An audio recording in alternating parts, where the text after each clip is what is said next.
AI and probably another AI story on Instagram going, so you miss me, huh? So you want me back, huh? There will be there will never be another Carla Sofia Gascon. Your skin's already looking so much better. It's still so tight and dry, so if I laugh too hard or if I yell too loudly, I feel my face crack. But yeah, the redness goes down a lot after the first day. So now it's just like I feel like it's like my skin is just being pulled back. I've got one of those, you know, it's given Jim Carrey over here. People are going to be like, she's a clone. It's not her. They're going to be making tweets and YouTube videos about how I've been replaced.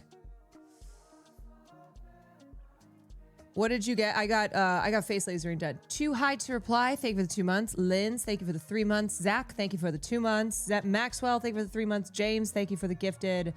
Mocor, thank you for the 14 months. Sensitive Shelb, thank you for the 13 months. Eclair, thank you for the tier 1. What did you have done? I had 10 facelifts. I went to Dubai and I found Lindsay Lohan's secret wizard.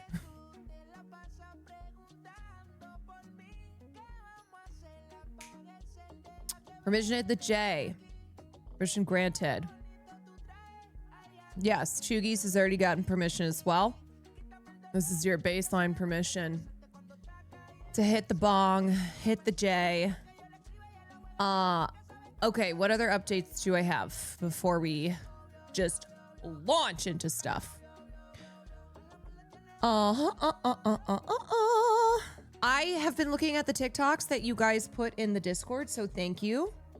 I'm doing my research, checking out the TikToks that you have put into that channel that are kind of good to just take a look at what people are doing. So keep putting those in. Por favor. I'm hitting the wine and the sushi I waited an hour and a half for. Well, that sounds like a fabulous Friday night, I will say. Enjoy. We just watched Hamnet in the Discord a little while ago, and I understand why it's getting the love. Does anybody understand why it's getting the hate? Do you know who? I don't know if anybody follows Hunter Harris, but Hunter Harris hated that film. Cutie McBooty.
what's her name, who frequently has some really terrible takes. I do not follow her on Twitter, yet her shit pops up, and often it is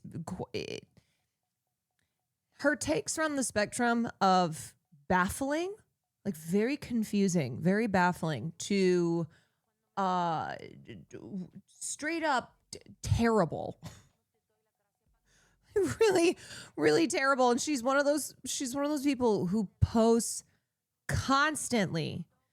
And anyway, somebody said in response to her not understanding Hamnet, like, I don't understand her take, because this was not difficult to understand.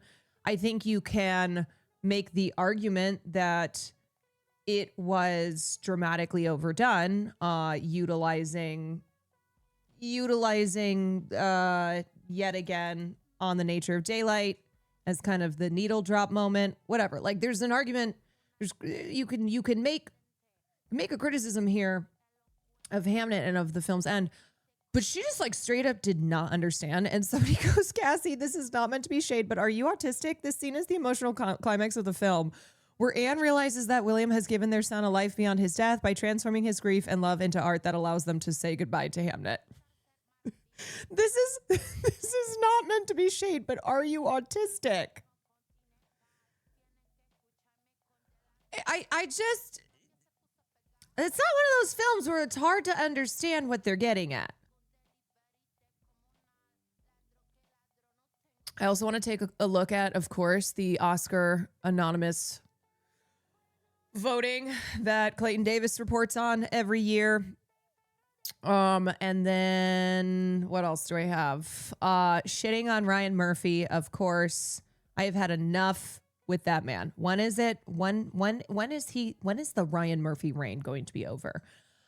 We will be talking more about fascism and pop culture because of what the White House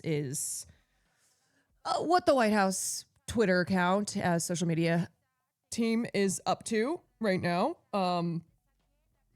It is always a good time to shit on Ryan Murphy. Yep.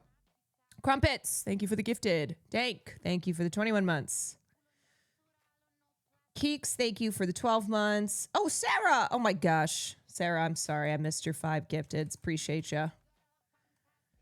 Thank you. Thank you, doll. Okay. Quick react. Beatles biopics. Paul Mescal and Harris Dickinson's accents as Paul McCartney and John Lennon revealed. Volume up.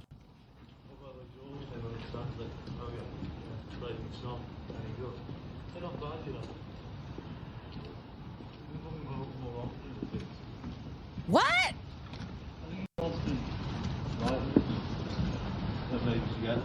Oh, hell no. I am going to need subtitles. Lennon, McCartney, and Harrison. What about the George? They were translate. Oh yeah, it's not very good. They're not bad, you know. Y'all, you know I do not speak Beatles British. I was with my Smith. I this was right, Smith. Oh hey, oh you bit prize, Smith. Like, I'm just imagining an extra in this scene has no idea what's being said. And just being like,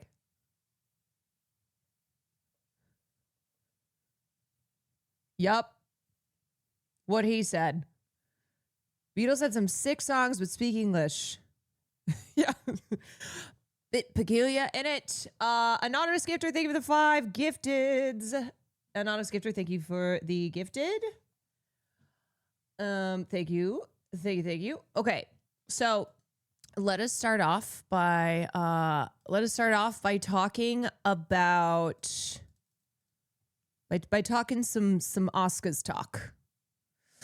Okay.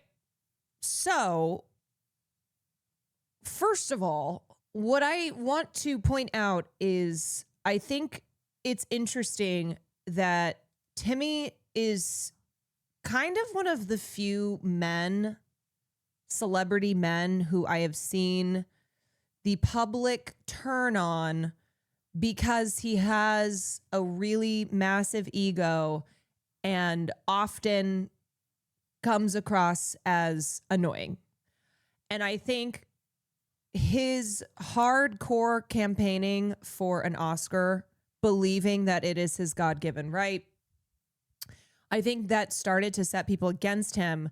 But I have said this so many times. There are a lot of people who have always perceived Timmy to be this Euro cool, French auteur, artsy, cultured guy. And the reality is he's like a white NYU fuckboy.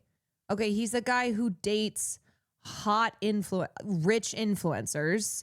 He probably is like more familiar with something like Twitch than 99% of his peers. Like, he's a guy who's on the internet, you know? He has never been, and I think because his first couple films were Call Me by Your Name, in that world of artsy drama, serious type of films, people thought that are we uncultured? You know what I mean? It's like, he's not a Daniel Day-Lewis. He's not some new wave French cinema guy. He's Timmy C. His name is Timothée Chalamet, which is a very fancy sounding, very French sounding name, but he is actually Timmy C.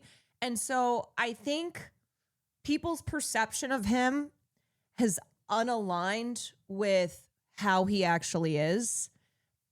He's very much like his character in Marty Supreme.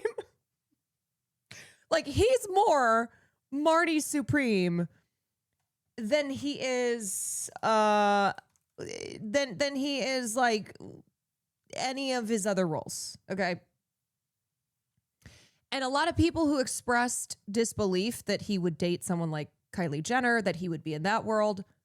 I'm like, yeah, of course. He's Timmy C. He's like making rap videos. Have you seen his performances at NYU? Okay, so anyway. So there's that. Now, I think Timmy has I am no Timmy C defender. All right, I'm no Timmy C defender.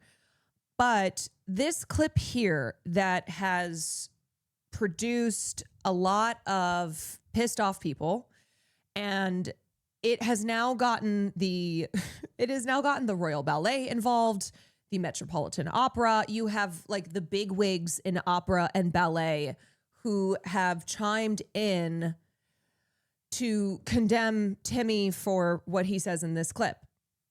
So I'm going to play this clip for you, and then I'm going to give you my thoughts. And I do think first of all, I do think you should know that this was a much longer conversation that he had with McConaughey. And I think maybe also because of the fact that he's sitting there with McConaughey, and then the vibe he gives off in this clip, people are like, oh, fuck Timmy C. But this conversation was about the film as an art form. It was about filmmaking in this era of short attention spans, of films not getting theatrical releases, going straight to streaming platforms, how so much now with studios is about IP, big CGI'd action sequences to grab an audience's attention because that's what they think people will pay attention to. Okay, so this is a whole conversation that he was having about film and the film industry with Matthew McConaughey. And I don't want to be working in ballet or opera or, things where it's like, hey, keep this thing alive, even though no one cares about this anymore. Yeah. All respect to the ballet and opera people out there. So that's basically the part right there where he goes, nobody cares about ballet and opera anymore. However, and again, I am not in the business of being, I am not here to replace Club Chalamet, okay? But what he's talking about is that ballet and opera used to be at the forefront of arts and culture. They used to be premier artistic fronts and have become less and less so. Over the decades, attendance to ballet and opera has steadily declined. They have been dealing with issues like an aging demographic. I will tell you, as somebody who, as a teenager, like went to the opera for my 16th birthday, I asked for tickets to go see to go see an opera. People would always be like, "Are you 100 years old?" Like even back in the 2000s, in the millennial era, there was very much a are you my grandma? my grandparents like to go to the opera. My grandparents like to see the ballet. That was not usual even 15, 20 years ago. So this has been an issue that these institutions have been trying to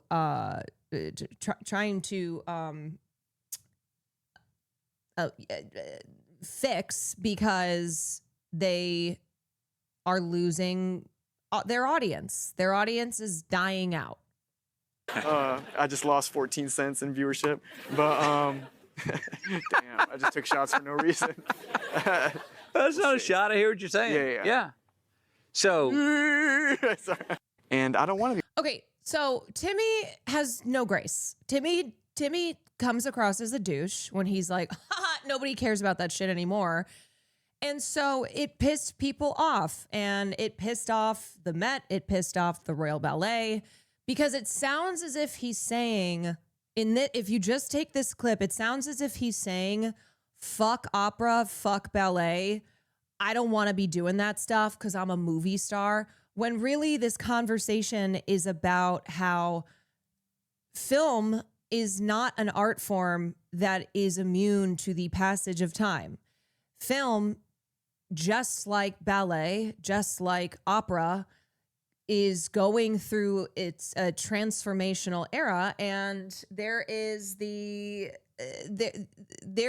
reality of people caring less and less about film as an art form. And anyway, so I think it's a tone issue here, and I think because it's, and I hate how often this is said, but out of context, where if you watch more of the conversation, it makes more sense as to what they're talking about. And also Timmy has just been kind of dinging his PR these days. He has not presented himself publicly in a way that people find favorably. There's more and more of this attitude that Timmy is unlikable. People are not vibing with his ego. They're not vibing with his, I want to be the best. This is what I'm going after. And anyway, so Timmy's family, his mother, I think, was a ballet dancer. He's talked about that in the past. Like during his Marty Supreme campaign, he talked about his mom doing ballet, his sister doing ballet, him growing up backstage in the ballet world, like in the theater world. So I don't think he's a person who actually hates these art forms.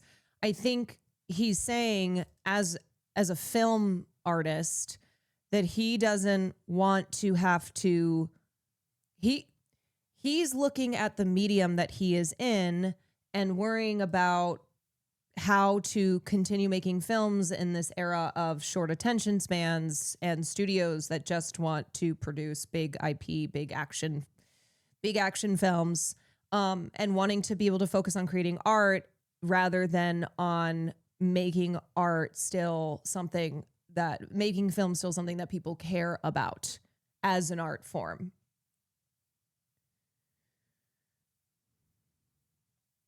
It's not film that people are caring less for. It's a slap push on audiences that we don't care for. We want fresh and original, yet we keep getting this douchey CGI comic IPs thrown at us.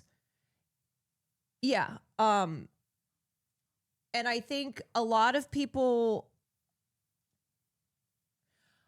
I think, yes, there's that. And we've talked about that a lot.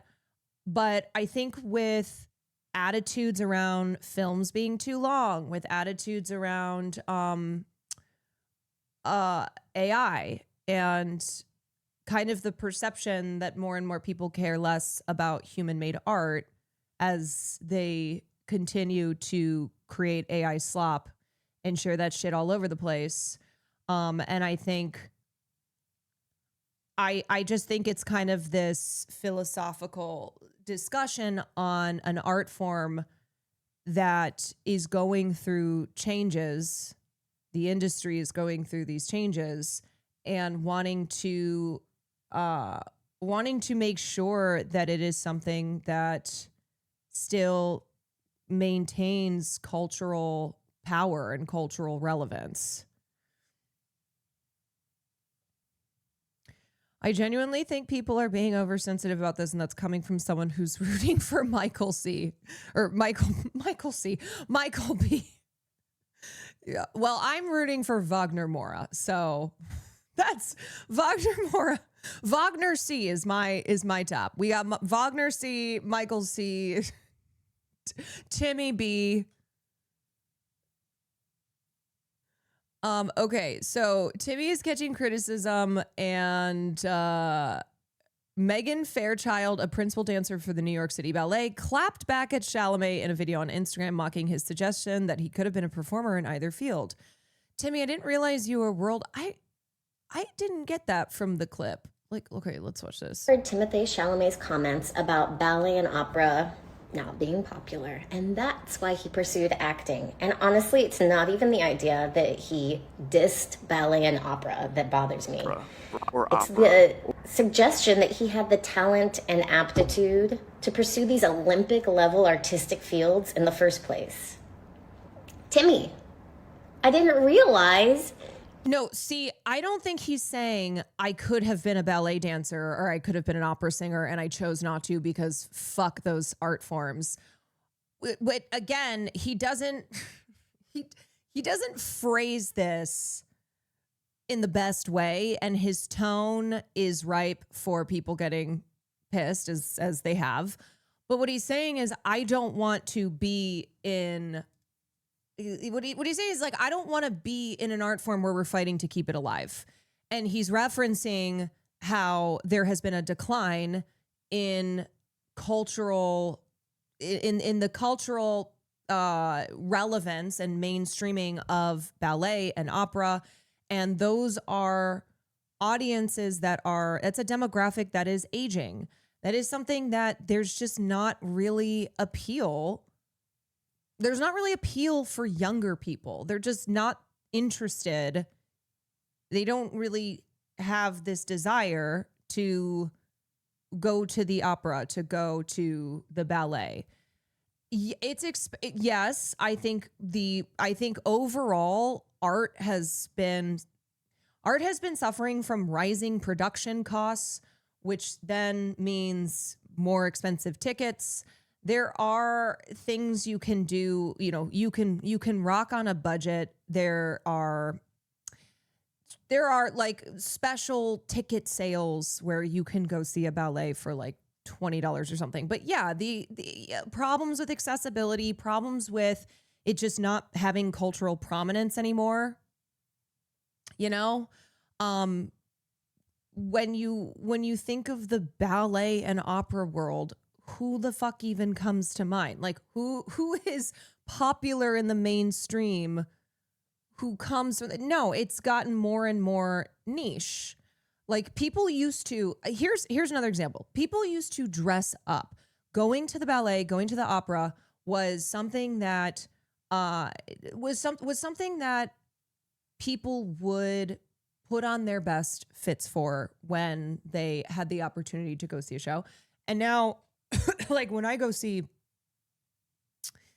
when I go see theater or opera or ballet or anything in that world, there's not even that element anymore.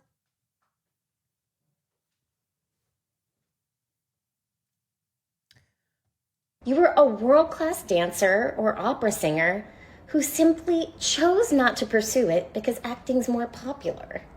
Ballet and opera aren't niche hobbies people opt out of for fame. They're disciplines you can only enter if you have the rare ability for them in the first place. Yeah, also, it is an objective fact that ballet and opera used to be more mainstream, used to be much more popular than they are today. I think you guys are thinking that this was something that was only, it was only like the 1% would go to. Even if people did not attend a live opera or live ballet, it was still much more in the mainstream. They were still these like big cultural things, much more so than they are today. Same with classical music.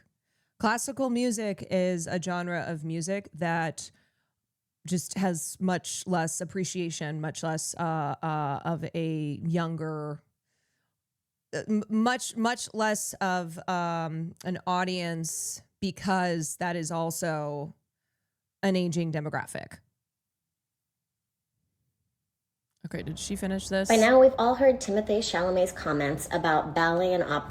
Okay, anyway, so that's her. And then the Met posted a video highlighting the work of performers, designers, and stage crew at the opera, writing, "All respect to the opera and ballet people out there," and tagged Timothée Chalamet in the caption.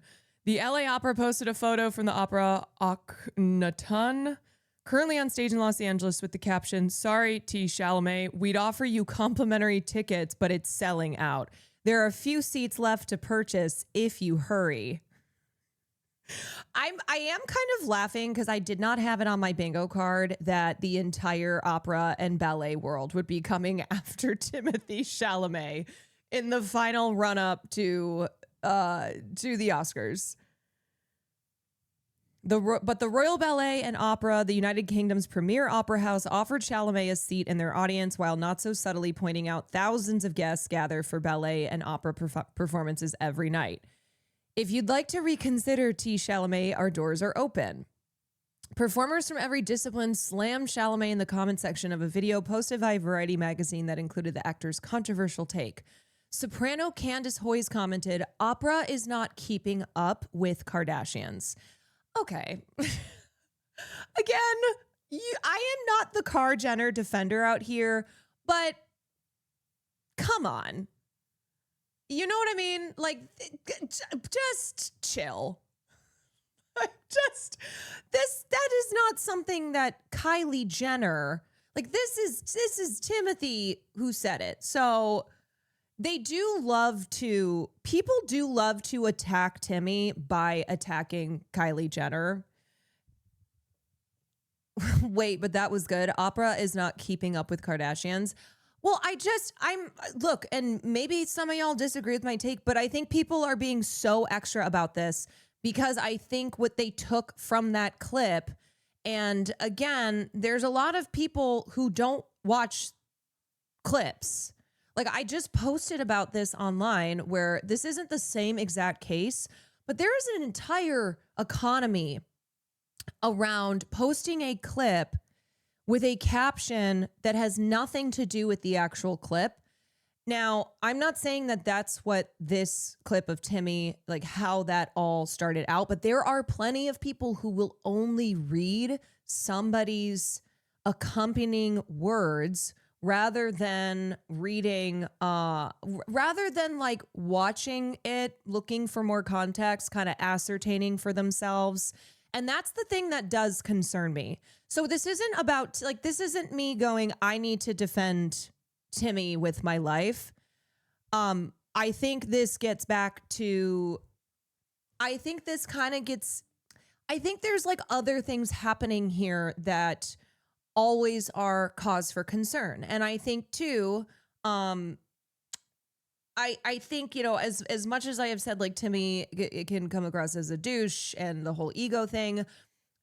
I think one reason that, yeah, I stand with Timmy.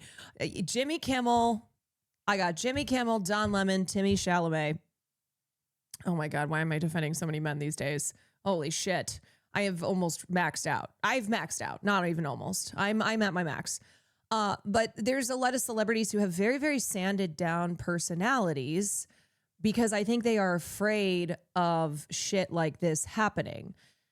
You know what I mean? Where they are not wanting to speak on anything because of how often it results in this massive outcry that I think is misunderstanding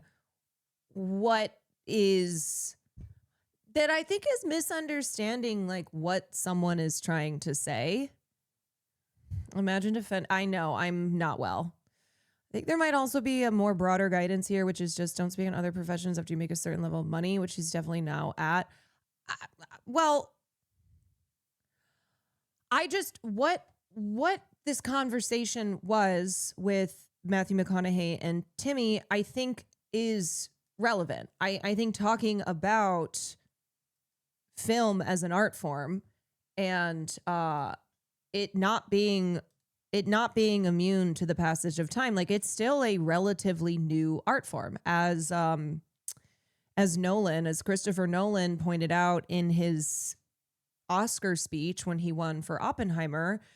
He was like, film is really, really, really young compared to a lot of art forms, which means that there's a lot of potential here to take it in even more, you know, in new and exciting directions. I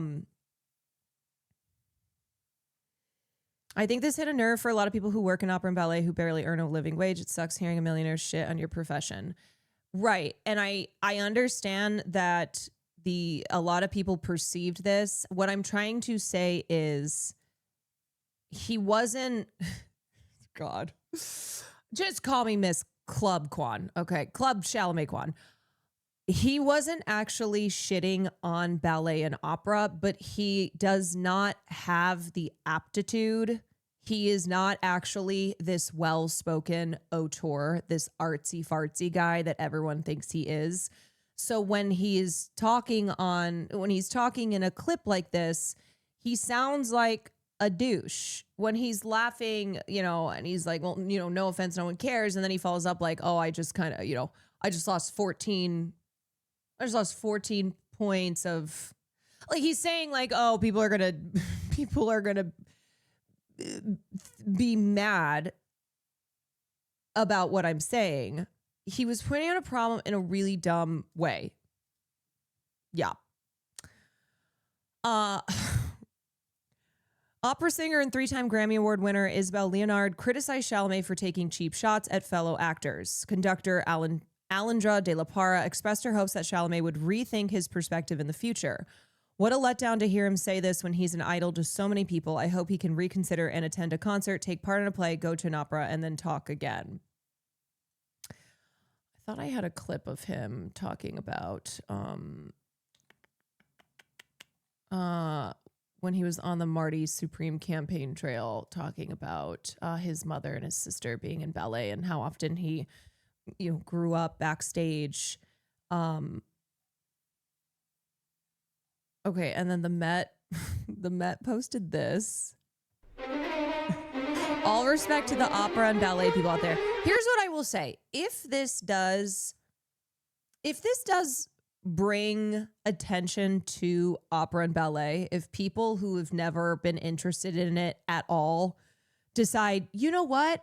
I'm going to go find some cheap tickets and go support the ballet. I'm going to go see this opera that's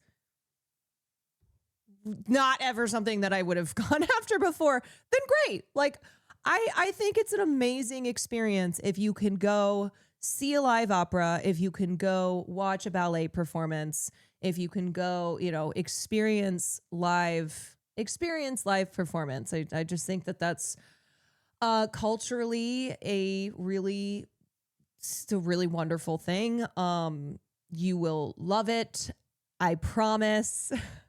I promise. They are beautiful, beautiful art forms and astonishing to watch live.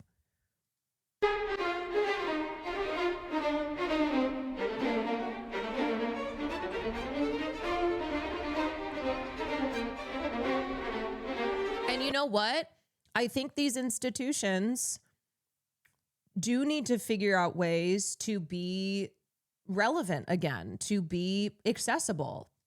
You know, how do they appeal to young generations who don't care in the ways that their grandparents did, who are not growing up with these art forms as a mainstay in culture, you know? So like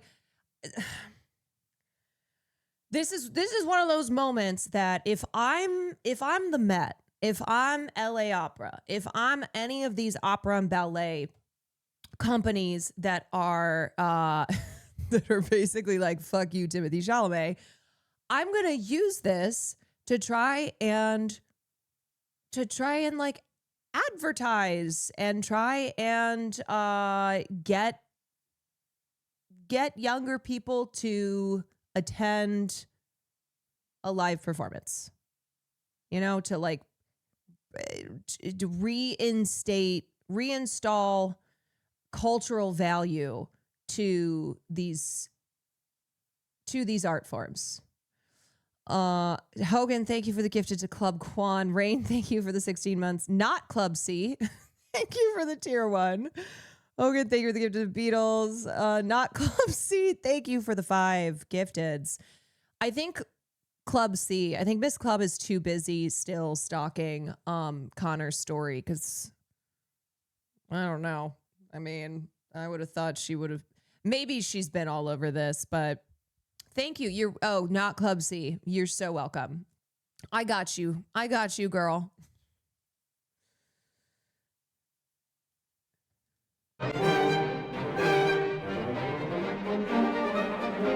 All respect to the opera and ballet people out there.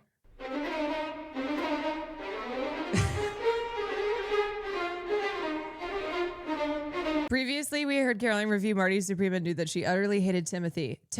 But now with this objective explanation, it turns out Caroline is a hopeless Timothy stan. Yeah, I am. My dad's an orchestra teacher in a small town in Minnesota, and he's afraid to retire because he knows that they would cut the program instead of replacing him. That is a terrible situation and also very much a reality. And that's why I'm like, damn, if I'm Timmy, I'm kicking myself right now because he didn't mean to make it seem as if he was saying that that ballet and opera are not valuable as art forms, that like him saying no one cares, I don't want to be in ballet and opera, I don't want to be fighting to keep my art form alive, was not supposed to be a diss. There's like recognition of the just cultural relevance that a lot of these older art forms from film have lost, and then talking about, you know, how do you look at filmmaking in this current moment, and address like the role of not just being an artist who makes films, but getting people to care about seeing movies. I mean, that was a big thing with Marty Supreme. It was like they had a huge campaign to get people to the movie theater to watch the film. Timmy, 1 week away from having to potentially look at his crossroads, realizing he cemented his star power as the one marketable star of his generation, potentially at the cost of his Oscar. Yeah, and I think for him, you know, chill on the Oscar talk, because that doesn't actually make you seem like a serious artist. That makes you seem like somebody who wants to win an Oscar. And he has done that because he was getting backlash from it. And I think he did realize that he was doing too much. It's about to cross 200 million. Yeah, I mean, Marty Supreme I think Marty Supreme was A24's biggest film opening. I think it beat some record that Everything Ever All at Once had. But it was it was Civil War. I can't remember, but yeah, if you say it was Civil War, I'll go with Civil War. But anyway, it was very successful, and a big part of the marketing was encouraging people to see it in the theaters. So I think it's actors going, my job isn't just to make a film, just, it's not just enough to be an artist. It's like you're fighting for this art form because it's not immune to cultural and socioeconomic changes. Caroline, I found it. Oh, okay. Great. Thank you. This is the clip. You danced. Or Exactly. your sister liked to dance. I grew up backstage at the New York City Ballet. My grandmother danced in the New York City Ballet. My mother danced in the New York City Ballet. My sister danced in the New York City Ballet. I grew up dreaming big backstage at... I don't understand how I couldn't have pulled this up myself because I obviously run this account, Timothy Chalamet Updates. The Coke Theater in New York, And does that help then in situations like this? Hugely. I'm like a Venn diagram of the best cultural influences of the 21st century and 20th century. So in a previous interview, you had mentioned you danced. And does that help then in situations like this? Hugely. I'm like a Venn diagram of the best cultural influences of the 20th. And that is our humble king. Yeah. I mean, this is what Timmy does, where he thinks he's being cheeky. He thinks he's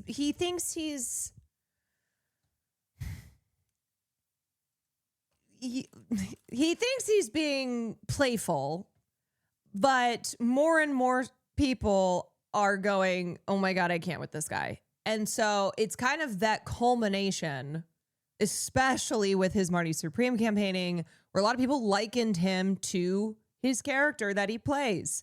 So then this fucking clip was just prime. It was prime time for going, enough is enough with Timothy Chalamet. Anyway, okay. I think that's probably plenty for me to say on the topic. And as much as I would like to just go, fuck that guy, as much as I am not in the business of defending men, especially straight white men, I am ultimately in the business of critical analysis and media literacy and trying my best to explain the kind of bigger picture. And I think this was an instance where I totally get why people were immediately incensed. And I think Timmy is not a great communicator. I think he's somebody who I've always seen who he is, which is like a fuckboy from NYU who's talented as an actor. But a lot of people have likened him to somebody who's like a serious intellectual. And I think that's why there's a lot of confusion. He's a New York fuckboy. Diane Warren has the question now. So is the Timothy Chalamet ballet movie not happening now? She's already working on a song. Diane Warren is like, wait, I've got a perfect song for this. Can you imagine that Diane Warren finally wins an Oscar? She finally gets her gold writing a song for the Timothy Chalamet ballet movie. They basically do Billy Elliot, but it's Timmy C. When are the Academy Awards this Sunday? No, it's next Sunday. She had a song already, but is worried that it won't have a movie. She's like, actually, I already have the perfect song for this. So now I do just need the movie.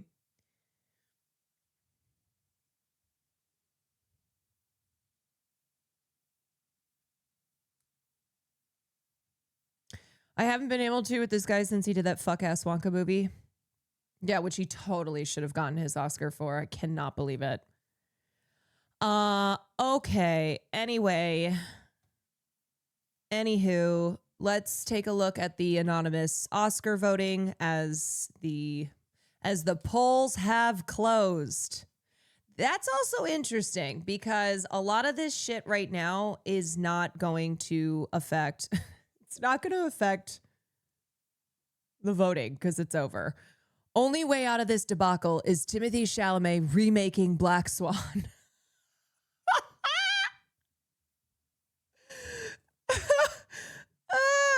More specifically, is this version of Swan Lake. Oh, God, I love John Marco. If I'm still in live, can I vote? You know what? Go for it. Okay, so Oscar voting has closed. So the people, there was a piece that ran in the Irish Sunday Times that was trying to say Jessie Buckley's role in The Bride is so bad that it will cause Oscar voters to rethink her performance in Hamnet, which was really annoying because, come on, man, this happens all the time. So many Oscar-winning actors, either right before they win their Oscar or in between. I'm talking Adrian Brody, okay? Do you know how much bullshit Adrian Brody did in between winning for The Pianist and then winning for The Brutalist? Sandra Bullock, Julia Roberts, so many examples. So it kind of just feels like it feels strange that would be the framing of this piece of criticism about The Bride.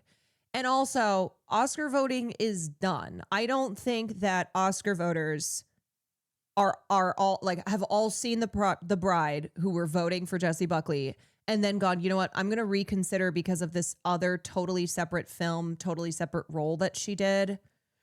I just really didn't. I did not understand that. I was like, what are we doing here? I need urgent advice. I'm 28 minutes into The Secret Agent and so far I hate it. It has rave reviews. Do I need to stick with it or am I too stupid for it? Definitely too stupid. Glad that you're at least self-aware.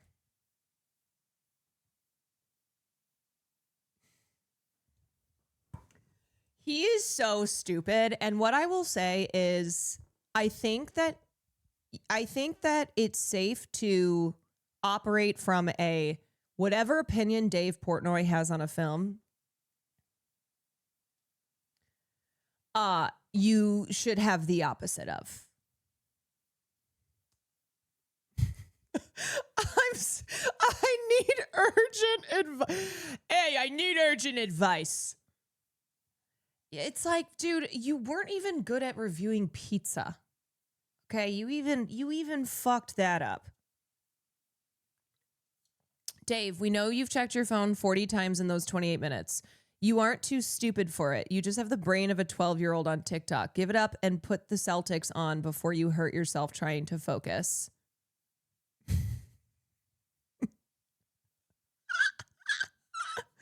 I told him to watch Skinamarink instead.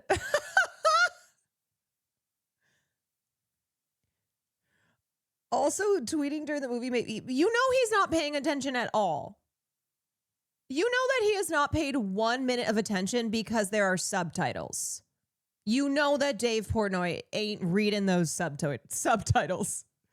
He's like, what's this? Words on a screen? I ain't reading that. That leg is going to pop up. He's going to lose it. Ain't no way is he getting to that part. Dave Portnoy, I cannot even believe put this film on. Like, I'm just even shocked. I'm even shocked at that part. Would you rather watch a Yorgos Lanthimos film with Dave Portnoy or Will Neff? Neither. Are those my only two options? Let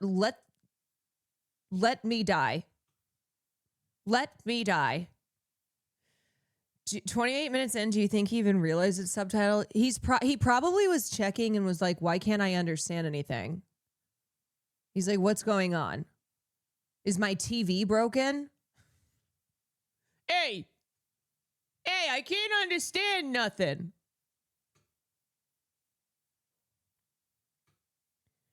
The other thing is like, of course Dave Portnoy isn't going to rock with the secret agent because it's about things that I don't think he understands or cares about. We need to send Portnoy to work the railways in Train Dreams. Yeah, and then a group of laborers kill him because he's so annoying. They throw him over the newly built railroad. They toss his ass. They're like, yeah, we know you're a white guy and we're usually going after the Asian guys, but you are so goddamn annoying. They like crawl up a tree and cut branches off so they fall directly on his head. He's like, whoa. He might accidentally get hit by my giant log.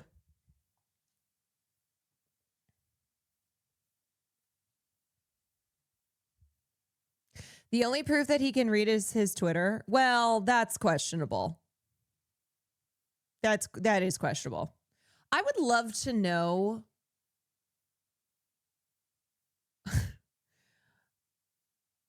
I would love to know why Dave Portnoy even bothers with this stuff. Is he trying to come across as cultured? Is he trying to pretend that he is some student of film? Like he cares about a film like The Secret Agent? Because here's the thing. There are surely a lot of Oscar voters, members of the Academy, who've never heard of The Secret Agent, who have not seen this film. Okay, they've seen F1. He's basically 50, so he's from a time when movies matter more. But he always does this shit. He and Logan Paul Logan Paul love to do this shit where they attempt to watch an either popular film like Sinners, which Logan Paul I think went off on, or something that is relevant to the current political environment, but then they clearly have no grasp. They clearly do not have the attention span at all. It's I have to travel far, remember. I have awful news. I don't know how else to say this. I don't know how else to say this. But if you're like me, you've seen the movie Coco 1,000 times and you've cried 1,000 times. Remember me. I like that the music is so loud in this you can't even understand him. Plus, he's got that fuck ass Boston accent. I mean, it's just an all-time movie. The colors, the story, tears. Here's what I didn't know. Here's what I didn't know. Coco is based on a real lady, and she fucking also she just recently passed. Died. Yeah. Wait, that's how it ends? Hashtag Coco. Hashtag sad. Yeah, it's based off this lady, and she died. Need him to react to the piano teacher. You know what I need him to? I need him to react to. I need him to react to Surratt. Just kidding. I don't want him to react to anything. Okay. Anonymous voting closes, or Oscar voting closes. The good, the bad, and the ugly of anonymous ballots in a Best Picture race between one battle after another and Sinners. As Variety previously reported, this year's digital Oscar ballot is synced to the Academy screening room where members can watch nominees. Under a new rule, members must watch all nominees in a category before they can vote in it. Until then, those races remain grayed out on the ballot. Now, we know that that's not the case. We know that this rule change is not about to produce a whole bunch of Kirsten Dunst.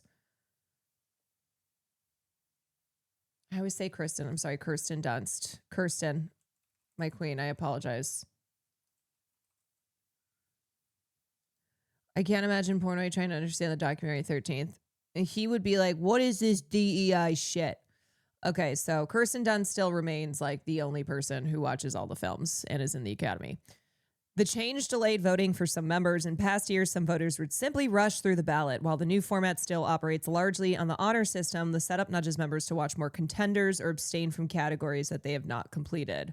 Before treating the anonymous ballot as a parlor game, it's worth considering who is casting those votes. According to the most recent Academy figures, there are 11,126 members, of which 10,136 are active voters.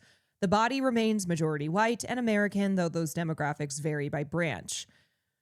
The Academy is 35% women, 22% from underrepresented communities, and 21% international. The actors branch, which is the largest, has just over 1,300 members and has become a major driver of diversification in recent years. The Academy can point to progress. Even so, awards voting remains a revealing exercise. Here are some of the most notable takeaways from voters, including selections from anonymous Oscar ballots. Best Picture is a true-to-form two-film race with no daylight between them. So we have Ryan Coogler's Sinners versus Paul Thomas Anderson's One Battle After Another. And this was interesting. Let me pull this up.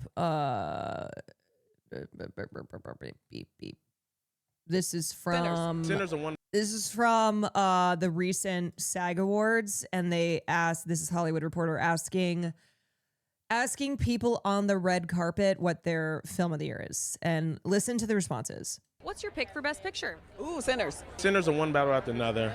Hamnet really touched my heart. Is One Battle After Another. Probably One Battle. I'm stuck between like One Battle After Another, Sinners, I don't know, Sentimental Value also, I don't know. I loved Marty Supreme. My anxious queen is like, all of them. I do love One Battle After Another. One Battle After Another I think is incredible, and of course Sinners. One Battle. Honestly, I just feel like One Battle. You know what? I love Hamnet. I know, but yeah, I love that movie. I love that movie. You know, for me, it's gotta be Hamnet. Okay, so my takeaway here is what I have said, and I know people don't agree with me, but One Battle versus Sinners. Knowing what I know of how the Academy will typically operate, I just still believe that they are going to pick One Battle over Sinners, because One Battle is a film that feels politically relevant. It's got a diverse cast. You have Black leads. You have exciting new talent like Chase Infinity. You have a film that feels the type of film that liberal Hollywood typically is drawn to. Sinners, I think there is, of course, a world where Sinners can win, but Sinners still has to get over the being a horror film hump, being directed by a person who there is not the sense that they are long overdue. They are not one of Hollywood's most beloved directors yet. You know, Ryan commands a lot of respect, but he is not looked at by the Academy as a Paul Thomas Anderson is. Paul Thomas Anderson has been around a lot longer. He's a white auteur in Hollywood. He's not won an Oscar. And I think this video, you can see that you can see the split there. Now, those celebrities that they talk to, I don't know, who's in the Academy and who's not, but the Academy still is majority white and still skews older, and they've gotten better at diversifying. But I just think that One Battle is a film that Academy voters love to get behind. It checks all the boxes for them. It's had a lot of precursor success. Critics loved it. A lot of people really love this film. So that's my thinking there. Okay. Ryan Coogler's Sinners versus One Battle After Another. So dominant are those films that it's difficult to name a clear third place contender. They have consumed the race. What makes the contest especially compelling is the psychology of voters who admire both films. In at least 6 conversations with ballot-sharing voters, a pattern emerged. Many said some version of One Battle After Another is going to win Best Picture, but I voted for Sinners. So maybe it could be that too. Maybe it could be people think One Battle is going to win and they decide to vote for Sinners. In some cases, that same split extended to Best Director. Paul Thomas Anderson is going to win, but I voted for Ryan Coogler. The dynamic recalls the 2020 to 2021 Oscar season when some voters believed Chadwick Boseman for Ma Rainey's Black Bottom would win Best Actor, but ultimately cast ballots for Anthony Hopkins in The Father. And do you remember how awkward that Oscars was? They moved around the show run and they put Best Actor at the end because the thinking was pretty clear that Chadwick Boseman was going to win. So that was a very awkward moment when Anthony Hopkins won and he wasn't there. And so I think it was like a video. They played a video of him. It was a terrible ceremony. It was it was a COVID ceremony, so it was greatly reduced in size and scope.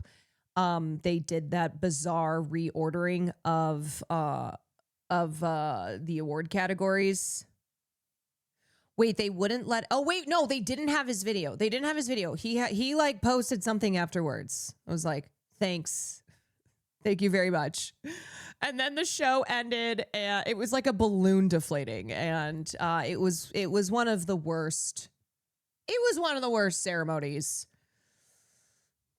ever. So that means Coogler's candidacy for Best Director is real, despite Anderson's sweep of precursor awards. Okay, voter number 1 profile: American, actors branch, under 65, person of color.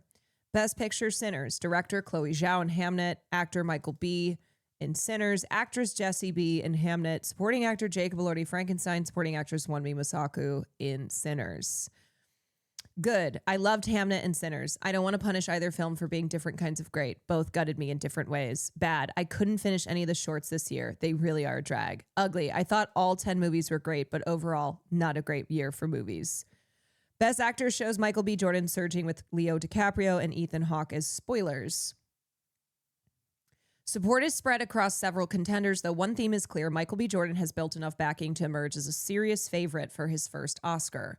Still, a meaningful number of votes went to Leo for One Battle, which is hilarious because Leo has not campaigned whatsoever. He has not won any awards so far. But a lot of people, not just in these anonymous Oscar ballots, but it would be pretty wild if somehow Leo won. If it was like the guy who has not won any awards here, who has not been campaigning at all. He's too busy focusing on his hotel. Sarah, thank you so much for the raid. Has Anthony Fantano, thank you for the 6 months. If Jordan has spoilers, they appear to be those two. What did not surface in significant numbers were votes for Timmy C in Marty Supreme, or a broad wave of support for my king, Wagner Moura, in The Secret Agent. Both remain in the conversation, but not at the level their campaigns may have hoped. Okay, so this is how Wagner Moura can still win. Are you ready? So I'm going to break into the Academy, and I'm going to switch all the votes. And this is how Wagner Moura wins. This is how Wagner Moura wins. This is how Secret Agent wins. Voter number 2, American, Craft Branch, over 65, white. Best Picture, F1.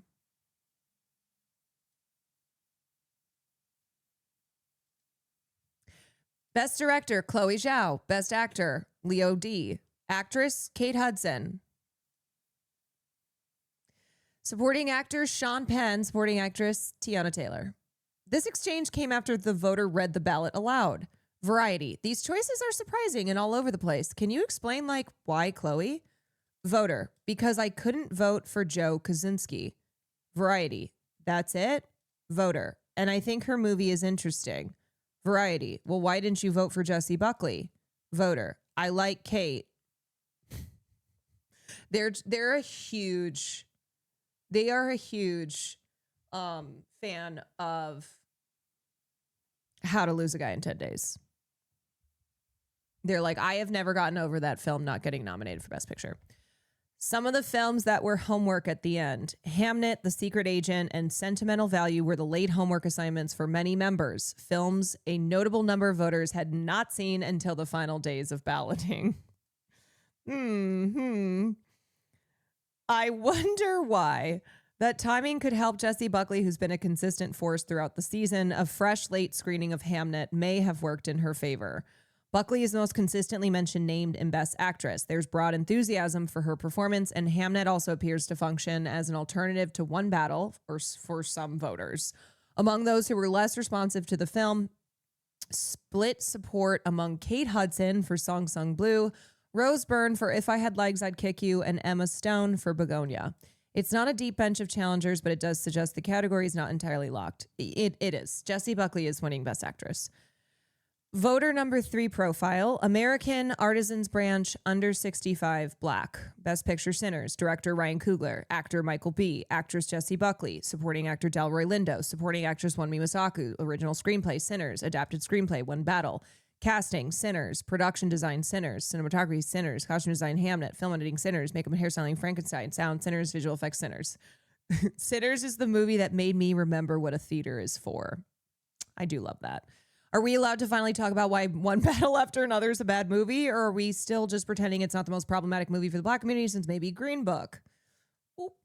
People are too scared to say what they think in Hollywood. That includes journalists and critics. It's easier to come down on an underdog than say, "Dear Mr. Anderson, your movie is not great," all because he made Boogie Nights. Whew. Goddamn. You know what's interesting is for the big 6, Best Picture, Director, Actor, Actress, Supporting Actor, and Actress, it very may well look like this. Or you sub out One Battle for Best Picture, Paul Thomas Anderson for Best Director.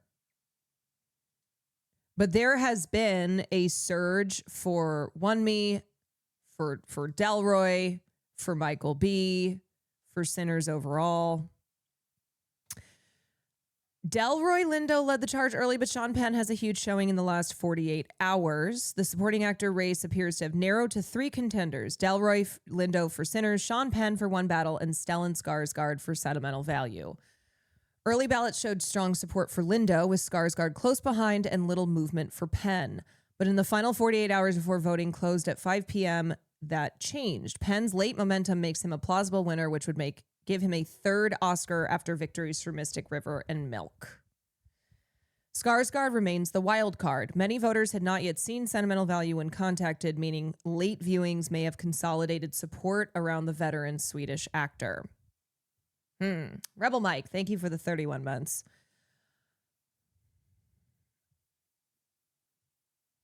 Why does no one like movies in the Academy? Voter number 4, American Writers Branch, under 65, woman. Best Picture Sinners, director Paul Thomas Anderson, actor Timmy C, actress Jessie Buckley, supporting actor Stellan Skarsgård, supporting actress Amy Madigan. Original screenplay, Sentimental Value, adapted One Battle, casting Sinners. Okay, I'm not going to read through the whole thing. Good. There were a lot of movies I love watching this year. Original movies are back, baby. Bad. I hated Frankenstein, and I still can't stop thinking about the cinematography in Train Dreams. Ugly. I wish Stellan was in Best Actor because that's a Best Actor performance, not a supporting one. I understand this take. I understand that take. Amy Madigan has the home field advantage, and Wunmi Mosaku has the range of demographics. Supporting actors produce some of the most nuanced ballot conversations. I do think that this is one of the most up in the air categories Amy Madigan's performance in Weapons appears to carry substantial goodwill among Los Angeles-based industry voters, the kind of hometown backing that can matter in a close race. Her SAG Award win reflects that strength, but Wunmi Mosaku of Sinners may be the most interesting contender in the category. She seems to be pulling support from two different groups, committed Sinners voters checking the film across the ballot, and One Battle After Another supporters who appear to be using the category as a place to honor another standout performance. In at least a few cases, voters who favored One Battle in Best Picture, Director, and Actor still chose Mosaku over co-nominee Tiana Taylor in Supporting Actress. That's interesting, where they're like, okay, if I want to pick one thing from Sinners, so I'm a One Battle person, I want to honor something from Sinners, Wunmi Mosaku in Supporting Actress. A lot of people do. I do think there's this attitude with the supporting roles where if you are a person who feels very strongly about one film, okay, but there were some others that you enjoyed and that you would like to see get some recognition, win something, it makes sense to turn your attention to the supporting category. That dual appeal, both passionate first choice support and affectionate crossover backing, could be enough to carry Mosaku to a win. One voter told Variety that in all their years voting for the Oscars, supporting actress was the toughest category they've ever voted on. Voter number 5, International, Craft Branch, over 65, white. Best Picture, One Battle, Director Paul Thomas. Actor, Wagner Moura. This is how we win. Actress, Jessie Buckley. Supporting actor, Benicio del Toro. Supporting actress, Wunmi Mosaku. Screenplay, Sentimental. Screenplay, One Battle. Good. I watched One Battle After Another twice. The first time I admired it. The second time I had the time of my life. Bad. I didn't think Sinners was great. It felt long and repetitive. Ugly. Paul Thomas Anderson's the only filmmaker who made a movie I'll remember 15 to 20 years from now. Everything else is lifeless. That's crazy. Cinematography is between 3 dynamic choices. Everything else is lifeless. Paul Thomas Anderson is the only filmmaker whose films you will remember. That's a very wild take.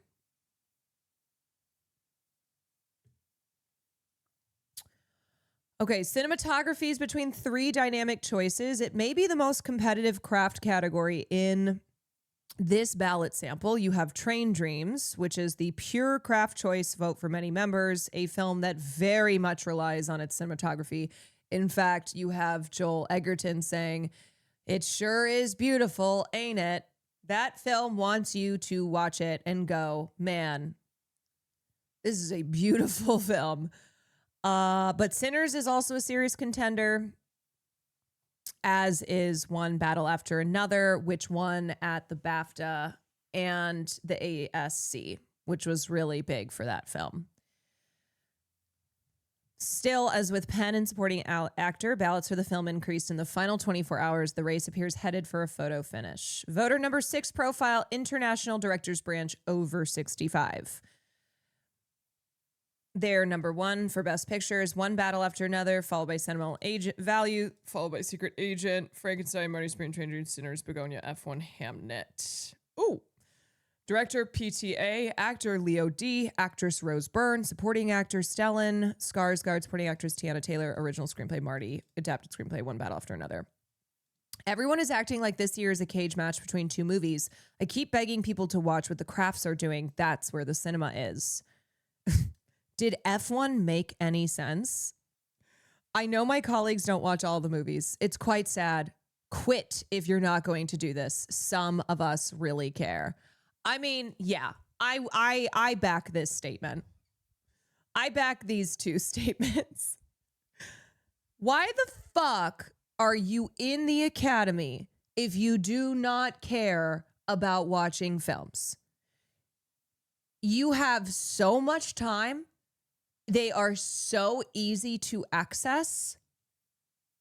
Why are you in the business of rewarding art, of acknowledging and recognizing art when you don't care about the films? I know. Why quit? Quit. Why are you a part of it?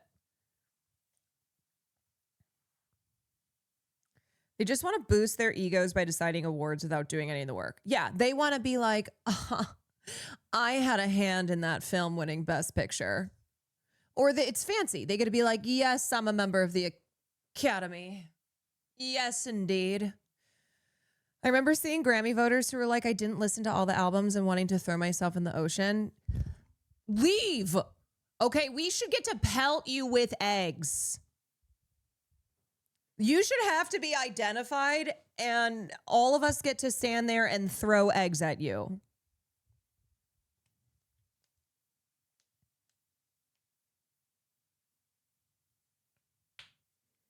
Don't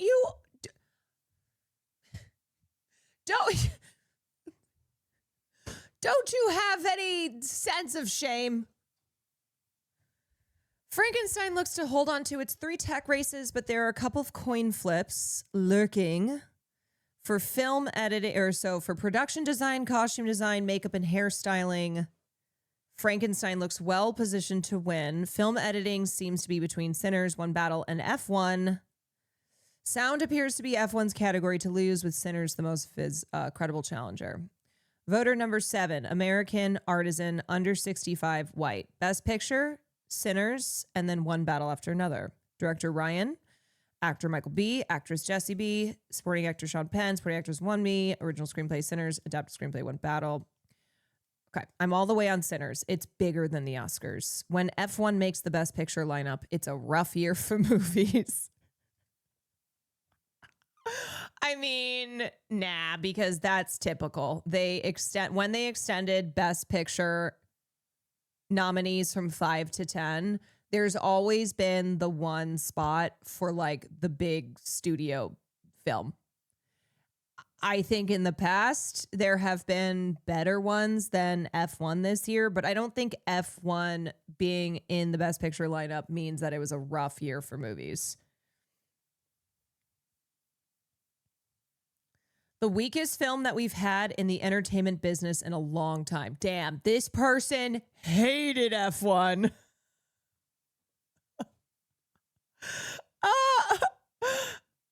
Okay. Some final thoughts. I don't think Sinners is polling lower than number 2 in any single category where it's nominated, not won. That consistency is staggering for a film perceived in some quarters as a sentimental favorite rather than the likely winner. While many will deem this probability unlikely, there's a version of Oscar night where Sinners becomes the most awarded film in Academy history, surpassing the 11 total wins of Lord of the Rings, Return of the King, Titanic, and Ben-Hur, after having already been the most nominated. We will see when the envelopes are opened. Everything Ever All at Once had 7 Academy Awards, which could also be an Everything Ever All at Once scenario where Sinners wins in all the major categories, all the 6 major categories except one. It also picks up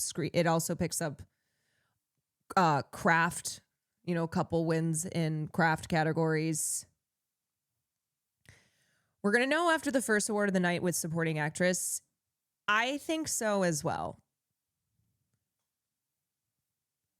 Unless it's like supporting actress goes to, what's her name from Sentimental Value? Inga Obsdotter Lilius. Can you imagine? It's like best supporting actress goes to Inga Obsdotter Lilius. And we all go, okay, damn, we're throwing all predictions out the window then. I mean, Inga was beautiful in that film. She was so, so good in that film. She has the role of carrying the emotional weight, but closer to her chest. She kind of has to be the one who is not, she's got her father and her sister, and they've got their baggage between each other. They've got their history. Inga carries pain as well, but she's the one who's like got to keep smiling through it. Inga. I can conceive Sinners upsetting Best Picture as a possibility, but I just can't see PTA losing director. I am still, I know I've said this 100 times. I am still sticking by one battle for Best Picture and Director. Although I am going to put together my predictions, which we will do next week. So next week, we will do predictions. I will do my picks. I'll probably jump on with Nandre again, and we'll go through his hot takes. And at this point, you'd have to be one of the trade writers trying to generate clicks to pick otherwise. That's how I feel too.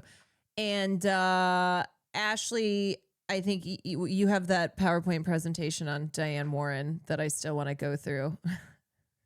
We will look at the Diane of it all. Sorry if you already said this, but do you think Timmy C stuff has potential to ruin his Oscar chances, or is it too late?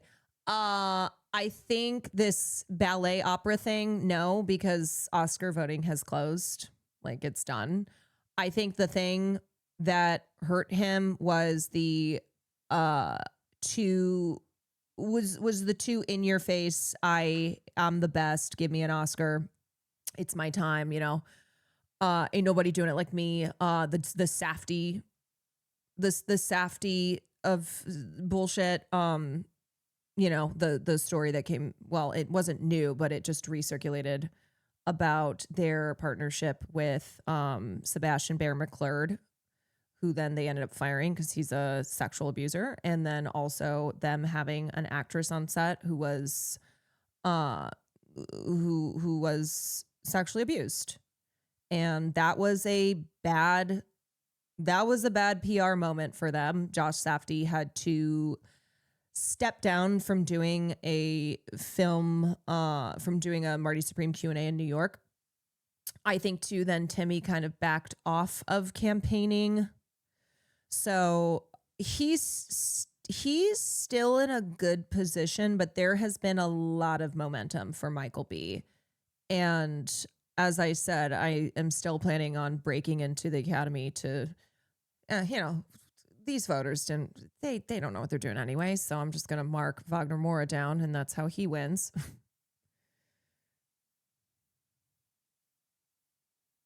Could be like La La Land, Moonlight with Best Director and Picture. You know what? Can we get another switch up? We need either another punch, an envelope mix, like something like that, you know, switch the cards. Who, like, somebody punch Sean Penn. Another tie would be exciting.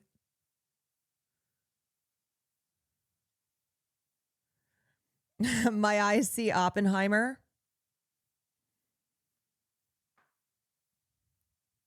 You know, something. Like have Amy Madigan punch Sean Penn in the face. That would be awesome. Is Will Smith invited? Will Smith has been banned for 10 years. So his ban, let's see, when did the slap happen? That was 2022. So he is banned until 2032. Yeah. Banned for 10 years for slapping Chris Rock on stage, but meanwhile you have child abusers who have not been banned from the Academy. He could have killed him. He could have killed him. Does anyone know what year it was where they announced the wrong movie as Best Picture? That was 2017. That was Moonlight and La La Land.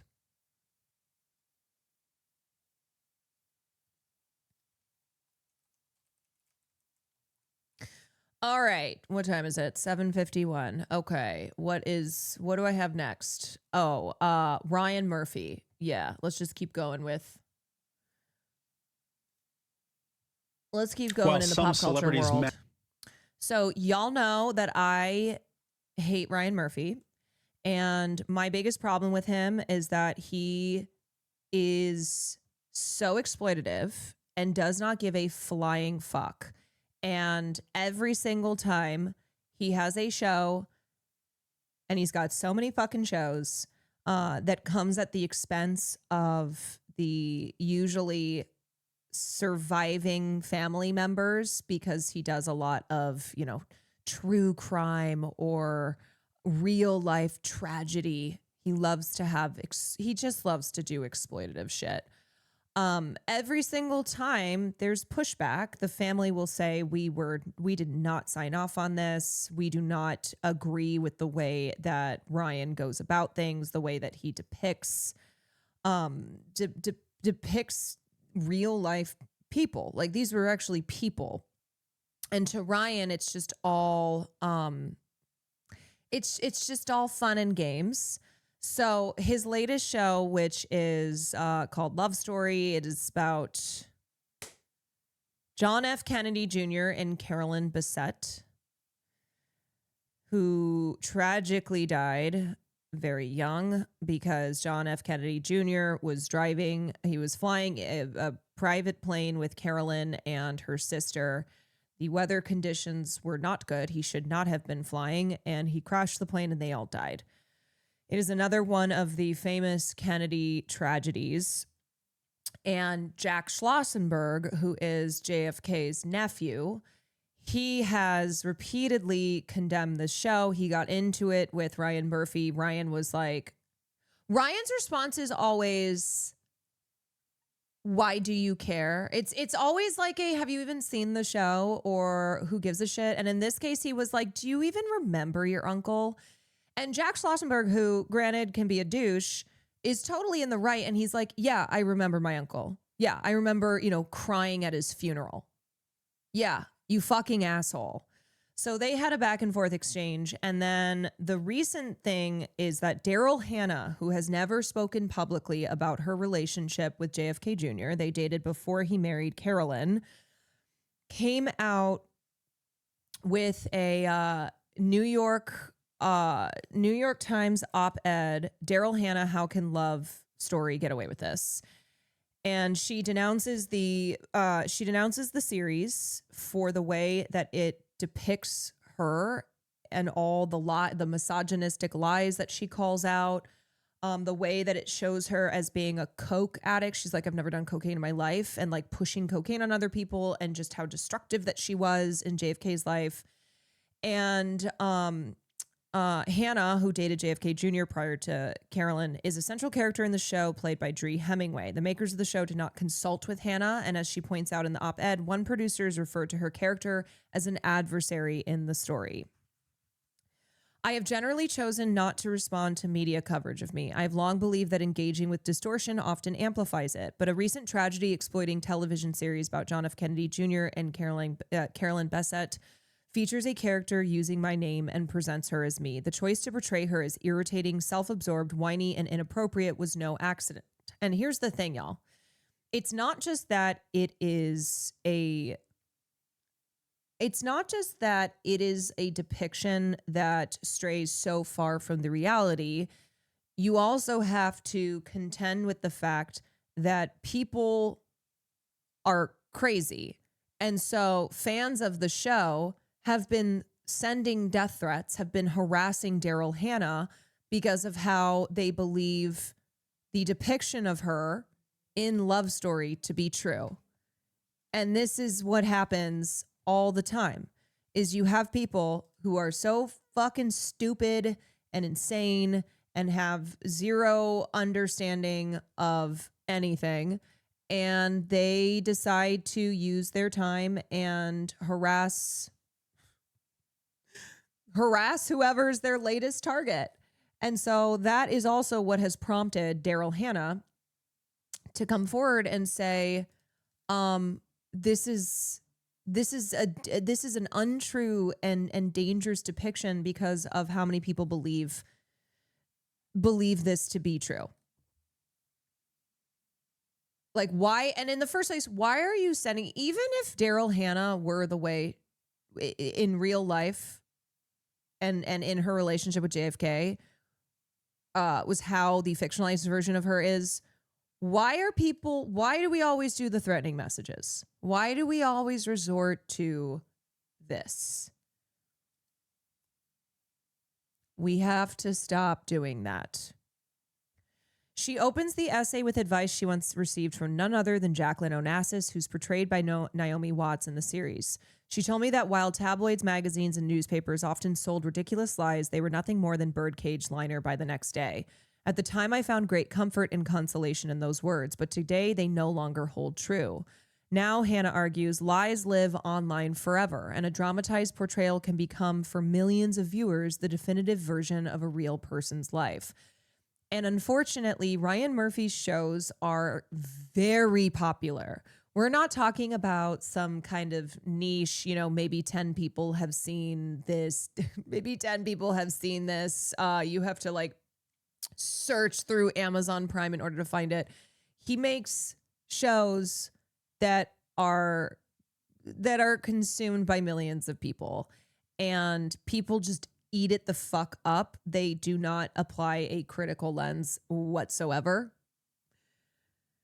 They fully believe everything that Ryan shows them on screen, and he's in the business of exploitation. Whether it is the Menendez brothers, whether it is the victims of Jeffrey Dahmer, whether it is Daryl Hannah.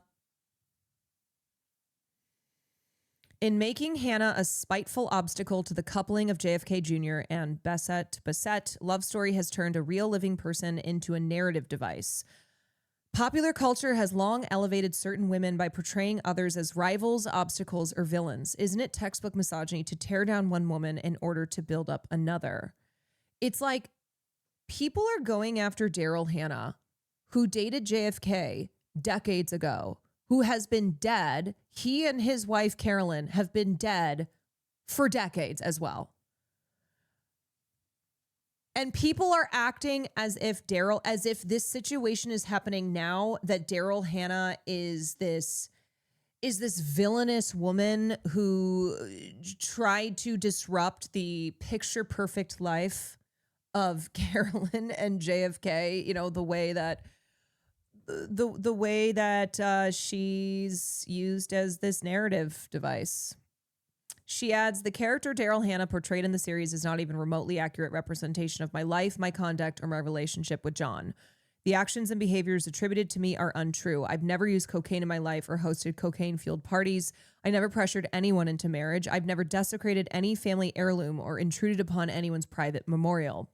I have never planted any story in the press. I never compared Jacqueline Onassis' death to a dog. It's appalling to me that I even have to defend myself against a television show. These are not creative embellishments of personality. They are assertions about conduct, and they are false. Since Love Story premiered, Hannah says she has received many hostile and even threatening messages from viewers who seem to believe the portrayal is factual. I know that as an actress, I will be in the public eye. I've endured a number of outrageous lies, crappy stories, and unflattering characterizations before. I chose not to battle them, but to focus on my work and respect my loved ones by keeping my private life private. But my silence should not be mistaken for agreement with lies. Apparently, my discretion makes me a target. She added that she has always honored the Kennedy family's right to privacy, and people claiming to have any intimate knowledge of our personal lives are self-serving, sensationalist trading in gossip, innuendo, and speculation. Hannah concludes the op-ed with, "May love and truth prevail." She is not the only public figure connected to the Kennedys who's spoken out about the show. Jack Schlossberg, JFK Jr.'s nephew who's running for Congress, recently slammed the series as a grotesque display of someone else's life. Love Story creator and showrunner Connor Hines previously told Variety that he did not consult the Kennedy family while making the series because, as a writer, it's more healthy and effective to have some distance from the subject matter. No, it's because this is how the Ryan Murphy show goes. They don't give a shit about the people who actually had personal relationships with the central characters of whatever latest film, like this, or whatever latest show. This is what the victims of Jeffrey Dahmer's family said, that they were not consulted, that they did not, that it was not just re-traumatizing. It was also seeing Ryan make so much money, profit off of their family's pain, and have no care for no care to not sensationalize. It's like these are already tragedies. These are already like horrific things that happened. And on top of it, Ryan is in the game of adding in all this extra drama. Separately, Hemingway told Variety that she wrote Hannah a note detailing how much I loved her and what an honor it was to play her. Hemingway added, this whole project was made with so much love, and it's a love story that isn't supposed to be factual.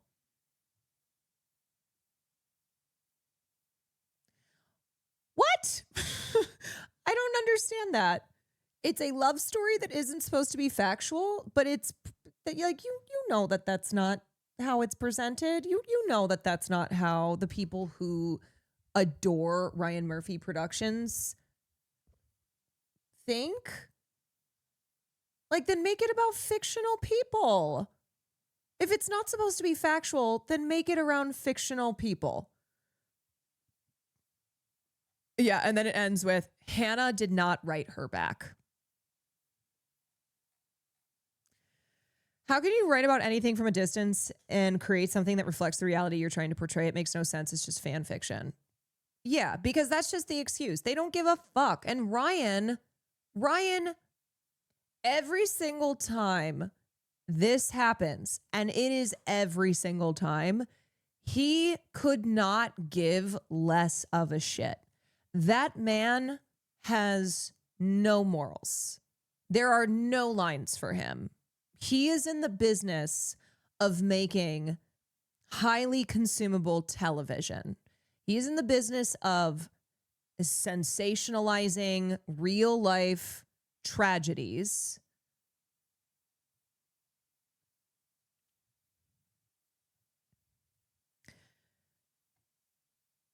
He would strangle The Last Survivor if it meant that it would improve ratings. They take gossip and outright falsehoods and portray them as fact, like showing the Menendez brothers having an incestuous relationship. Yeah. Yeah. And then they'll just say, well, it's not supposed to be factual. Or like, well, it's television. Or, well, there was one piece of reporting that has since then been debunked. The studios that work with him, yeah, they do. Is this an attempt to launder the Kennedy name? No. This is Ryan Murphy picking a couple that there was a lot of fascination around their relationship. Certainly when they were alive. I think probably younger people don't really care about the Kennedys. Don't really have the fascination around the Kennedy, the whole extended Kennedy universe like people did in previous eras. But yeah, he picked something that he thinks will make for a great TV series that has a lot of drama, that because it's real life people, these tragic stories, that he's like, oh, people are going to eat this up. And dead people can't defend themselves. Yeah. Garbanzo Bins, thank you for the 4 months.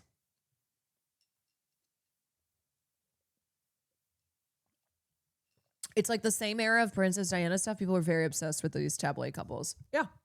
And I've already seen like TikToks, trends of people, here's me and my boyfriend giving JFK Jr. and Carolyn Bessette, where they're copying the style. Like, it's the way that it's kind of reintegrating this dead couple back into popular culture. And then, there's a whole thing there about how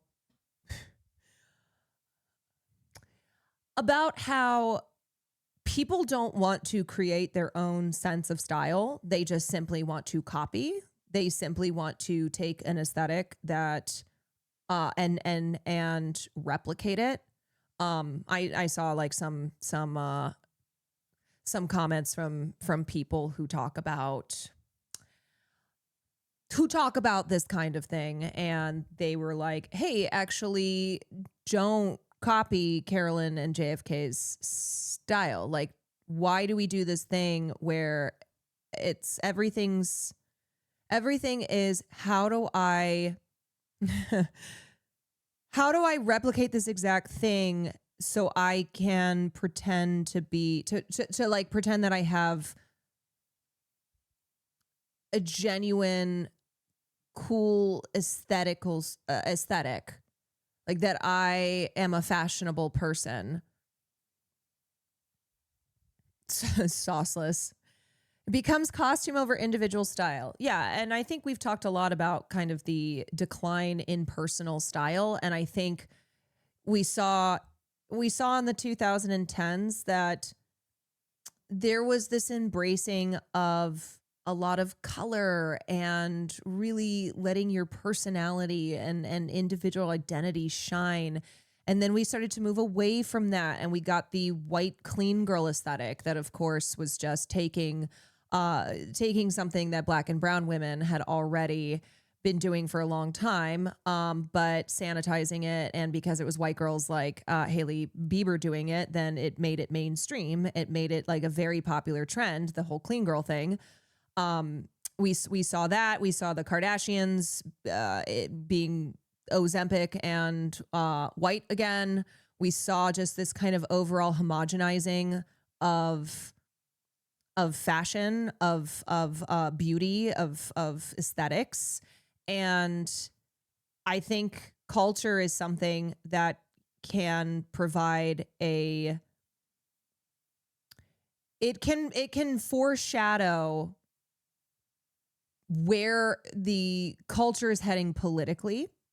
So I think I think stuff like that was one indication that we were going to be heading down this political reemergence, this reemergence of political and cultural fascism. I think the just rejection of the 2010s, social movements, fashion, things like the body positivity movement, all that stuff when we got into the 2020s. And now here we are in the second Trump administration where we're like bombing the entire world, where fascism is everywhere. And this fascist administration and its, and all these co-conspirators are trying to normalize it in mainstream culture. This fascist creep that is now not so much a creep. It's not so much creeping. It is rearing its ugly head. That late stage capitalist fascist era homogeneity hits different.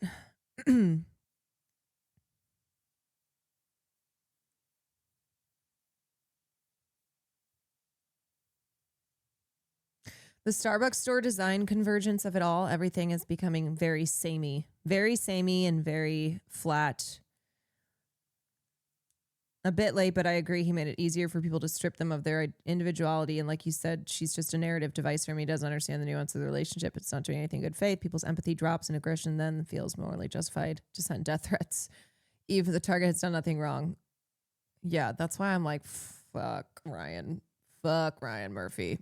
Fuck Ryan Murphy. Okay, so speaking of fascists grossly using mainstream popular culture, the White House, I almost commented under this post, kill yourself. I think I've reached that point where I'm like, you know what? These 30-year-old losers who are running the White House digital comms, you should post-birth abort yourself. I will do it for you. Yeah.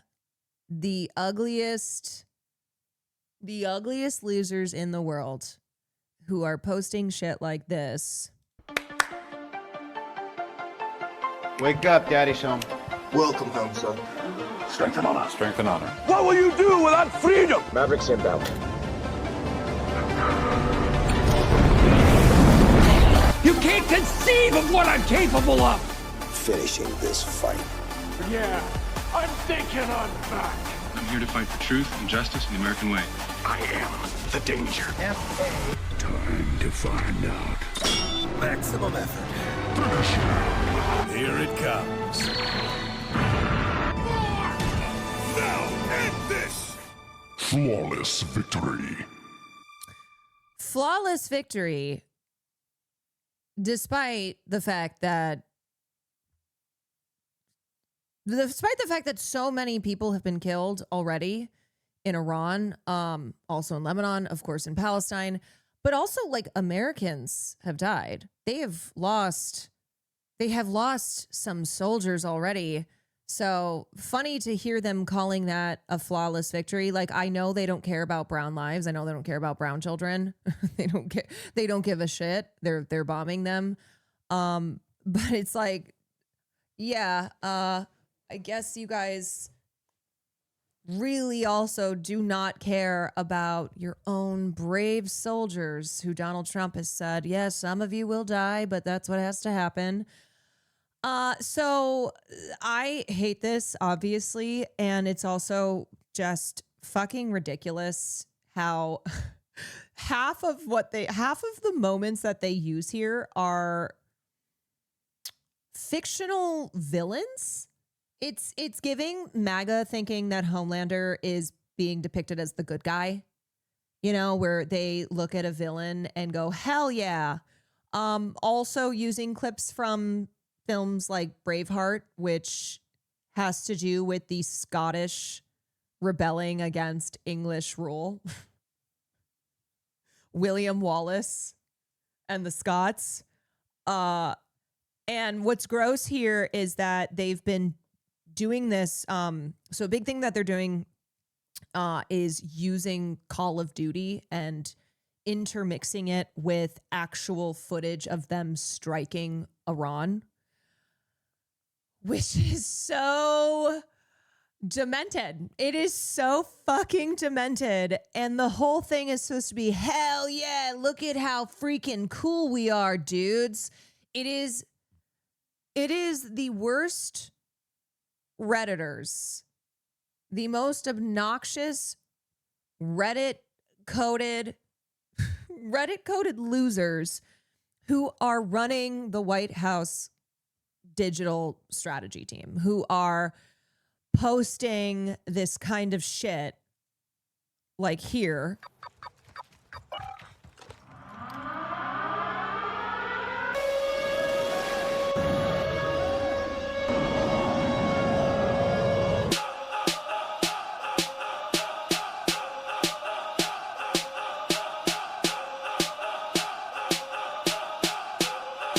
We're winning this fight.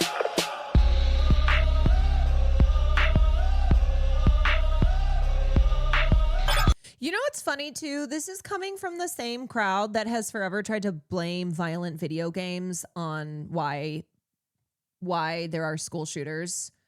You know, the moral panic around video games, and now they are linking together Call of Duty clips with actual strikes on Iran, where it's like, yeah, isn't this like, imagine Call of Duty but in real life.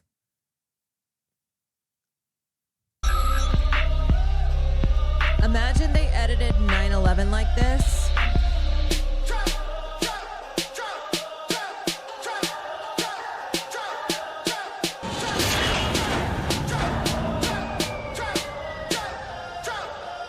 Like, mind you, you have people like Laura Ingraham of Fox News expressing her concern over the verified news, the verified reporting that the United States was the party that struck this school in Iran. And this is through, the use of very, very precise ballistic missile systems. Like they're utilizing AI that they argue is only making it easier to precisely strike. And they blew up a fucking school and are bragging about it. We've taken control.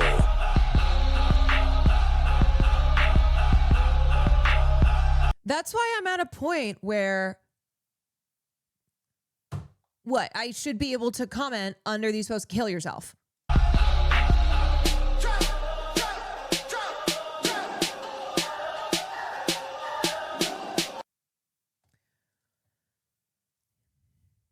At least 175 people, many of them children, were killed in an airstrike Saturday on a girls' elementary school in Iran. And here's Trump in 2012. Video game violence and glorification must be stopped. It is creating monsters. It has become increasingly common for this administration to do gamer meme posting. This is the kind of shit that like Asmongold and his community cannot get enough of. Like they live for this shit. This is also how they communicate. This is the type of worldview that they ascribe to. I am sure that people who are part of the Trump's digital strategy team, who are, creating these videos and posting like W's in chat. Can I get W's in chat? Probably, are like watching Asmongold.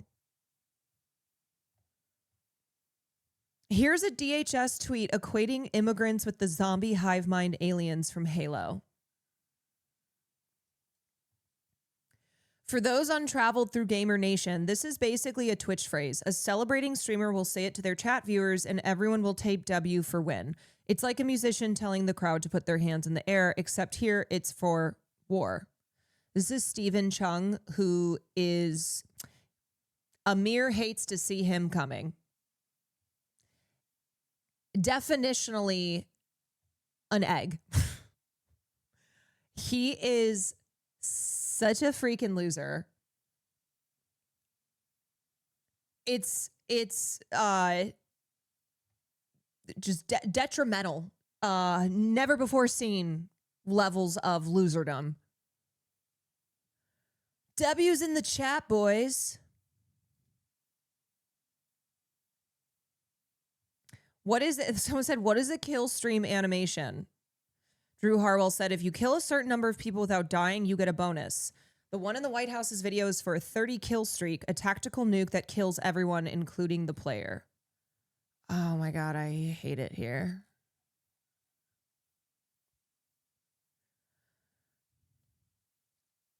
Ben Stiller called it out and said to remove Tropic Thunder from their propaganda video. Hey, White House, please remove the Tropic Thunder clip. We never gave you permission, have no interest in being a part of your propaganda machine. War is not a movie.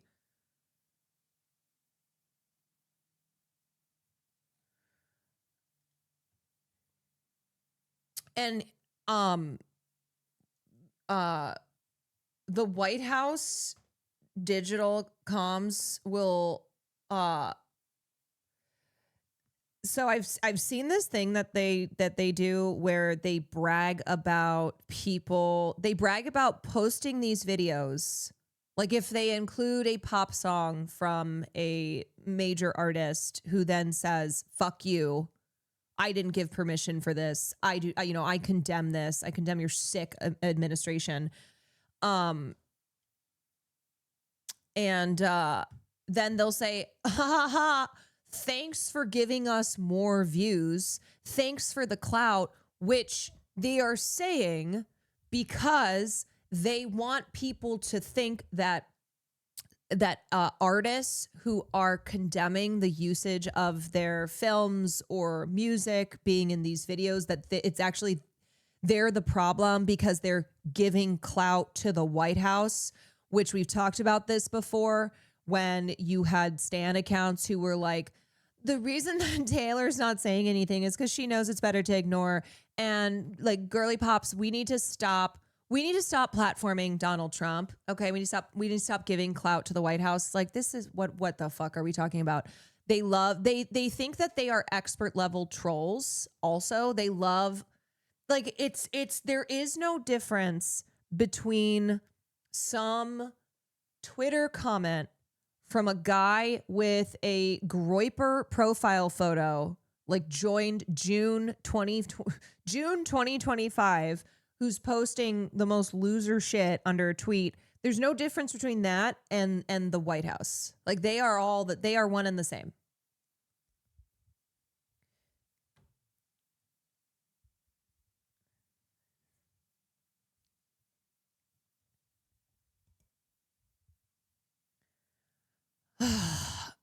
And the thing is that the reason that they post this shit is, one, because they think that they are epic trolls. They think that they are just owning the libs, owning these crybabies who are upset about dead children once again. And because this is all part of the broader strategy to normalize fascism. It's why I have always called out when, say, The Masked Singer has Rudy Giuliani. Guess what that does? That normalizes someone like Rudy and all the shit that he does. That makes him part of the mainstream. Or like Donald Trump taking over the Kennedy Center. ICE using songs from popular artists. There's this video I want to watch here by The Last Mixtape. This is specifically about ICE using pop culture to normalize violence, which I have talked about, but this is applicable. This is applicable to obviously more than just DHS and ICE. Like, this is the entire White House. This is how fascists operate, that they try to make a home for themselves in the mainstream to be like, see, we're cool. See, we fit right in here with popular culture. Jimmy Fallon having Trump on his show and ruffling his head. Yeah. Hello and welcome to Last Mixtape. My name's Stephen White, and on this week's show, we turn our lens to the subject of ICE versus pop music. But first,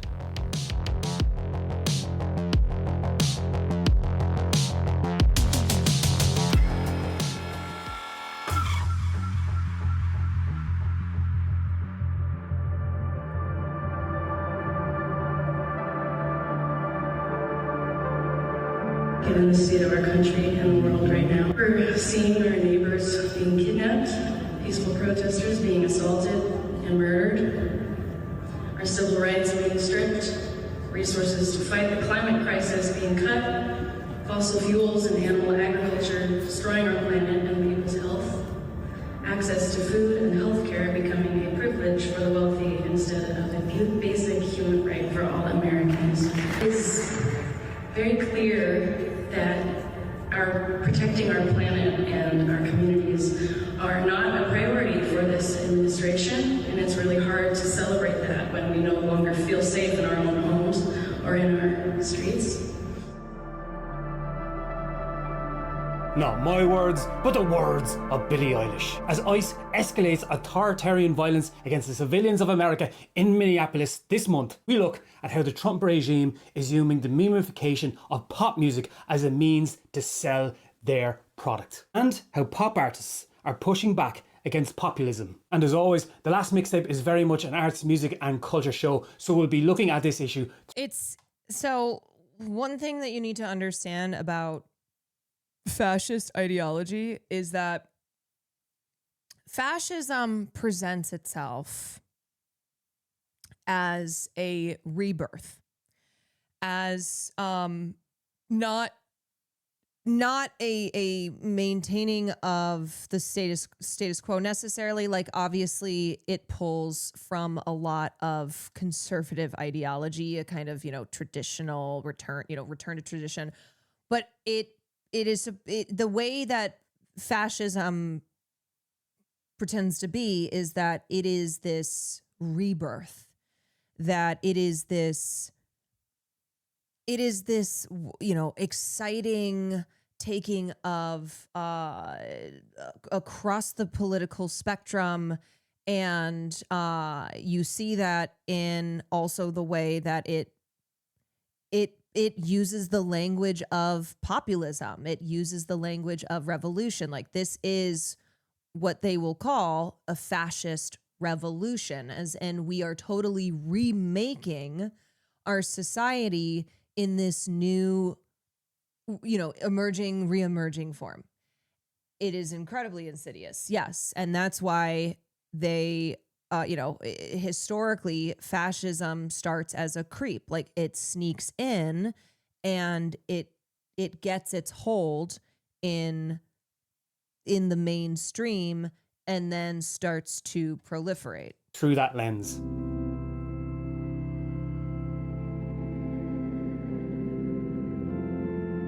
January 24th, 2026, South Minneapolis.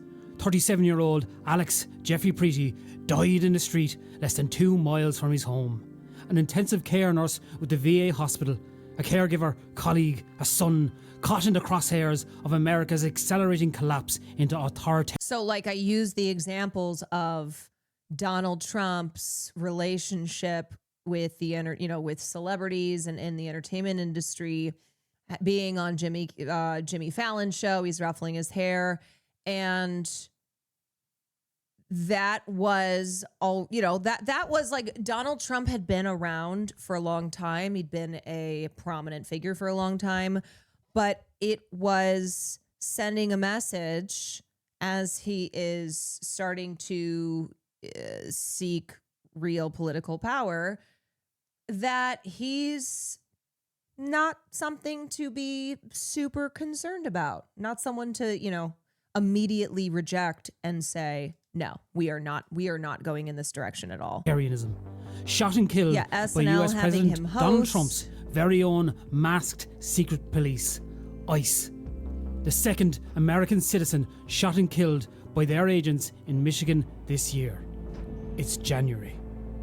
Video from the scene shows Alex, an American, exercising his right to protest, moving towards a woman to help her after she was pushed to the ground by ICE agents. An act of compassion in the face of its the only counter to fascism is anti-fascism. Absence. What followed was the very public death of Alex Preety. Within minutes, Preety's death was no longer his own. The reality of his final moments were there for all to see, as were the echoes of Rene Good just weeks before. Yet, it wasn't enough. And the Trump administration... Did he say he said Michigan. He's Irish. Alongside online authoritarian bootlickers, once again asked the public not to believe their own eyes. Alex Preety was now the subject of snivelling, pedantic propaganda. The narrative of "yeah, but what about?" fueled by debate bros taking a break from microdosing and mansplaining. And it's like any fascist ideology, if it is not, any fascist tenant belief, if it's not shut down, if it is not immediately mass condemned, then that creep only furthers.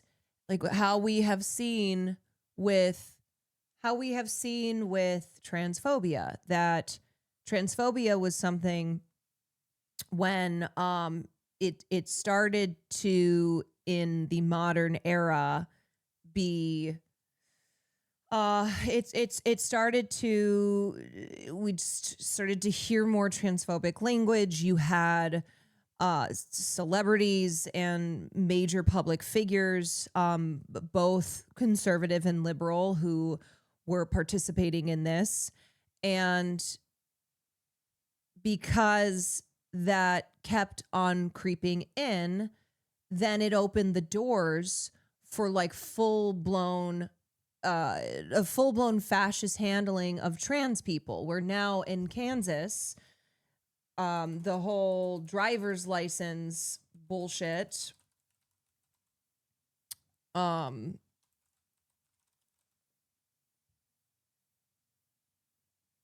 memification. Yeah.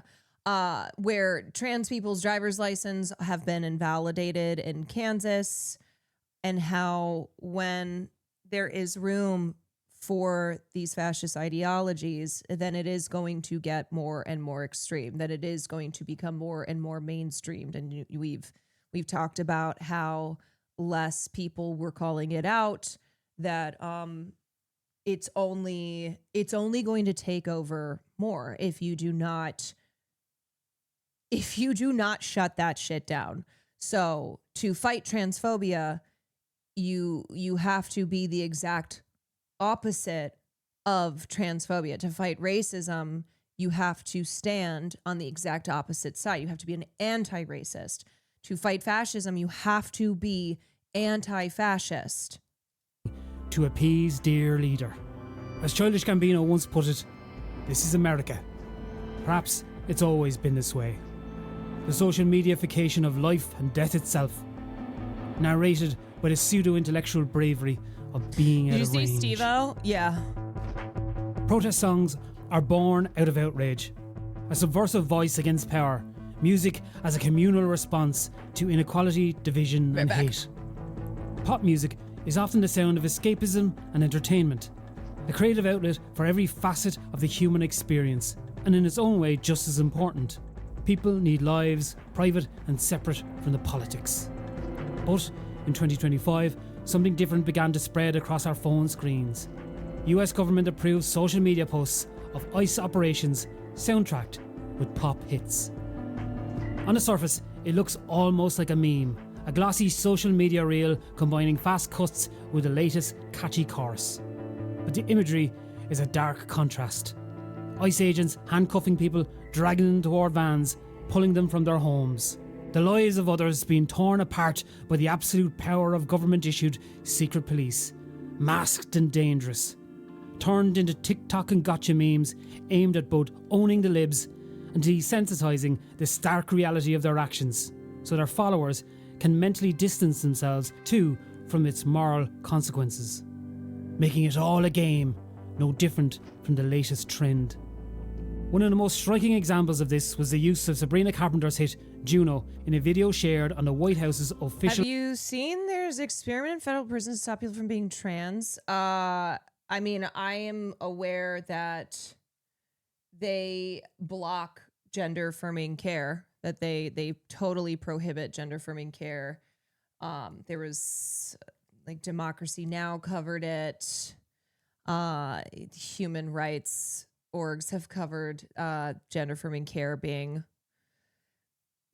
prohibited. They're basically going to do conversion therapy in prisons. Yeah, I mean, look, prisons are a prime place to conduct experiments, because once somebody is in prison, essentially anything goes. People do not care about what happens to what happens to the lives of those who we have locked away. The Trump administration is testing conversion therapy by medically experimenting on trans people in prisons. Yeah. This is, of course, the place that you get to after the recent era of transphobic, starting with transphobic language, then moving into transphobic legislation, to now these fucking evil ass medical experiments in prisons.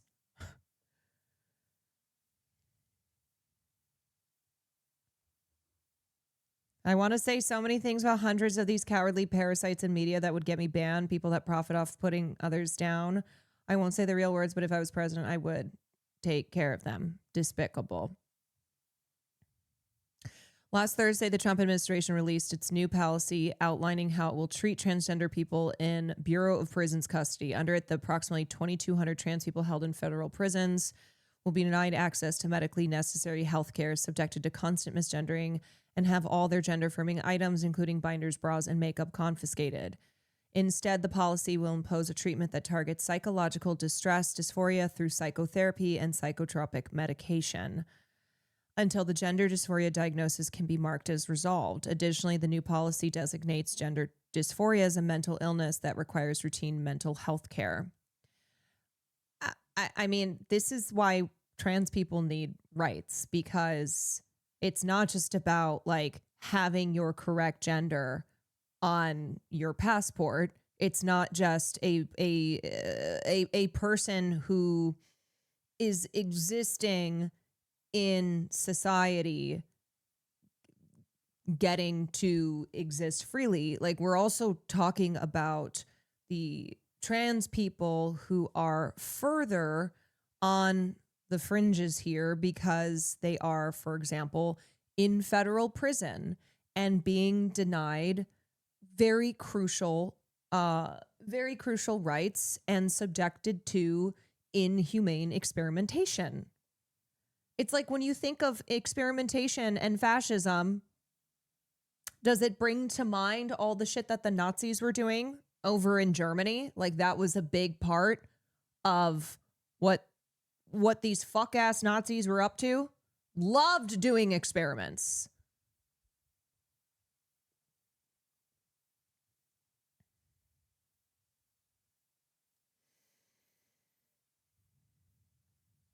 In other words, the Trump administration won't just medically and socially detransition trans people en masse. It will actively try to cure them of their gender dysphoria.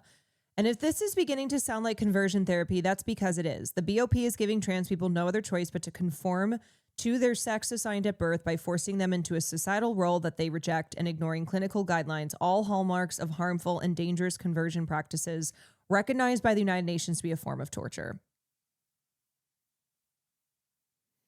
A trans woman in Kansas only changed her name, not her birth marker, and still had her license invalidated. They are tracking trans people down.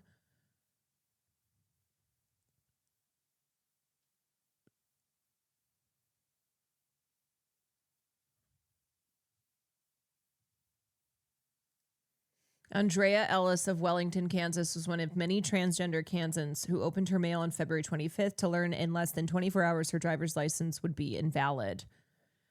The letter issued by the Kansas Department of Revenue informed her that because House Substitute for Senate Bill 244 requires Kansas to issue driver's license and identification cards to reflect the credential holder's sex at birth, her current license would become invalid immediately. Do you think that this is what keeps kids safe? Or do you think prosecuting the the pedophiles in Epstein's circle is what will contribute to keeping kids safe? To like getting justice for abuse, for adults now who were once groomed by these predators, who were abused by these predators. Like, I just can't understand how people think this makes their lives better. It doesn't. This only makes other people's lives worse. And guess what? This is all part of a crumbling society. This is all, like, you might not be trans, so therefore you might think this doesn't affect you, but yeah, it does. When human beings are having rights restricted, even if you do not belong to a group that is being heavily targeted by the state, it is bad for a society overall. You think that you live in a fair and free democracy. No, you do not. No, you do not. When full groups of people are having their liberties stripped from them, are being medically experimented on, are being are being harmed.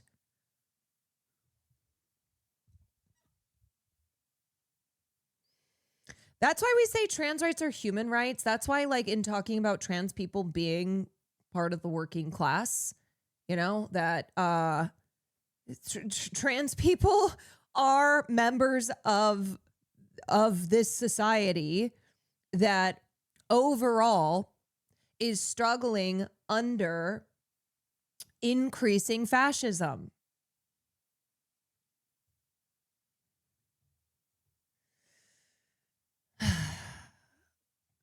What would a trans genocide look like?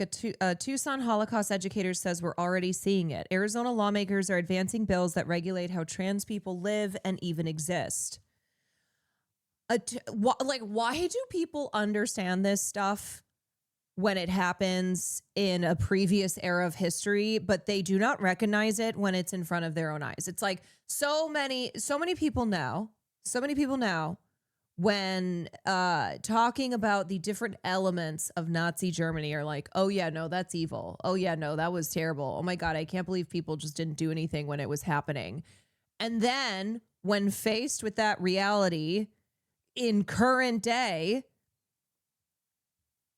they either agree with it or look the other way.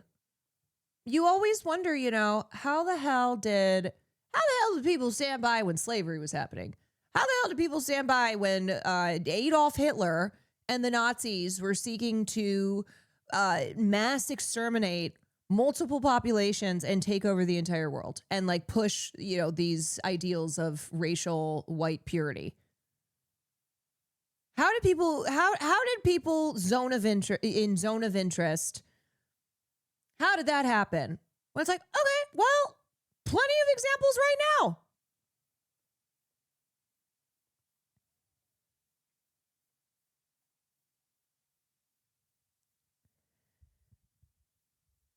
That graphic is so important for people to educate themselves on genocide and the Holocaust happened in many steps over a long period of time. I mean, for a period, for the Holocaust being as thoroughly studied and taught about and depicted in media as it has been, the whole concept of never forget, you know, learning our lessons, never again. Well, we seem to be forgetting. We seem to not have learned. And we seem to be letting it happen again.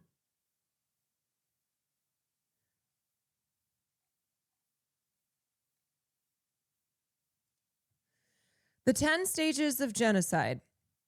Stage 1, classification. The differences between people are not respected. There's the division of us and them. Stage 2, symbolization. This is a visual manifestation of hatred. Jews in Nazi-occupied Europe were forced to wear yellow stars to show that they were different. Stage 3, discrimination. The dominant group denies civil rights or even citizenship to identified groups. The Nuremberg Laws of 1935 in Nazi Germany stripped Jews of their German citizenship and prohibited their employment by the government and universities. Stage 4, dehumanization. Those who are perceived as different are treated with no form of human right or personal dignity. During the genocide in Rwanda, Tutsis were referred to as cockroaches. The Nazis referred to Jews as vermin. Stage 5, organization. Genocides are always planned. Regimes of hatred often train those who are to carry out the destruction of a people. Stage 6, polarization. Propaganda begins to be spread by hate groups. The Nazis used the newspaper Der Stürmer to spread and incite messages of hate about Jewish people. Stage 7, preparation.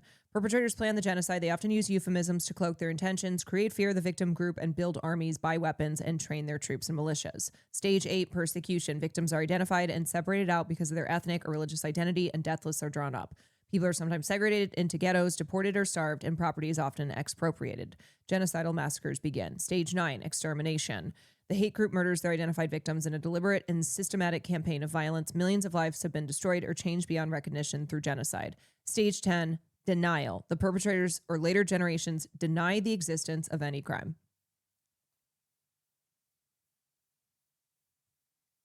I mean, this is why it's not any... It is not insignificant to have someone like Gavin Newsom say enough with the pronouns, to consistently throw trans people under the bus when he's, I don't know, chumming it up with right-wingers who would love to see every trans person killed. Like, it's not as simple as, oh, but Gavin is better than this other stuff. Like, we're talking about entire groups of people who are systematically being targeted.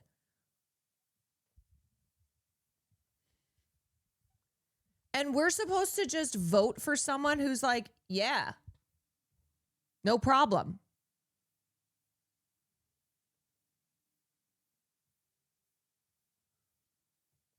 Where you might think, oh, pronouns, that's, it's like, whatever. We're like, pronouns aren't people's lives. Like, we're talking about this, okay? We're not focusing like that. Like, what I'm trying to explain is, like, you have a lot of people who get so caught up on thinking that this is all about, like, the entirety here is people wanting to be called the correct pronouns, when it's like, okay,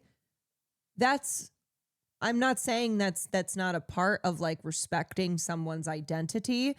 We're talking about trans people being systematically targeted in a genocidal manner.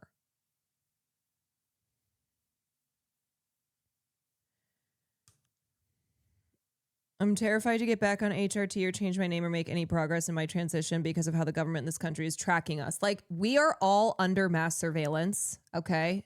Please understand that encouraging trans people, the surveilling of trans people, means that you are encouraging all this mass surveillance. Like, you think that that's not affecting you? Yes, it is. You think that giving the green light to the trans community being tracked down, being surveilled by the government is like, that has nothing to do with you because you're not trans. Like, it is all connected. How many fucking times do we have to say it's the most vulnerable groups that will be the most heavily targeted first? Like, we're past just Palestinians and trans people and immigrants being the sole targets here. Like, as it's getting worse for these groups that have already dealt with so much, it's getting worse everywhere.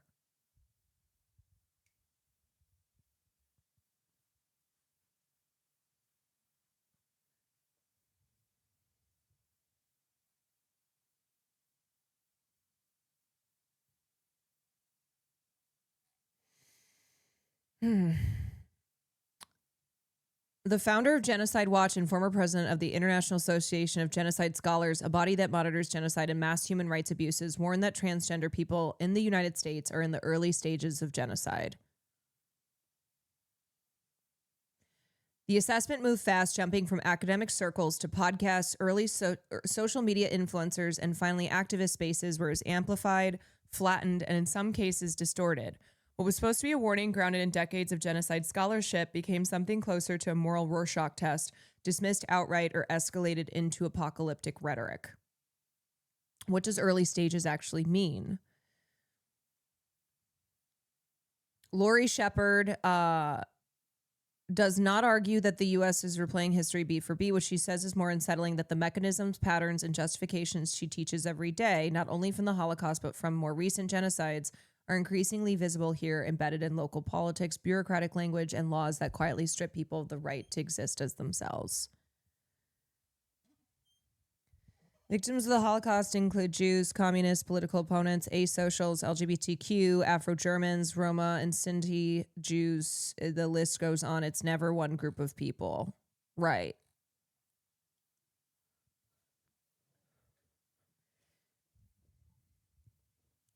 And I think disabled people, I think because so many people associate the Holocaust with just the extermination of Jews, with just the targeting of Jews, and either forget or don't realize that the usual vulnerable targets, disabled, LGBTQ,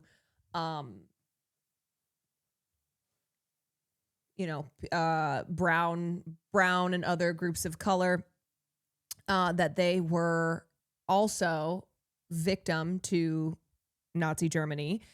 And nowadays, because Jewish people are not systemically oppressed, they don't face, they are much more socially, they are much more socially protected, that I think there's just this not recognizing a genocide, one, outside of the context of the Holocaust, and two, as it pertains to the Jewish community.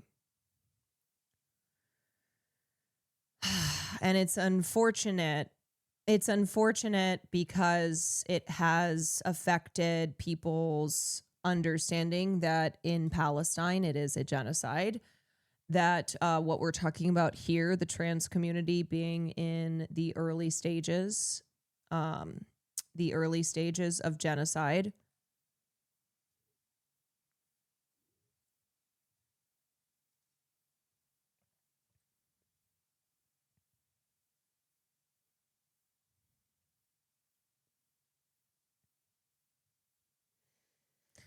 The in-group just keeps shifting. Once they've targeted one group, they move on to the next.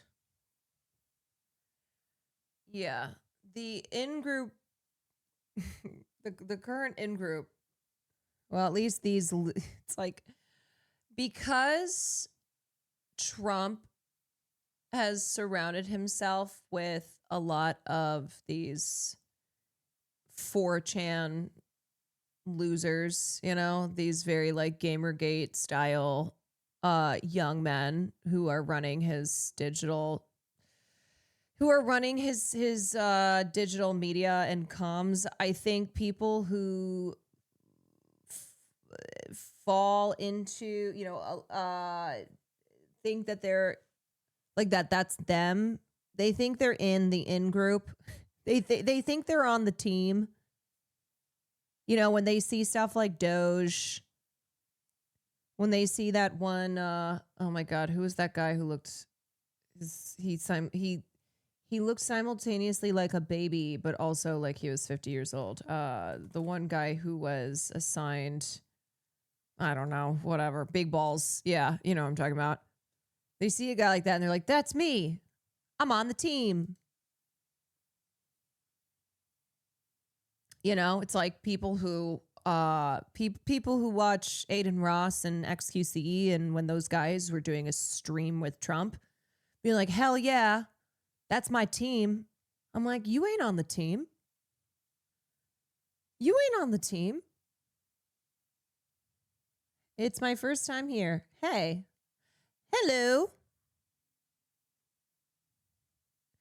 It's not just this, Caroline. Normies are getting pulled into alt-right pipeline on YouTube. Caroline Kwan had to cut couple friends for this.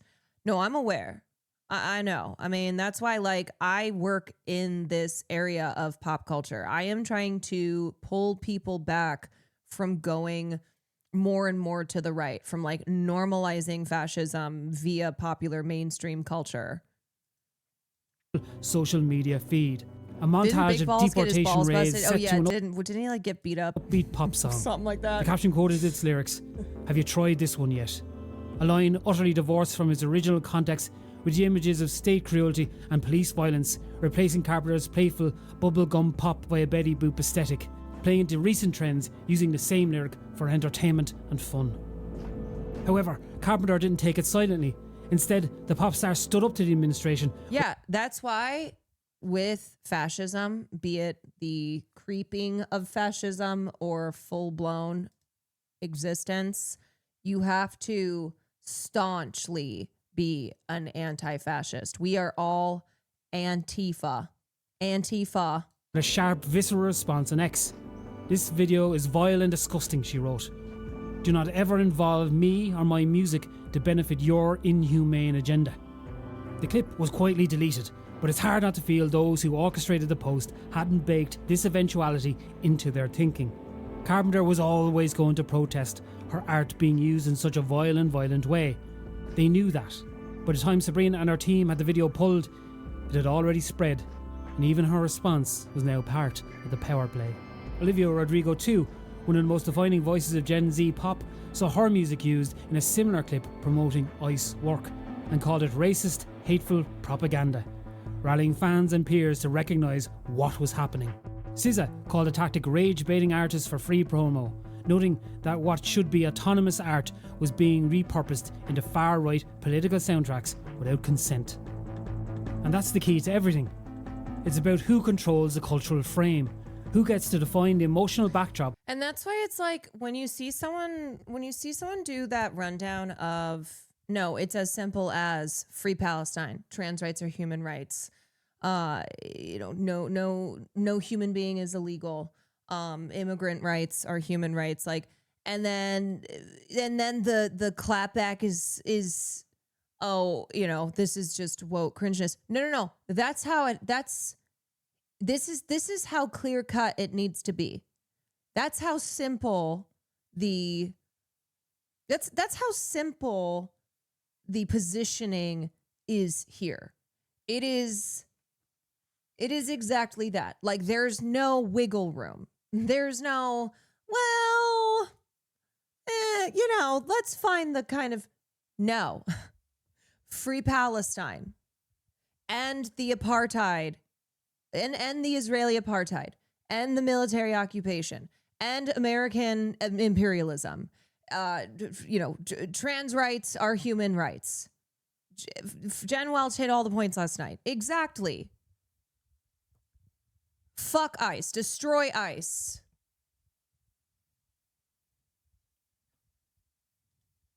Of public violence.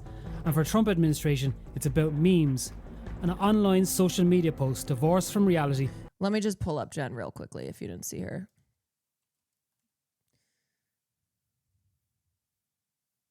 Why am I blanking? Jen Welch. Oh my God. My full chest, never obey in advance. And I want to say something with my full chest, never obey in advance. Fuck ICE, fuck Donald Trump, free Palestine, and save trans kids.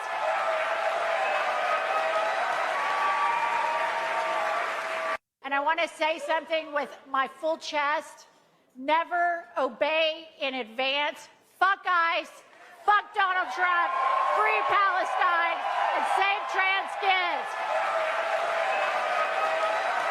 And that is why when we talk about how it is not acceptable for the Democrats to go, well, we're not Donald Trump, and then fully indicate that their role here is to have things go back to basically the status quo, just with the removal of Donald Trump and the kind of MAGA vibe. No, that is not how you counter fascism. You do not counter fascism by incremental change. You do not counter fascism by maintaining any of the status quo. You do not make people's lives better by not presenting them with an actual radical agenda.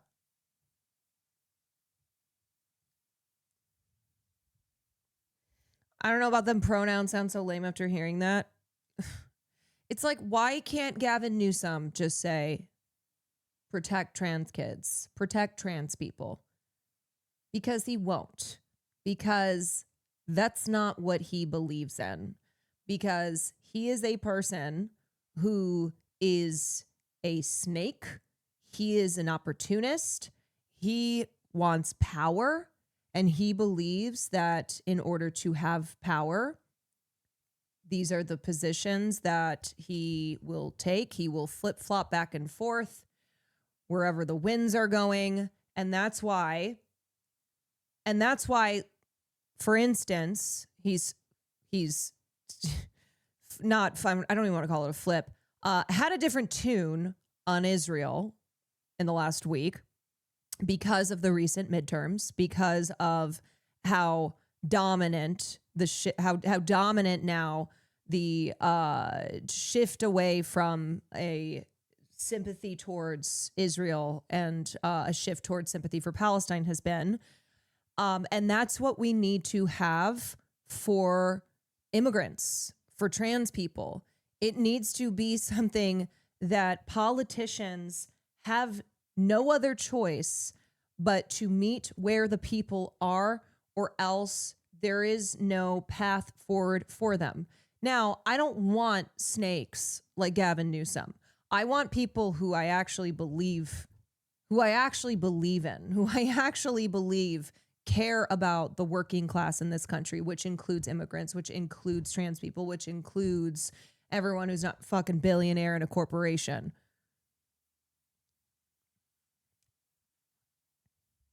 He'll say what he thinks the person he's speaking to wants to hear. Speaking of, Matt Bernstein just put out a podcast episode with Emma Vigeland and Kat Black. We all deserve better than Gavin Newsom. Yes, we do. All of us. Often anonymous and geared towards turning violent fascism. I got to get on my soapbox about Newsom at my local bar tonight. I actually think I got through how shit he is. Yeah, I do hope that people are holding up like his comments on Ben Shapiro's podcast about, oh yeah, no, I agree with you. This isn't a genocide here. And then the comments that he made with the Pod Save guys, and understand that he is a snake. He's a fucking snake. Do you want a snake? Do you think? Well, some people do. Some people are like, yeah, that's how you counter the MAGA snakes, is that we have our own snake. I'm like, huh? How about no snakes? How about no con artists and grifters? Don't we deserve better? Isn't that who's actually going to fight for a more just world here?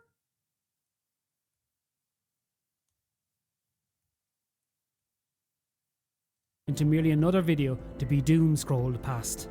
The act of propaganda trying to either claim or destroy popular art is a tale as old as time. Authoritarians want control on everything. Fascism demands to infest society on every level. Yes. Using a pop song as a way of normalizing state force with familiarity, turning violence into content. In essence, it's a form of cultural laundering. And for the artists pushing back, it's a catch-22. They become objects of a power dynamic where the state once again borrows the language of culture to make itself feel normal, inevitable, and even acceptable. The refusal to soundtrack fascism becomes the most telling protest in and of itself, one of cultural ownership. Recently, a network of artists from Billie Eilish to Olivia Rodrigo publicly condemned the escalating force of ICE and its use of music in the wake of several violent incidents, including the widely shared killings of Renee Good and Alex Pretty in Minneapolis. Their reactions range from emotional denunciation of the violence itself to denouncing the use of their cultural work in a narration of that violence. The moment is telling.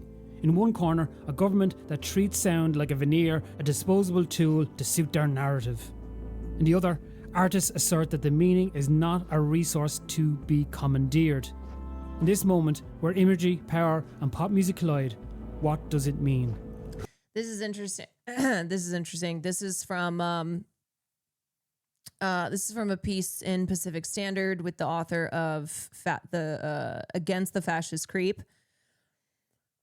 Fascist tradition of using the arts as vehicles for expanding the movement is visible in the U.S. today, in some cases in eerily similar ways to the original rise of European fascism in the early 20th century. In an interview with Pacific Standard, Ross discussed the ways that fascists have historically snuck into mainstream cultural milieus, while progressives sometimes fall for fascist infiltrators, and how entertainment media played a role in the election of Trump. What are some early examples of fascist creep via cultural milieus? In Futurism, we see some early examples of cultural fascism, if you will. Filippo Marinetti, founder of the Futurist movement, would be a good place to start. Futurism was founded in Italy in the early 1900s and was one of the earliest proto-fascist and, in some cases, fascist movements. The idea of futurism was to return to the noble myth of the new man who stands for family and tradition, but in a superpowered world of dynamism and adventure. Later in Germany, the expressionist movement was broadly seen as somewhat anti-fascist and a very nihilistic, anxiety-ridden reaction to the horrors of World War I. However, there was a poet named Gottfried Benn who was nominated for the Nobel Prize for Literature 5 times, who moved toward fascism. Because Benn was such a powerful poet in Germany at the time, his turn to fascism was, in a way, a connector between the romanticism and idealism of the 19th century and the fascist usurpation of those traditions in the 20th century. So understanding that it's not that, these cultural movements are created by fascists, like fascism does not create, but it's how fascists excuse me, it's how fascists and fascist movements will usurp this stuff. The Volkisch movement in Germany during the late 19th and early 20th centuries, where the Blut und Boden, or blood and soil ideology comes from, was like a back to the land movement, almost like a hippie movement. And that, if you compare that to today, how we've seen a lot of like in wellness, in kind of the crunchy granola spheres of the internet, that like the Make America Healthy Again, that in the past might have been associated with like hippie 60s counterculture, has been a gateway for fallen down the right-wing hole. You have a lot of like the raw milk, anti-vax, Russell Brand, Ballerina Farm, Make America Healthy Again. Like that in that whole world, it being very right-wing coded. There being a lot of reactionary, a lot of reactionary movement happening there.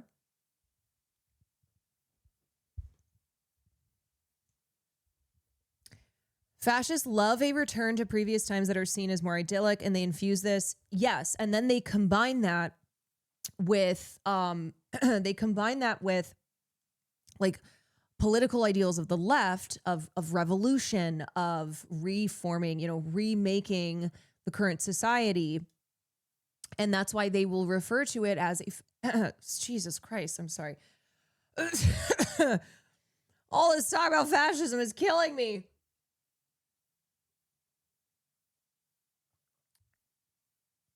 Yeah. It's so Make America Great Again. Yeah, this diva's going down. No, I'm not sick. No. I'm not sick. I think this fascist environment is just taking it's having its effect.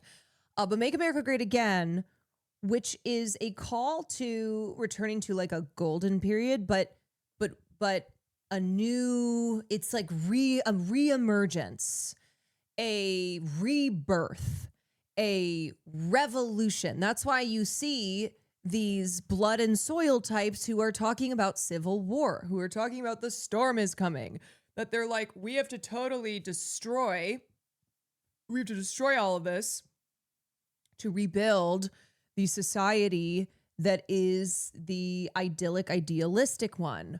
I mean, you have all these psycho Christian nationalists right now who are like cheering and making videos about how the world is going to the rapture, the book of Revelations. We have to bomb Iran because that's how Jesus comes back, and everything will be destroyed because then the new perfect, beautiful world will come to be.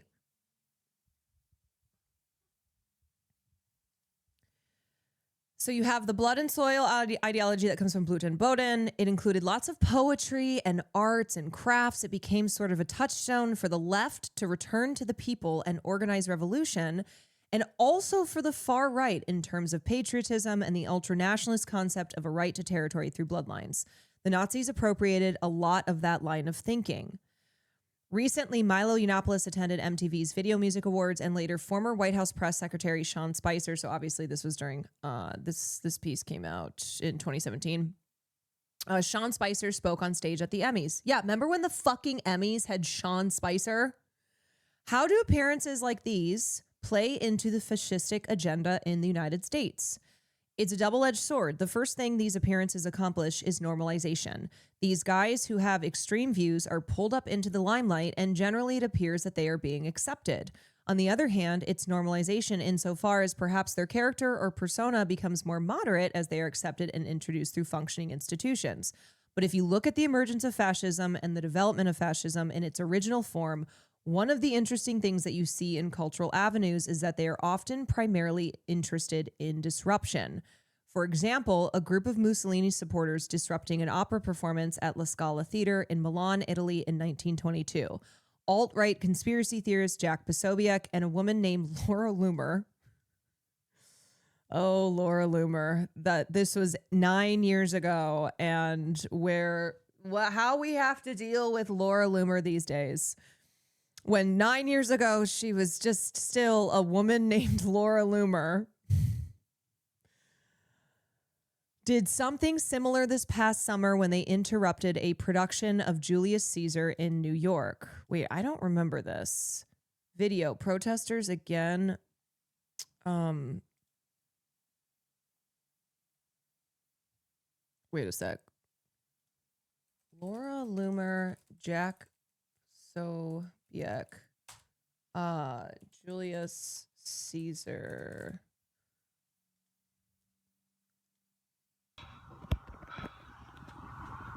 Liberty, freedom. Stop the normalization of political violence against the right.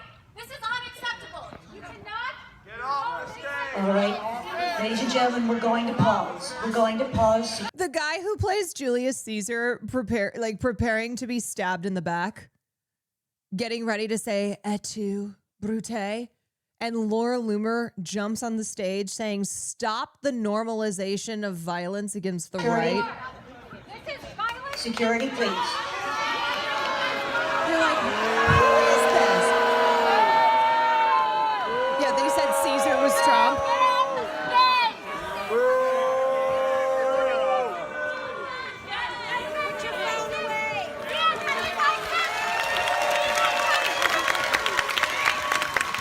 You are all Goebbels! You are all Nazis like Joseph Goebbels! This is Goebbels! You are all Goebbels! You.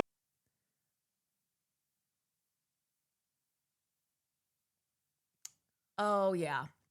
The way that Nazis will accuse other people of being the Nazis, that they try to turn it around, that they try to flip it around and say, actually, you are the Nazis here.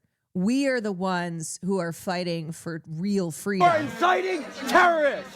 The blood of Steve Scalise is on your... Also, Goebbels, did he mix up like gerbils and Joseph Goebbels? Like, is that how he got Goebbels? Your hands. The blood of Steve Scalise is on your hands. Goebbels would be proud. Goebbels would be proud. Goebbels would be proud. Come this way. Sir, Goebbels would be proud. Sir, grab your stuff. Goebbels would be proud. Goebbels would be proud. Goebbels would be proud. Nazis. Sir, you are Nazis. Please, Goebbels would be proud. Goebbels would be proud. Goebbels would be proud. Let's go. Goebbels would be proud. People are like, who the fuck?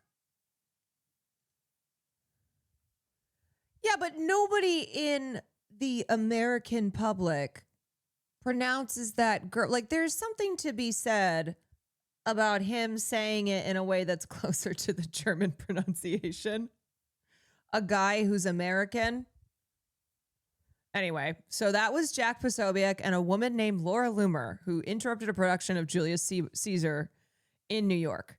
And inevitably, there are liberals in mainstream institutions who accept the expressions of fascist disruptors insofar as it's expression and insofar as it's good to explore the arts and humanities. So here's a tendency to accept these movements to some degree and perhaps even adopt some of their mindsets under this position. Yeah, because remember the visual of I'm the Democratic Party. And I go, we need to reach across the aisle and work with the right. Well, guess what happens? Here's liberals. Here's the right. Liberals move this way. The right continues. On screen it looks like it's moving the right. The right continues moving to the right. Liberals move to the right to meet in the middle. And what happens is it just keeps moving to the right. All these gerbils just keep moving to the right. Jack Posobiec was in the room with Trump when they launched bombs on Iran last weekend. I'm sure Trump let him hit the button. He's like, you want to hit the button, Jack? Jack, do you want to hit the button? He's like, yes, please, sir.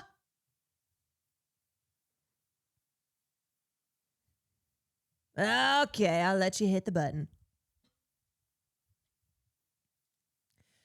This is incredibly dangerous because fascism is so vitriolic and mercurial that it's difficult to contain. You can definitely end up stabbing yourself with your own strategy on how to deal with them if the defense is anything other than no, keep it away, destroy it. That is what has to happen to fascism. Not an ounce of capitulation, not an ounce of normalization, not an ounce of acceptance. Total destruction of fascism. Total destruction of fascist ideology.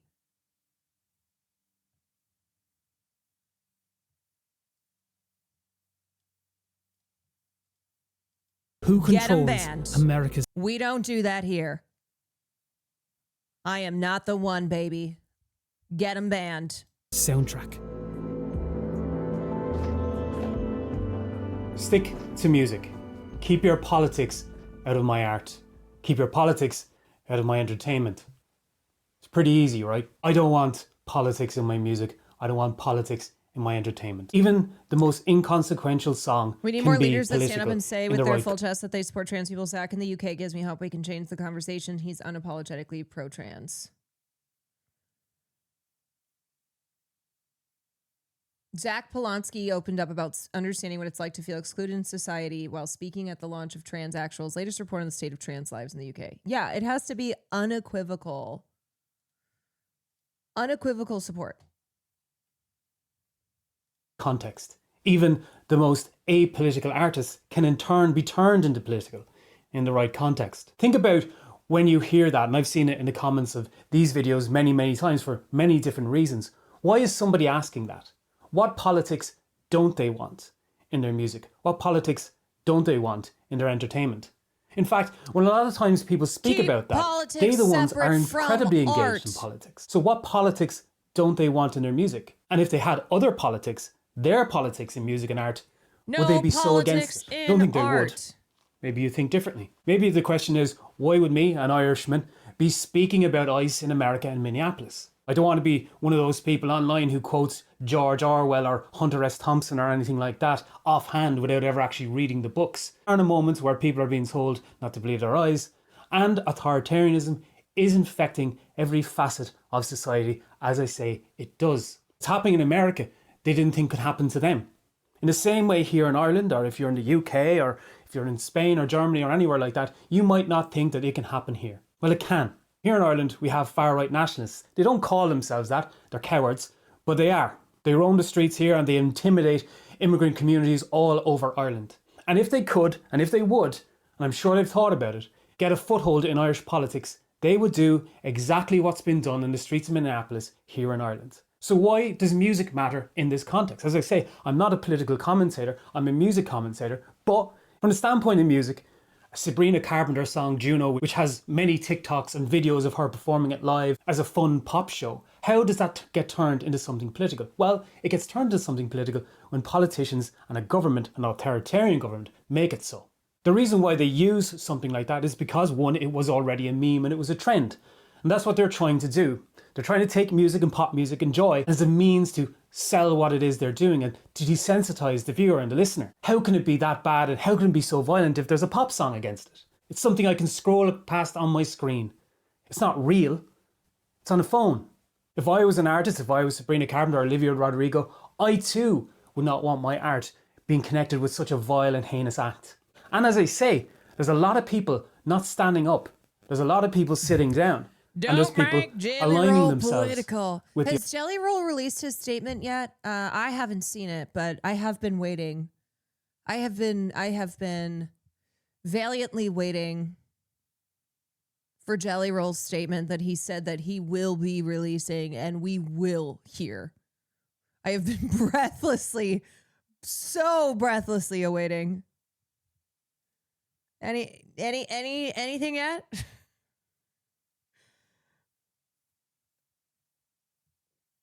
No, that's wow. I can't believe it. The Dropkick Murphys did an Anti-Ice concert today in Minneapolis. Good. Well, I guess we're still waiting. I guess we're kept waiting any day now, surely. Usually on this show, we would talk about protest songs. And this week, Bruce Springsteen brought out a brand new track, The Streets of Minneapolis. And I have to say, I'm a massive Bruce Springsteen fan. I've seen him several times when he's come here to Ireland. And it's a great track. It's obviously the boss, and he's writing from a place from the heart, as he always does. And in many moments throughout American history, he has been a point and a voice in it. I even saw a video of him getting on stage with Tom Morello, formerly of Rage Against the Machine, and to perform some songs from The Ghost of Tom Joad. And it shows that there is a resistance against it. There is a protest against it. And you would expect Tom and you would expect Bruce to do so. And he is the boss after all. Those songs exist in opposition. They are created in opposition to them. And a lot of Springsteen's career has been about that. In fact, we're talking about the... What are we doing? Jelly Roll hid painful secret while celebrating at award show. Is the painful secret that he's like a communist? Oh no, it's that he had a broken collarbone. Jelly Roll revealed that he powered through one of music's biggest nights while holding a painful secret. I was just thinking, I was out there running all over the Grammys with a broken collarbone. Every time I hugged someone that week, I wanted to scream. I just didn't say it, but every time someone squeezed me, dude, I thought I was gonna cry. He was holding in a fart the whole time. Oh my God, what a hero. He gave his 5.8 million, maybe this is why we haven't gotten the statement yet on ICE. Jelly Roll gave his 5.8 million followers an update on the status of his ATV, which he believed he had totaled in the crash. Y'all just took this thing out for the first time since I flipped it. I broke my collarbone. I was so scared to get back on this thing. I just knew if I didn't get back on it sooner than later, I was just gonna be more and more afraid of it.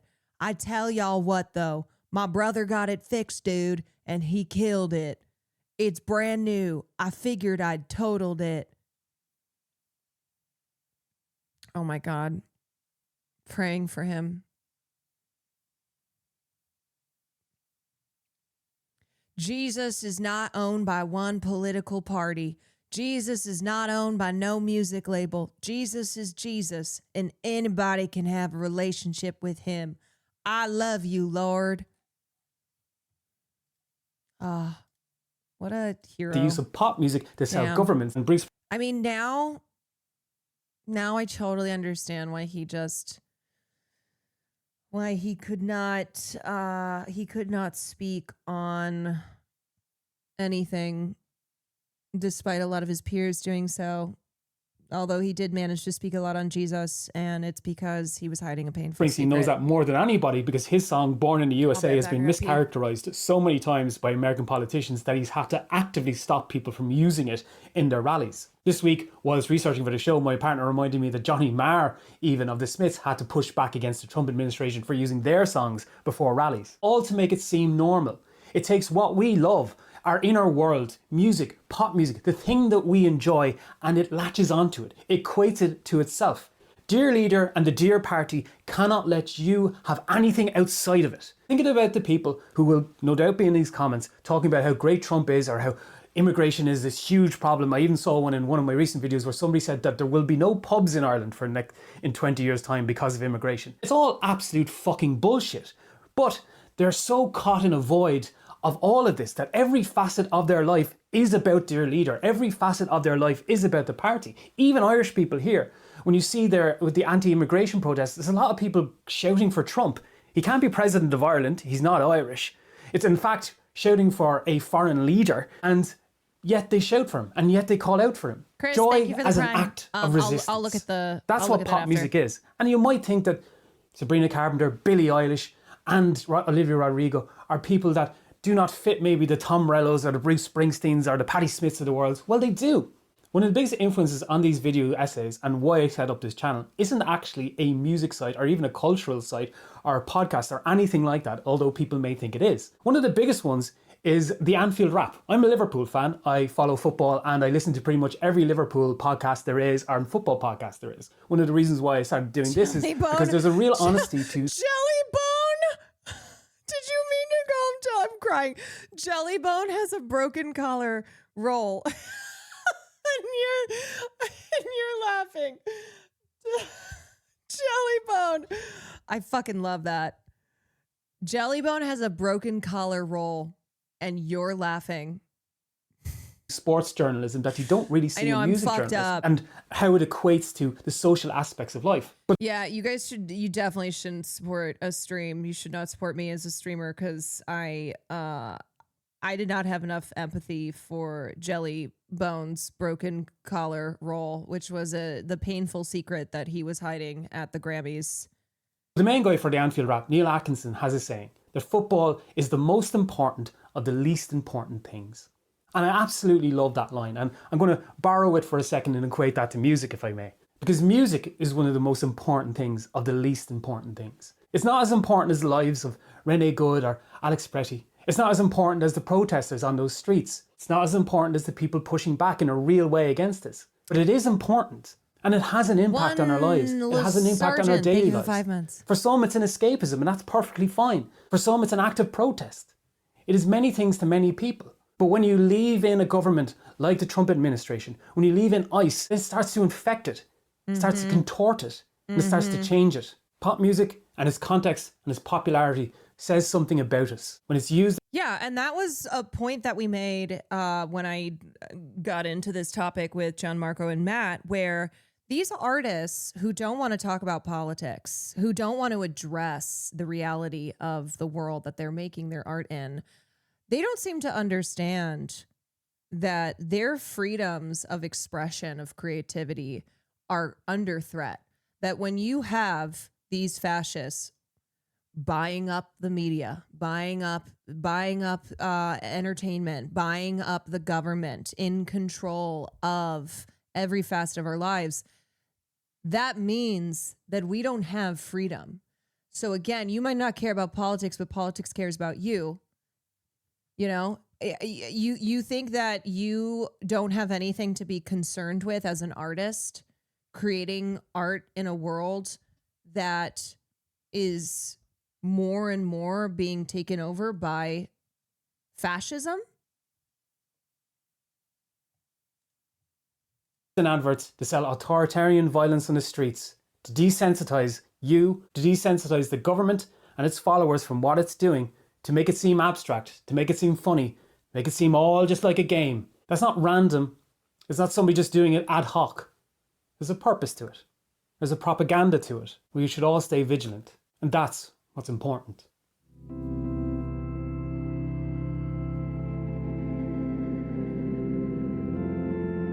Fascism infests everything. Acting like a parasite, it leeches onto and controls the very body of society itself. From politics to culture to music to community to your internal self. Taking pop music, or any music for that matter, and contorting its context into that of authoritarian propaganda is a symptom of that infestation. A power grab to remind the proletariat that everything, no matter how abstract, comes back to dear leader. Nothing cannot be owned and used by the party. For Trump's followers, it softens reality through the lens of digital abstraction. Pop music bangers to make the violent scene. I do like the black and white on this, including Greg Bavino and Christine Elm, almost like an in memoriam. It softens reality through the lens of digital abstraction. Pop music bangers to make the violent scene mimic, funny, shareable content with which to own the libs. When art is taken without consent, People are having to fall on the sword so that the Trump administration can fix some PR and here. contorted into government propaganda, it turns pop music into one of the many cultural fronts that need to be defended. What Billie Eilish and Sabrina Carpenter and Olivia Rodrigo et al. Are doing is an essential refusal to let intimacy, escapism and inclusion be weaponized. While protest music is an overt expression of anti-fascism, pop music in all its guises can have the same effect. What art resonates with the population, what we turn into the cultural soundtrack of our lives matters. It doesn't have to be political in nature.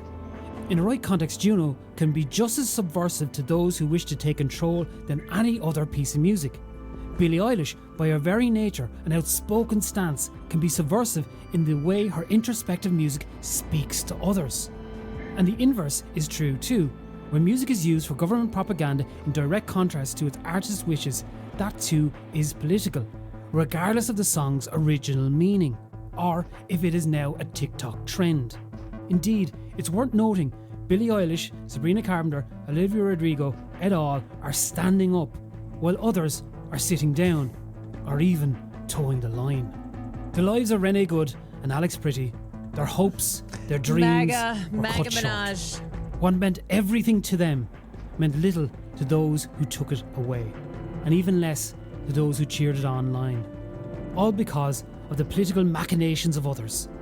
So people in masks can make other people behind screens feel less afraid, even when those stoking those fears are the same ones holding ICE's leash.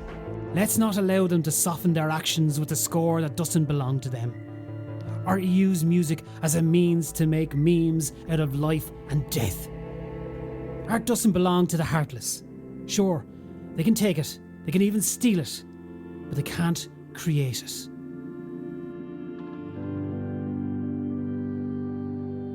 And so it goes, and there it went. ICE versus pop music. Protest versus populism. Fascism versus anti-fascism. What do you think about the artists whose music is being used in adverts for ICE? What do you think of the memification of pop music for these means? What do you think about Bruce Springsteen's new song in Minneapolis? What do you think artists' role is in this entire debate? Comment down below and let me know. Thank you for watching. What I feel... Yeah, he's spitting bars. What I feel is that we should not talk about Trump and ICE and the White House using pop culture because we shouldn't be giving them clout. We shouldn't be platforming the United States government. That's how I feel. We should just go, shh.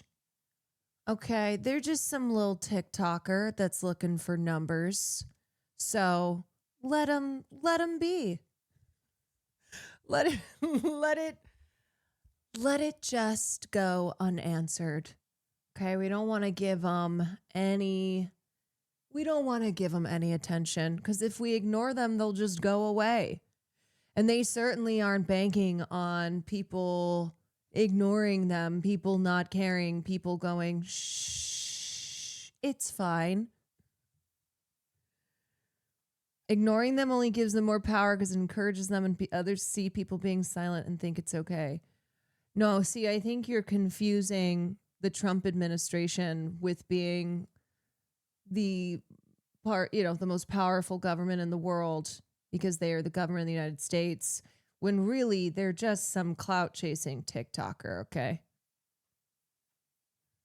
And that's why someone with a Taylor Swift profile photo who operates as a Stan account, should be the one that you listen to, and not scholars and not experts on how fascism uses pop culture to creep in and normalize its ideology, how it steals. The values, I think, are really clear. And I think in terms of what is the mechanism in which to communicate that values, it's me, it's the deputy leadership, it's our spokespeople, it's every single MP.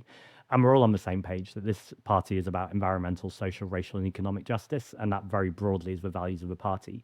More specifically, red lines for me are homophobia, transphobia, racism, misogyny. Speak on it. We don't go near those.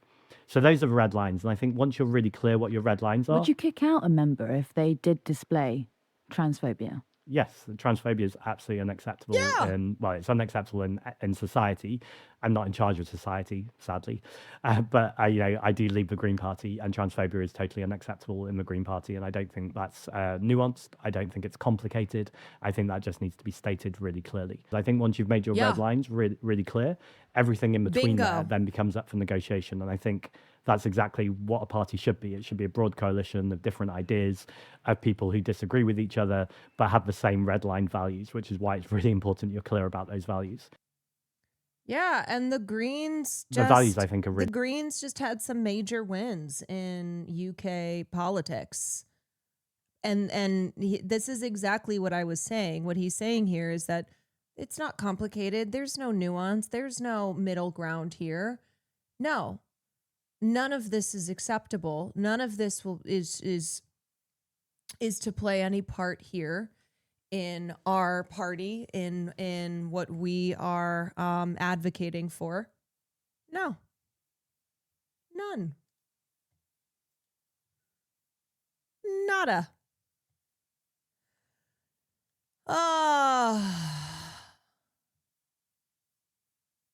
I just need a moment.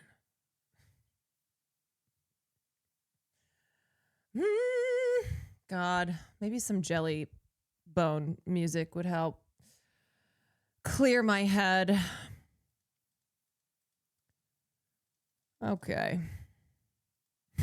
Play that shit. If you budge an inch, they take a mile. Yeah, you meet in the middle, you move to the right, and they move further to the right. And then we all just end up on the fucking right. We all just end up in goddamn fascism.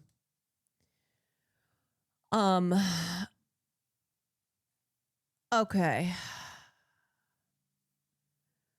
Why do I feel so wiped out? Oh my God, Jamie Lee Curtis has jumped in on the Timothy Chalamet. Timothy Chalamet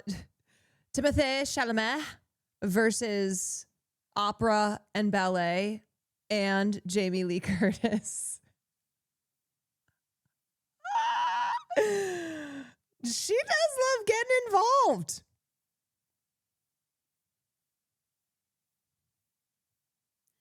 Move over. There's Club C, Club Chalamet. There's a new Club C. Club coming.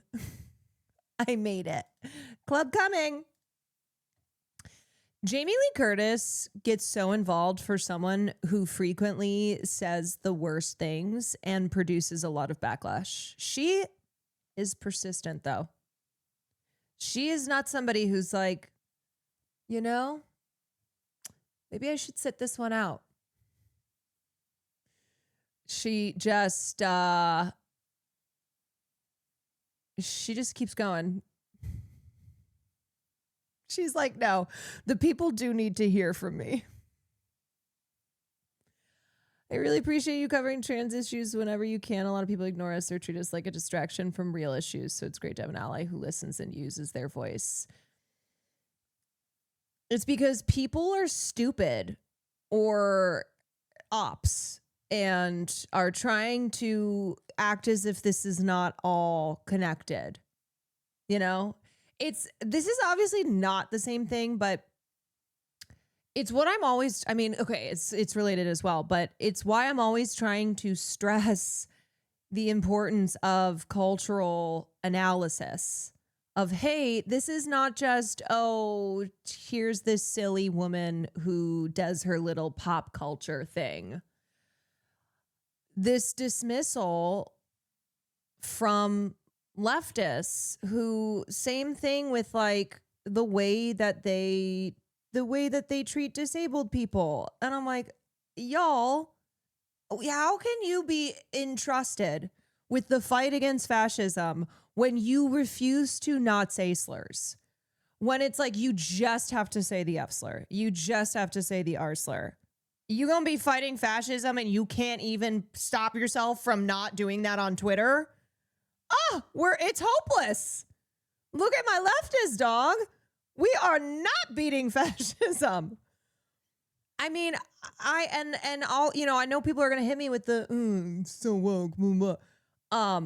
No, it's exactly that it's like you're being a piece of shit and showing that you not recognizing the interconnectedness here, you not having discipline, you not having any discipline. Yeah, maybe we all need to get way the fuck more woke, by the way, okay? We all need to get way the fuck more woke because look at everything that's happening. Like not woke 2.0, woke 100.0. Woke 100.0. Like I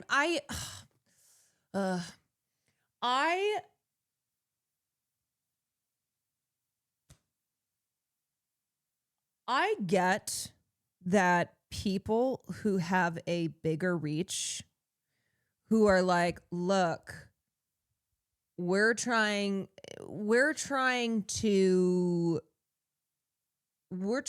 meet the public where it's at.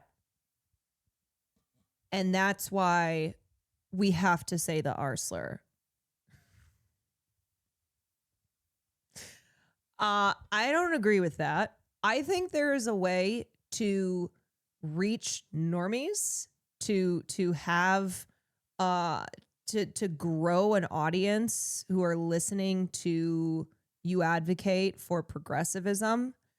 And you don't have to say slurs, first of all. And I think in speaking to people where they're at, honestly, that is where something like pop cultural analysis comes into play. Like the way I look at it is I don't need to say slurs to speak people's language. I need to talk about film. I need to talk about music. I need to talk about culture because that's what people understand. That's like, oh, now they're listening. You know, and then you link it all together. You hook them, right? You bring them in with, oh, here's this thing that's very popular that people are going to be interested in. They'll be interested in hearing about this popular thing, and then you come in with analysis and commentary that is woke as fuck. The resurgence of the R slur is so forced. I know. It's very, very forced. I'm like, please, you look like an idiot. You sound and look like an idiot.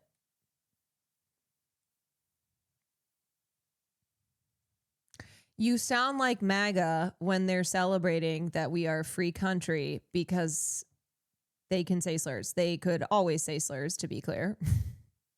And that's not what freedom is. But yeah, it's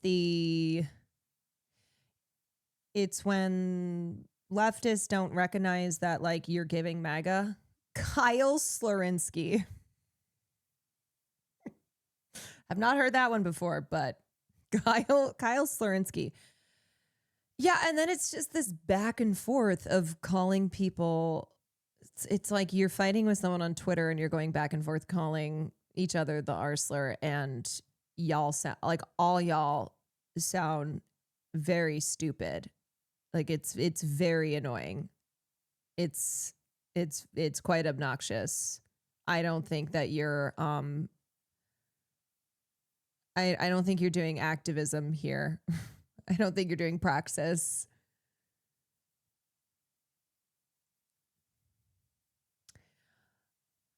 What annoys me more than that is when people in various Reddits use regarded. Yes.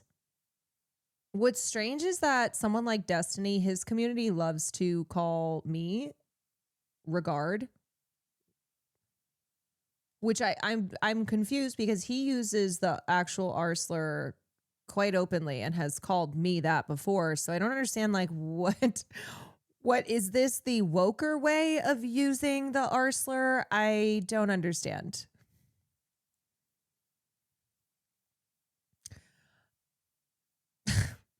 I don't know. I do not try to understand that community beyond yeah, you support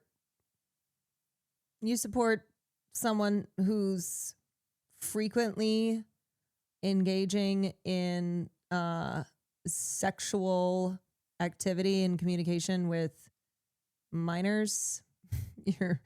You are following pedophiles to the ends of the earth. Okay. GV Bruin, thank you for the 5 months. That's just something I look at. I go, yeah, I don't need to think too hard here.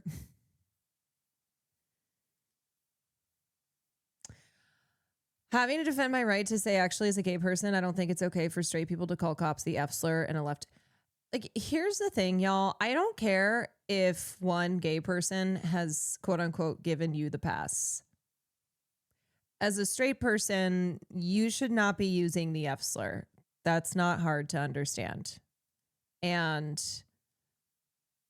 I think there's a reason that if, say, you have a black friend who's like, I give you the pass, you're not saying the N-word. There aren't slur passes. There are not slur passes. And it's kind of like, I mean, just, you know, where you're not taking that N-word slur pass, but you are taking the supposed F slur pass.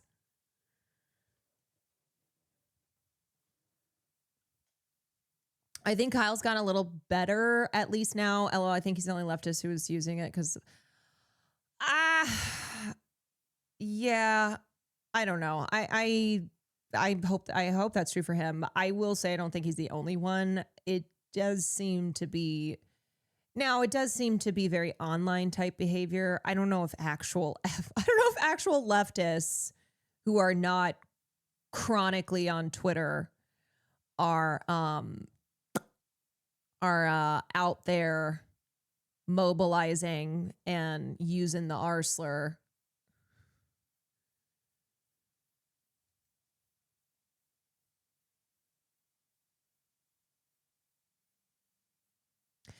You know, like, I think I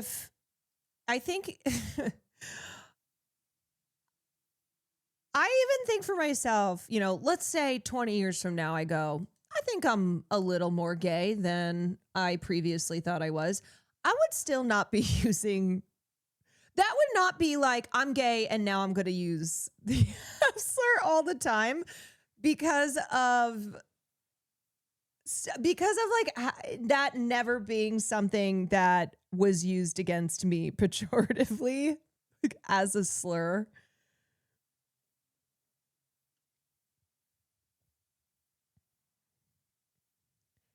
As a certified F slur, cops are the opposite of F slurs. LOL, they hate us and always have. This environment is way too homophobic for any non-F slur to be using the F slur.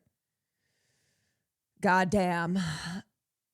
Yeah, I hear you on that. I mean, God, I am. You know what I saw recently?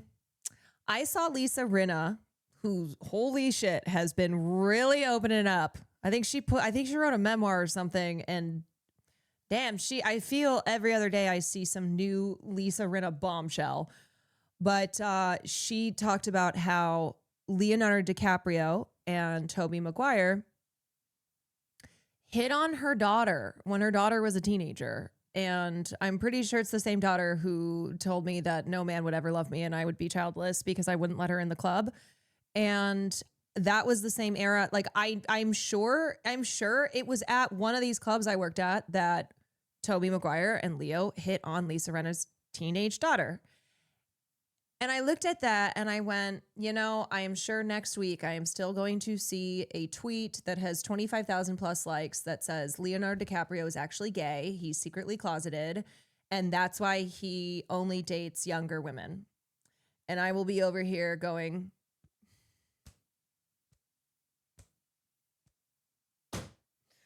yeah, you know what? The 100th time this tweet has been written, now it's true. Rather than it being what is quite commonplace, which is adult men being creepy to teenage girls. Rather than the reality of the Epstein class, Tobey Maguire is a fucking creep. He's such a creep. Yes, and Leo dates younger women because Leo wants to only be with younger women. He is a man who, as he gets older, is in a position to consistently keep dating women who are 25 or under.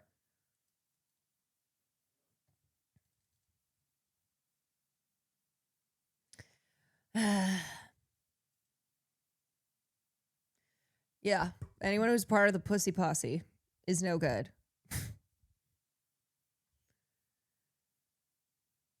Who was the actor who literally wrote an article about how he doesn't say the F slur anymore because his daughter taught him it was bad?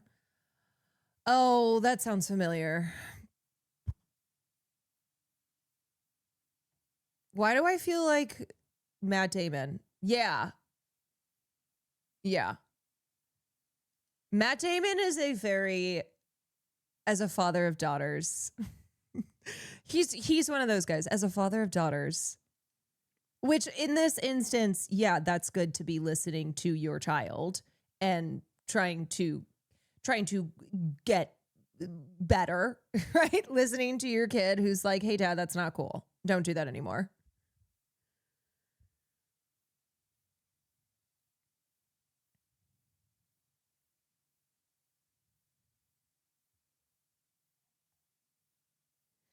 He also got famous pretty young. Makes me wonder if that thing is true, at least for some people, that some people say stay stuck at the age they got famous. I mean, yeah, there's the whole arrested development, which we see all the time with streamers. We see all the time with people who are child actors. But Leo, I just don't understand why it's so hard for people to understand that Leonardo DiCaprio is a rich, famous dude. He's a dude who's also rich and famous. And he, like a lot of men, prefer much, much, much younger women because we live in a society where youth is valued in women, where youth and beauty are what women are taught to attain, to strive for, because that is how they have any, that's how they matter.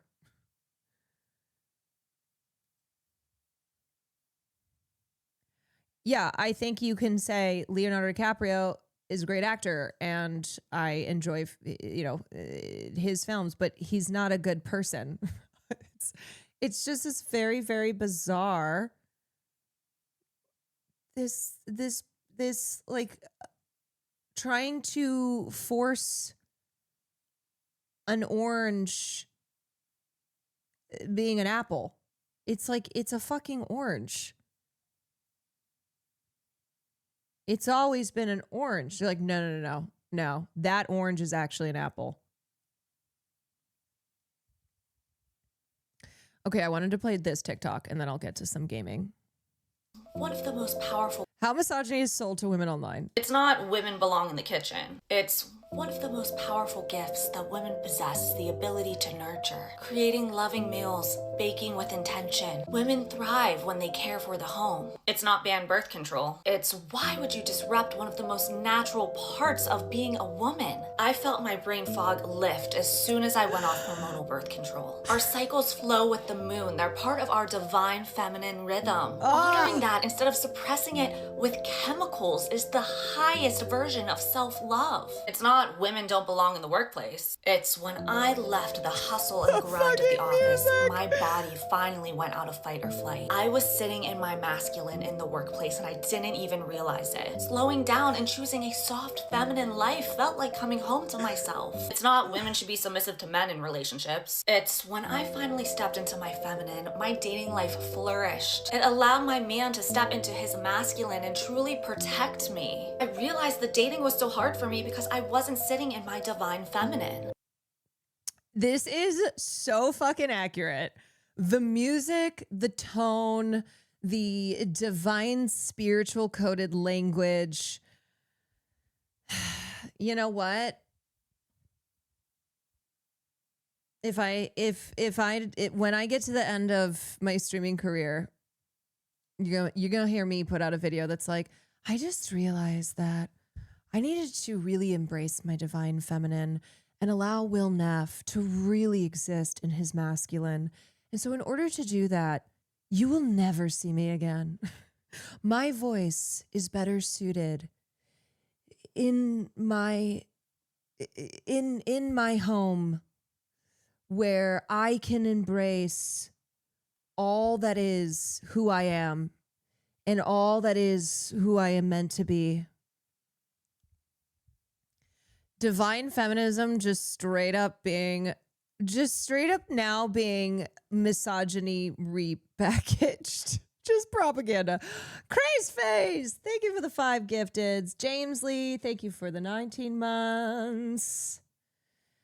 Yeah, it is something that I see all the time, and don't fall for the propaganda. The anti-birth control, oh my God.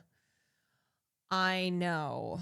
The anti-birth control talking points are real insidious. There's a lot of pseudoscience being pushed, a lot of propaganda around birth control being actually very damaging to your physiological systems.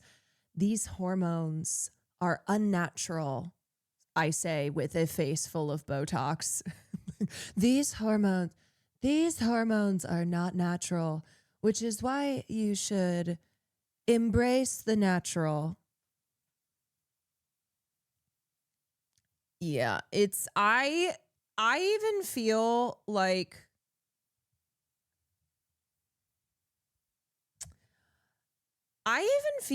I've seen this pop up more in, like, I don't know, say I go to get a facial, some it's esthetician thing.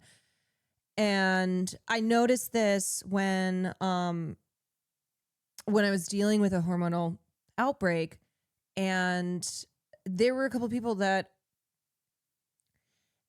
of estheticians who brought this up where they're like, well, birth control is actually a lot more dangerous than you think it is. Not saying that exactly, but if I didn't know better and I'm just fully listening to this person who is not, first of all, a doctor, not a gynecologist, not somebody who you should be having that conversation with, is basing this off of probably fucking TikToks that they watched, and then are promoting that and going, here's what you should do instead. I mean, I had a lot of girlfriends, and look, let me be clear. Yeah, not an endocrinologist. Let me be clear that not every form of birth control works for everyone. Some people can't do an IUD. It just, their body rejects it. Some people, like with certain hormonal birth controls, it will have an effect on their mental health. Like I had a friend whose depression was really exacerbated by a certain type of birth control that she was on. So you need to like be talking to your doctor about that. And there's not a one form fits all.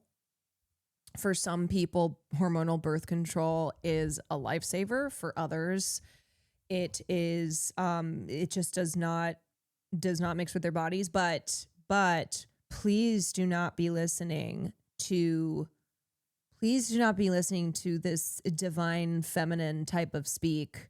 Please do not be getting medical information from people who are not medical professionals.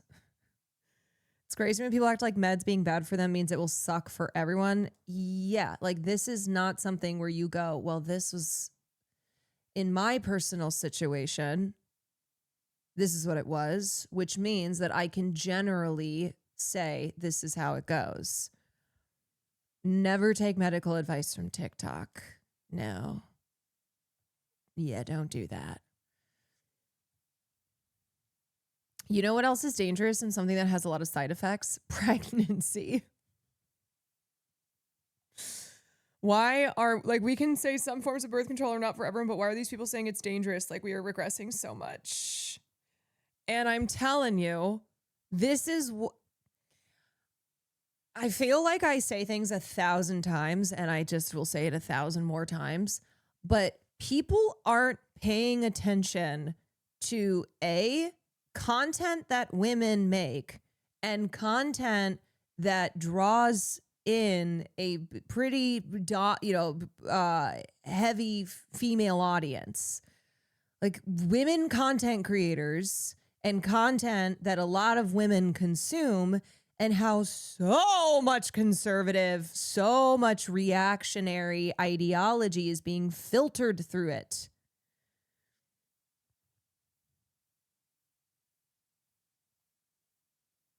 We got the numbers down, but pregnancy can still be fatal. Yes! Pregnancy can still be very dangerous.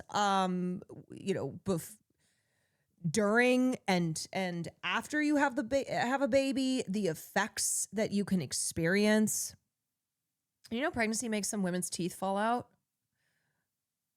Yes. Yeah, there's a lot of things about pregnancy that has me hesitating to be pregnant, and not like me hesitating to be on some form of birth control.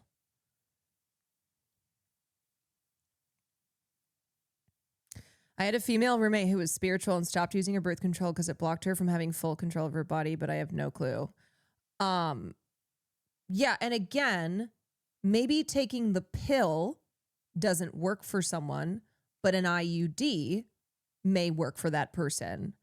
Or like what you need, it's case by case basis. What you need to understand is that this propaganda is coming from the far right Christian crowd, where they don't want there to be any birth control. They don't want there to be any reproductive freedoms. They want everybody to be having, well, not everybody, to be clear, but they want the values of having a bunch of kids, very traditional, women in the home, women doing the domestic work, women embracing their divine femininity, barefoot in the kitchen, size 2 with 12 kids, size 2 with 12 kids, full breasts, but not saggy from having 12 kids.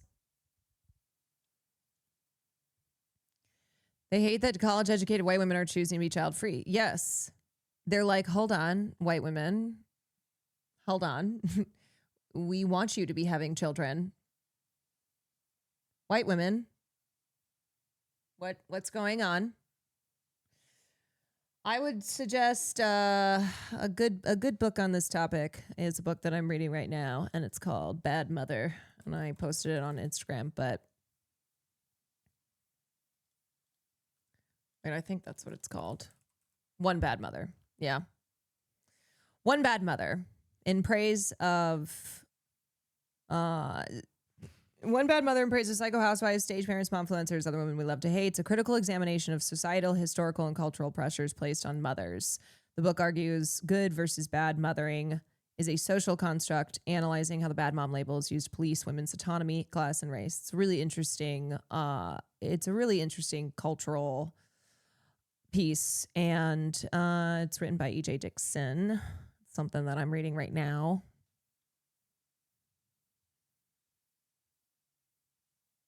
White women stop being woke. Yeah, actually. Why do you think too? It's like during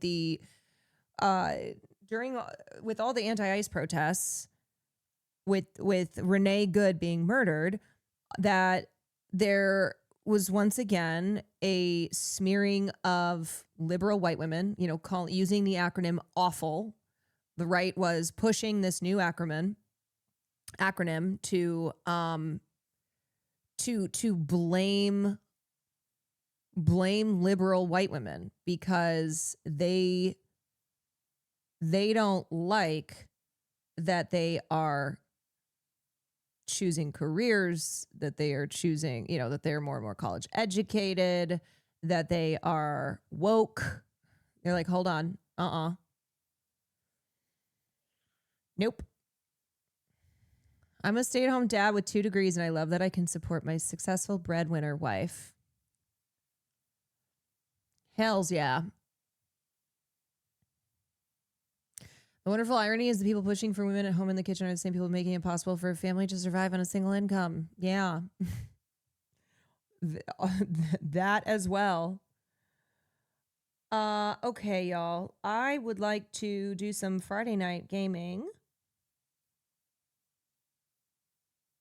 Because it's Friday night and I would like to do some gaming. How about that? You are embarrassing your divine masculine. I think if Will ever started talking about needing to be in his divine masculine, I'd probably...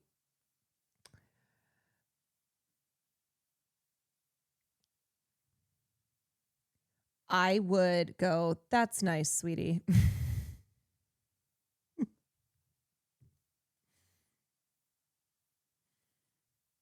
That's okay.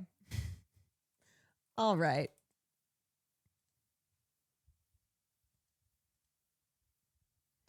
No, Will wants me to be as strong as I can. And I am definitely He encourages my strength, and I definitely feel that way on the career front, you know, what I choose to say and how I choose to say it. And now I'm trying to accompany that with getting my muscles back. He wants me to embrace my divine masculine. Yeah, because I think about a time when I could throw full-grown men over the ropes that we used to cordon off the crowd at a club, and I could not do that right now. Like, I'm not kidding you. That was something that I thought about where I went, damn, I don't have that strength, that physical strength. I gotta get it back.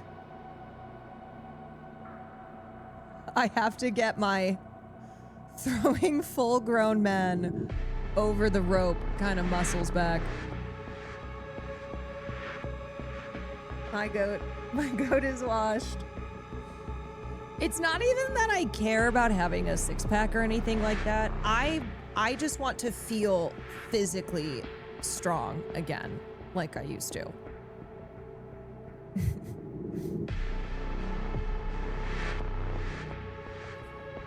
Yeah, he does love shield maidens. He wants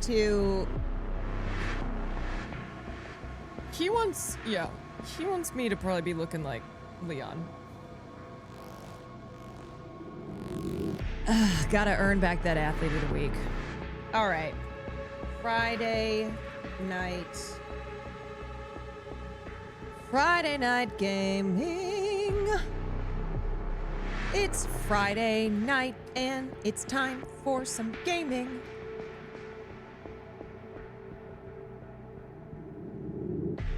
Wants you to be like Angela from Marvel Rivals. Yeah, he would love if I had even bigger muscles than he had. He would be so proud. If I could lift more than he could.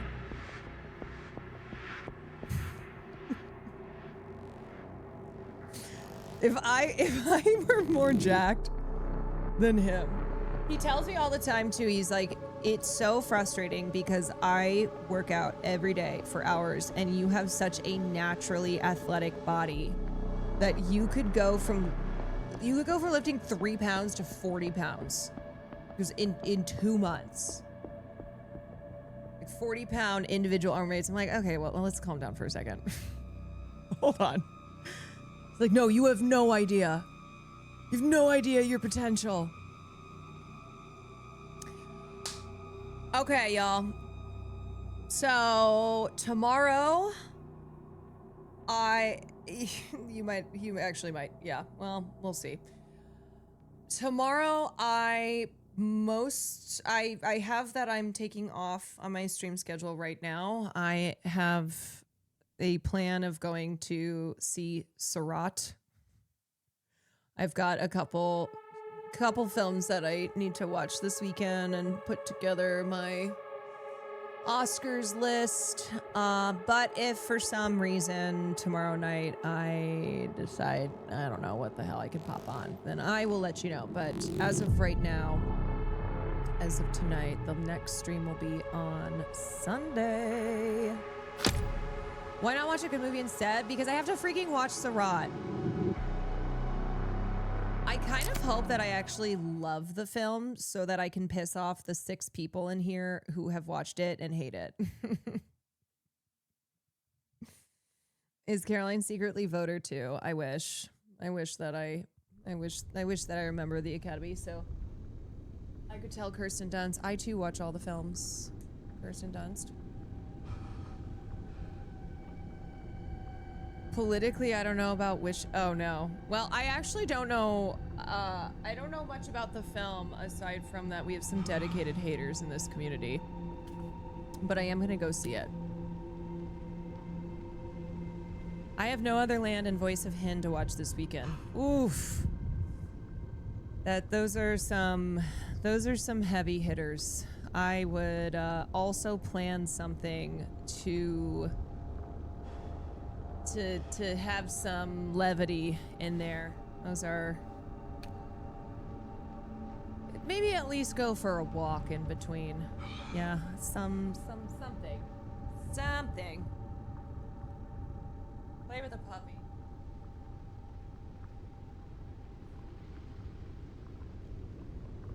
You know what's interesting? What's interesting is my first video that I made where I successfully used a green screen and I made an actual video instead of it just being an edited clip from my stream. It actually, as far as reaching a wider audience than I usually do on like TikTok, for instance, I took a look at, because I'm not really on that, but I'm getting on it now. I'm looking at my other stuff, and I was like, okay, I think there's some potential here. And Sam was like, don't worry if you have something that doesn't do that well, because that's just how it goes. But yeah, I think it's very encouraging that making content outside of Twitch, I can possibly reach more people with that. I'm not on TikTok, but I was happy to see it picked up a little traction. Yeah, there's just something about, I think,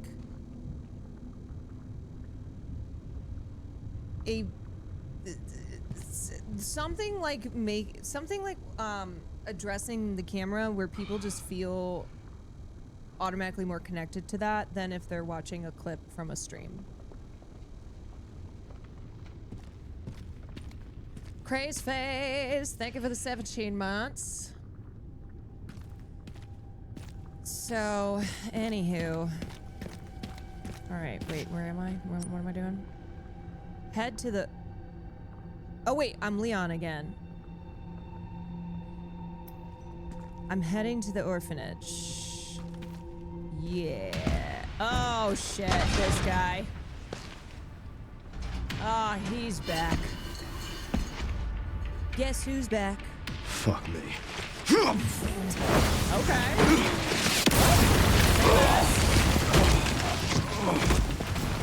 Hold on, let me ooh. Ooh, ooh, ooh, ooh, ooh, ooh. Let me turn that down a little bit. Okay, all right.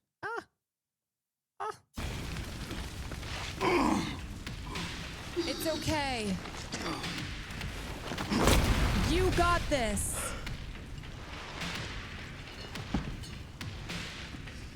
I couldn't save them. But I can stop bastards like you. Yeah!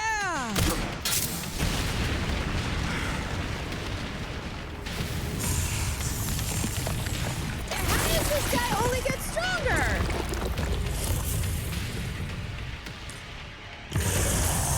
Okay, parry when the enemy attacks.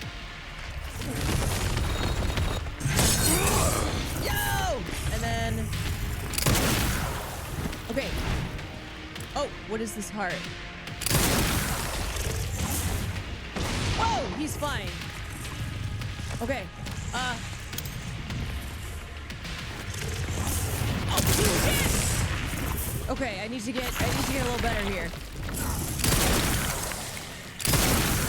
I'm assuming that I need to attack this heart. Nice. Nice, Leon. Shit balls. Okay, you got this, dude. Whoa! He just flew through a car.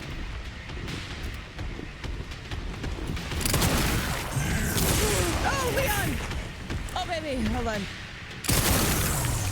Okay, you got this. Yes. Holy shit.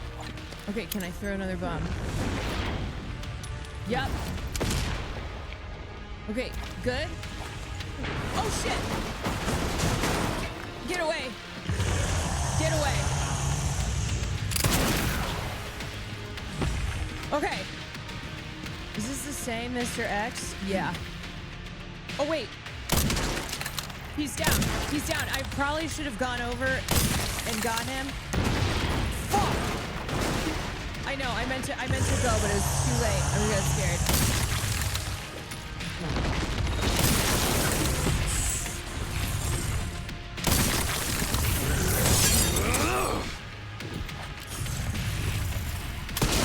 Oh! Oh shit!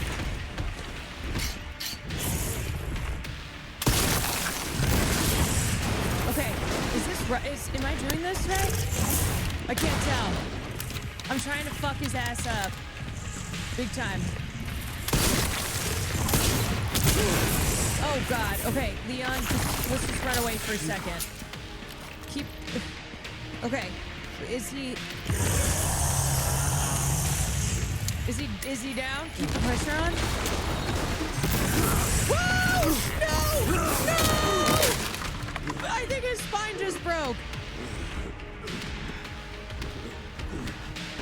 Oh no! Oh no! Oh no! Tap! Tap! Tap! Tap! Tap! Tap! Tap! Tap! Tap! Tap! Tap! Tap! Tap! Tap! Tap! Nice! Woo! Dude, that was sick, nasty. Woo! Yes! Wait, did I actually kill him this time?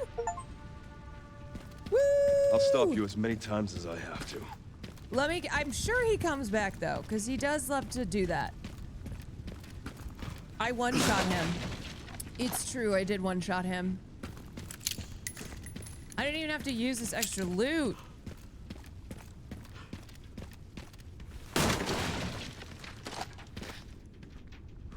Yeah, hold on a second. Make that a little smaller. Wait, is he dead? Is he dead now? For reals, or Because he does love to come back. Dinar, thank you for the 35 months. He likes to... He's like Michael Myers. I honestly don't know how you do that if you don't have a shit ton of ammo, which I have.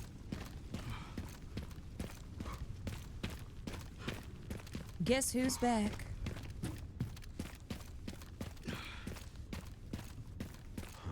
Made it. What is bald may never die. Yeah, exactly. You use your knife? I'm at the orphanage, Sherry. That There's not much is... left of it. Heading underground to look for Grace. That's crazy. Understood.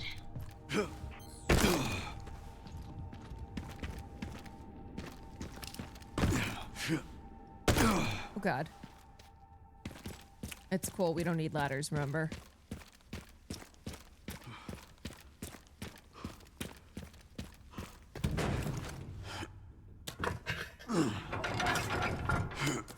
You only came out of that fight with a little bit of broken spine.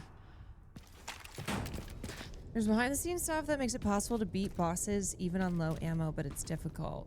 Ugh. Like, I'm just imagining Will doing that fight. Which, I don't know, that's the way that he likes to game. He doesn't like if a game feels too easy. It's like, that's not gaming. I go, well, I think... Like, there's a lot of games that I have found that I've struggled with. And he's like, no, fuck that game. Gameplay ain't shit. I'm like, oh. Well, you know, I think not all of us found it just a complete breeze.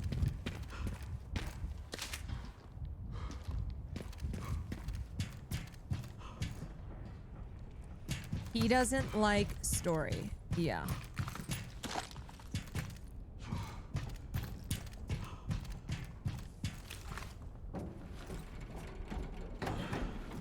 Is this the train from Resident Evil 2?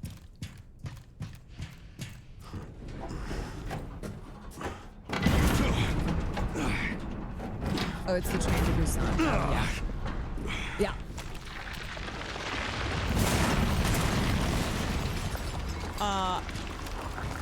Hello? Seriously.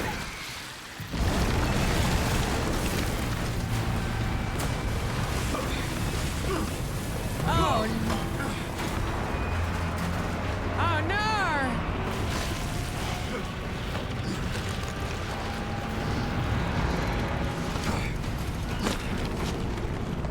Sick!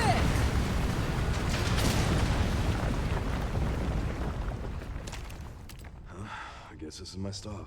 Oh, God, he just has the best lines! Ethan, are you taking notes from the grave?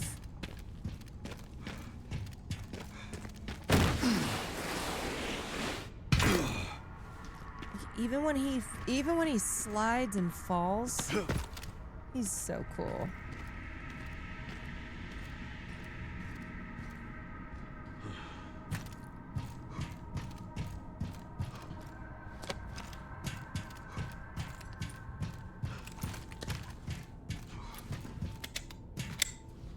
Who's back? Oh, I was like, why do I have that stuck in my head? It's because the stupid ass scary movie 6 trailer.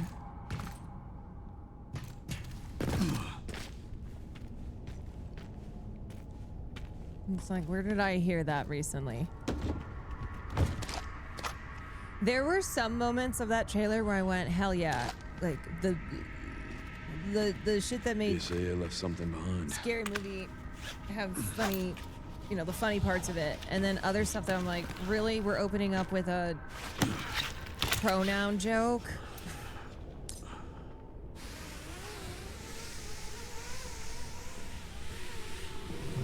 Did you see his comments on cancel culture? Yeah.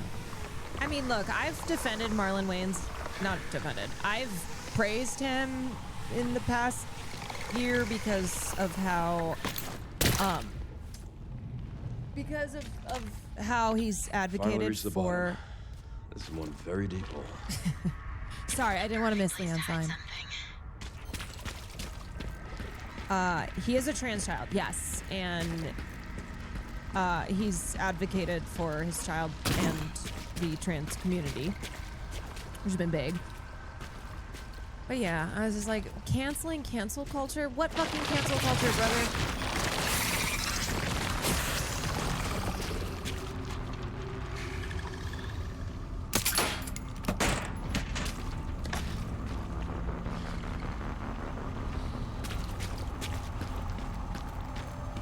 Yeah, so it would have moments like that, and then genuinely great moments. Like moments in the trailer where I'd actually laugh and go, okay, now that feels what made Scary Movie funny. How do I get that? How do I get that up there?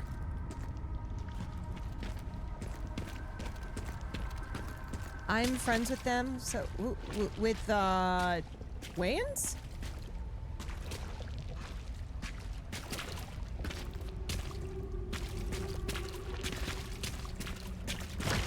Ah! What? What the heck? With their child. No, I mean, look, I think Marlon Wayans. Ah! Stop it! Leave me alone!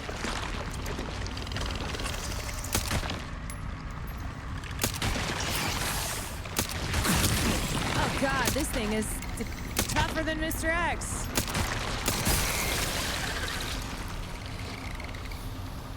Come on. You know you want him. I know you make no want it. There we go. Excellent.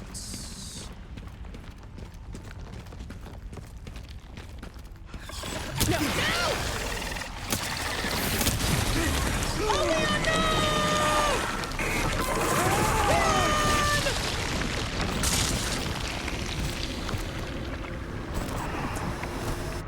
You hate to see the man's head get cut off.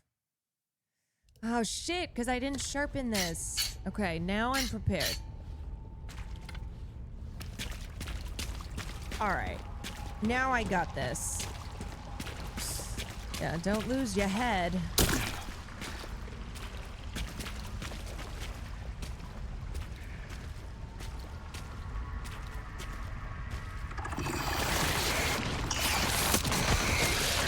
See?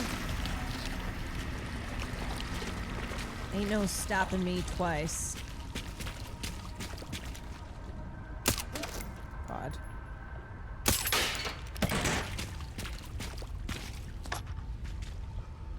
I get my scrap.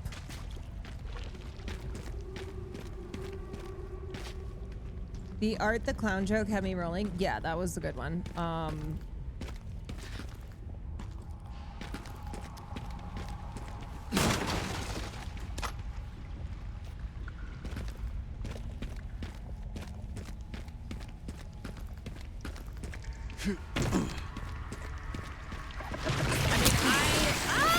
Every time I go to talk about this freaking trailer, I get...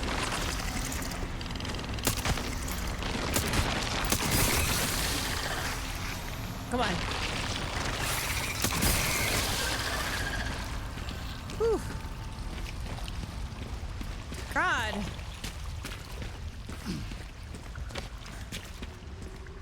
This is so troll, I know.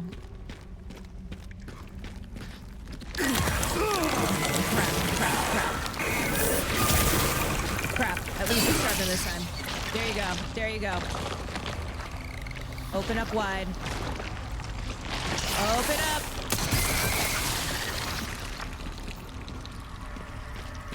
The divine feminine.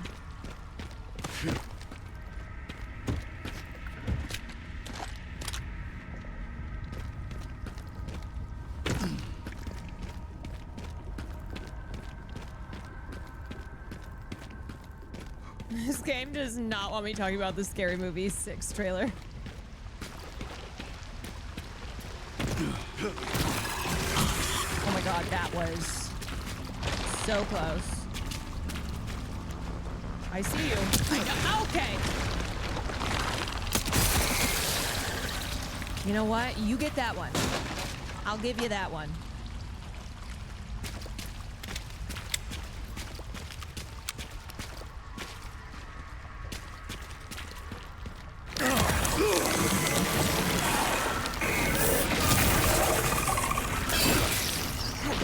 There are a lot of these things. Okay. It's, you know what? It's the slapping. Okay.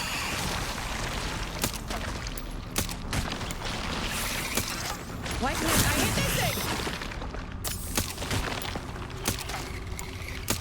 Okay, stop just shooting. Stop just shooting. Get in the...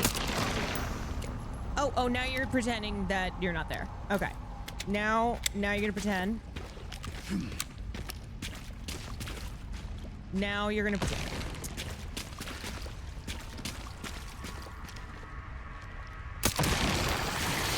Oh, I see. If I shoot it... There we go. If I shoot the root, then...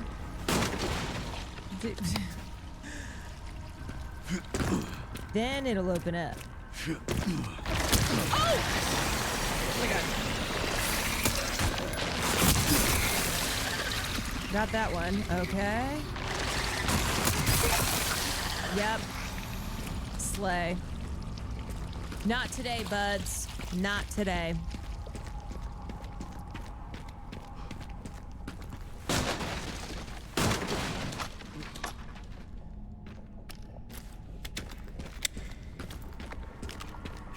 Oh god. Oh god. Okay. Oh, I don't even know what the frick. Craze phase. Thank you, Craze. Thank you for another 5 gifted. What are you waiting for?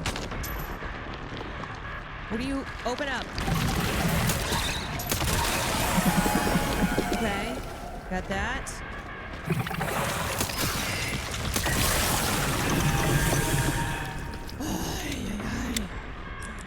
Ay. Let me make some stuff. Okay. Combine. God, why do I have so many? I have so much gunpowder. I need more scrap.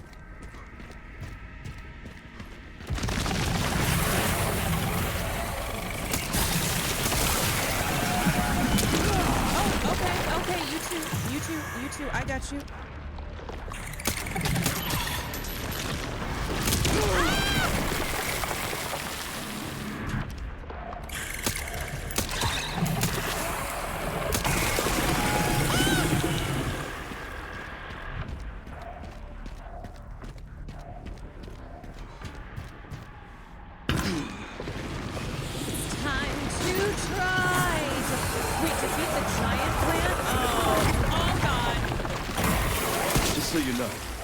Killed every planet we have. Yeah, I got all your little kiddos. Okay. Oh my god, I'm sorry for insulting you. How do I block this shit?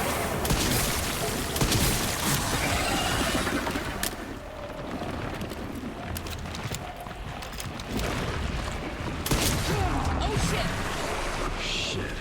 That's not good.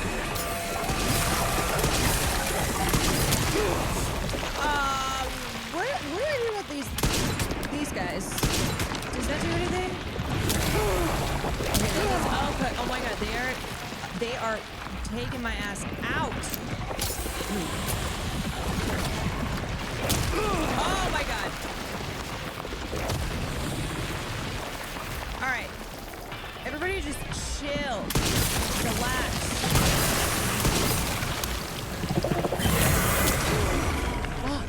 Perfect. Great. What? Just dodge? How do I dodge? Oh, you know what? I'm just gonna take. I'm Leon. I can just fucking take it. You know what I'm saying?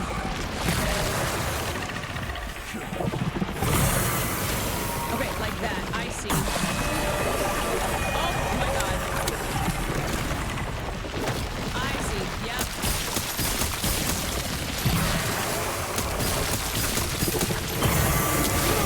Oh boy.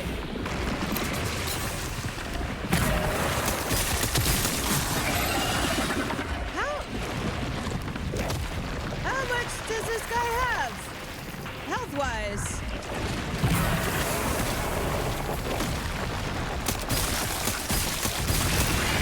There we go. Woo! Stubborn lead, aren't you? Okay, I did kind of use like... Time to burn you up from the roots. Oh, I see. Yep.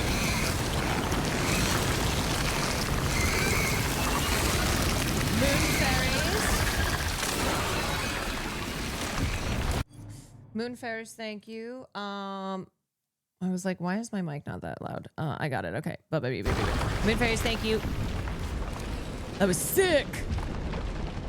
Sometimes, you know what I do? I have this tendency to not try and figure out moves, and I just try and brute force it. Like, yeah, I'll just let it slam me over the head, and it's a matter of who dies first. This must be it. Who can last longer?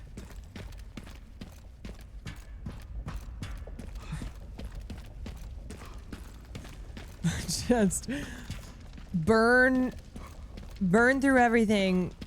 Last man standing.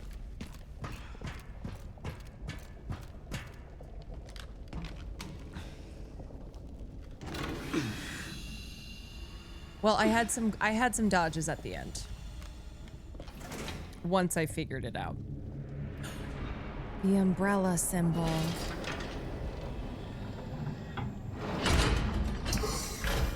How are you? I'm great.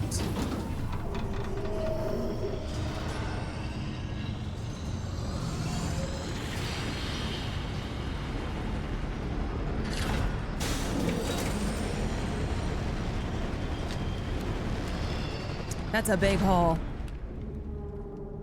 That is a big hole. It's time to enter the La Bussy. Sherry, I found some kind of massive facility. What do you think it is? I'm seeing supplies with the logos of the usual suspects. You mean to tell me that once again it's Umbrella? Wasn't meant to be found. Yeah. You're telling me. No, you're telling me. No, I think you're telling me.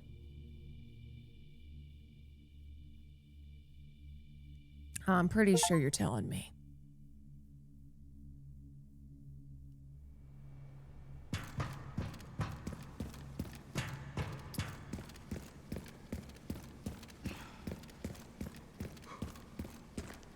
God damn, Grace better not do some stupid shit.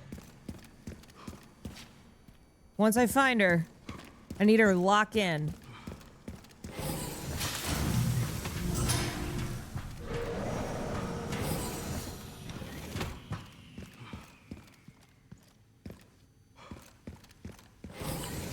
Grace, I'm gonna need you to lock the fuck in.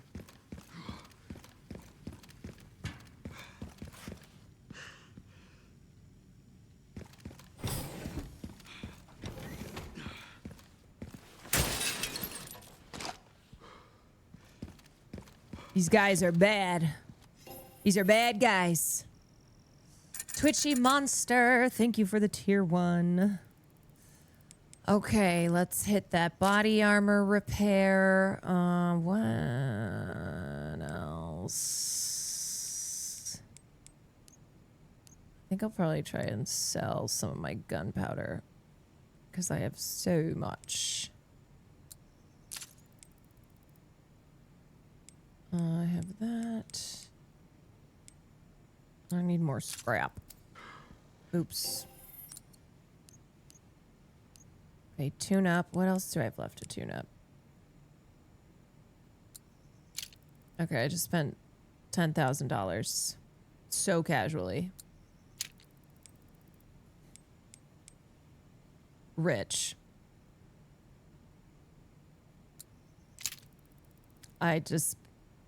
Yeah.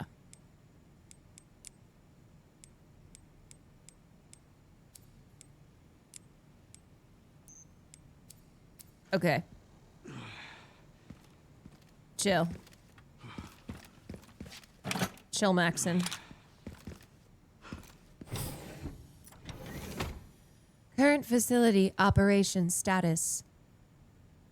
Security level 2. Guards on patrol. Area status. Now operating at 82%. System access must be performed manually from the restricted area.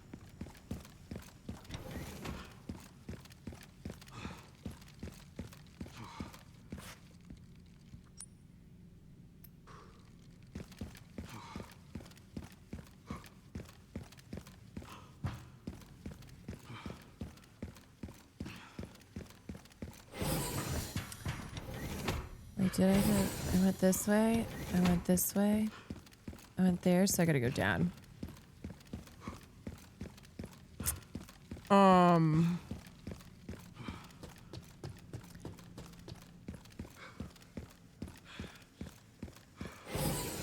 You might finish the game this stream. Oh. Oh boy.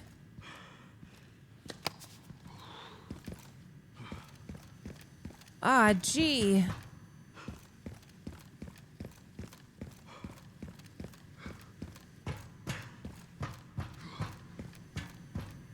Now, you know what? Leon deserves a vacay.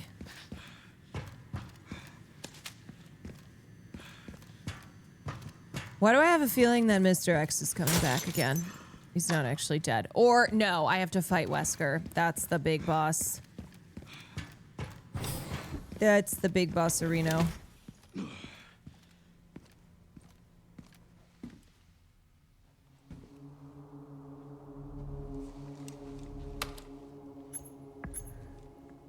The non-suspicious gas canisters. Where is that? Okay.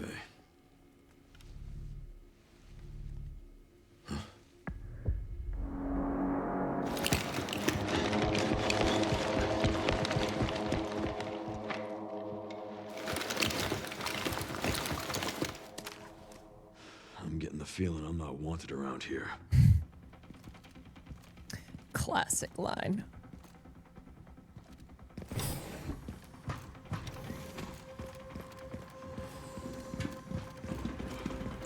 Whoa, what? Oh, I bet I do this. And then I go, boom.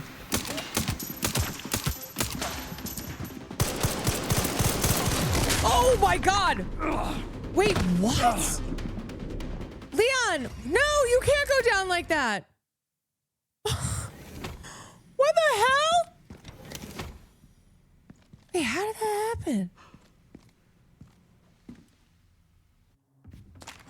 They shoot back? I'm getting the feeling I'm not wanted Okay, around here. whoa, I did not expect that at all. Wait, I'm the only one who shot those canisters for the smoke? Nobody has gamer instincts like me.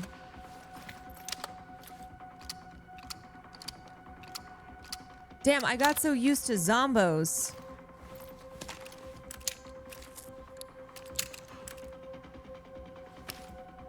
Okay, let's make sure that I have... I feel like I kind of want to go in with one of these, you know? Like, fuck them up. Here they come. Eat this. Nice. Okay.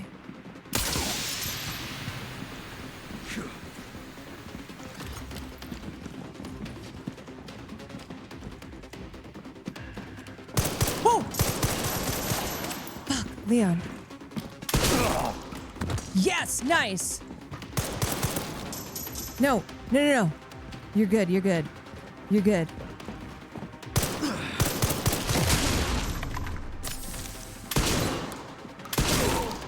Nice. Fuck. Man, they really got some crazy shots. No, Leon! I'm like, how could he die? He was only shot 12 times. Bro, what the hell? Okay, I need a new strategy. We need a new strat. Maybe I won't make it. Maybe I won't make it. Maybe I won't actually finish this fucking game. Oh my god. You gotta be kidding me. Oh, I have to activate this. Never mind. Can I parry the bullets? Or no? Is that a joke? Okay. Watch this. Feeling I'm not wanted around here.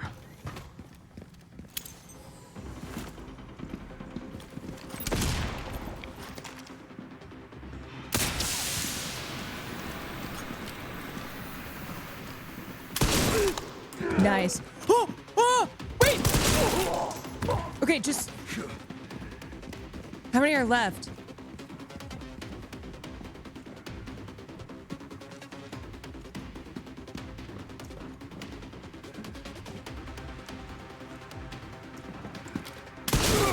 Yes! Suck my dick! Wait, I heard some more. Who else? Who else? Is this what Call of Duty in these games are like? Did I get them all? Where you're in a room like this, and it's with other people who have guns?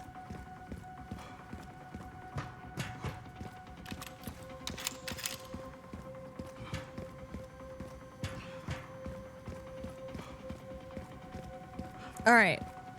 Did I do a good job? Did I show him what's up?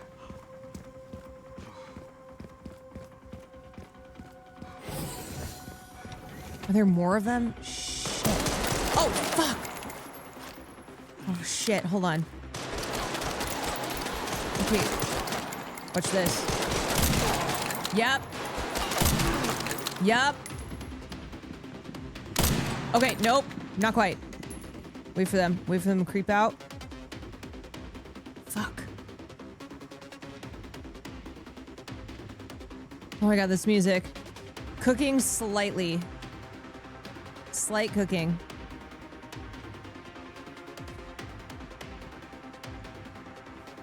Are they crouching now too? These bastards. All right, well I can freaking crouch as well. Wait, I gotta get to high ground. medium cook. Medium cook. Where the fuck are they?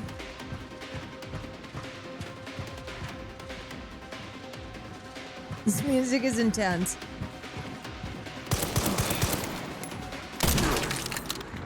See him. Oh no! Where's that guy? Is he down below?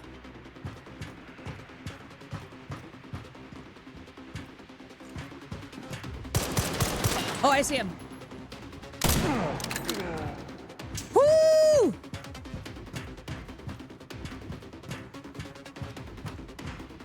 Push!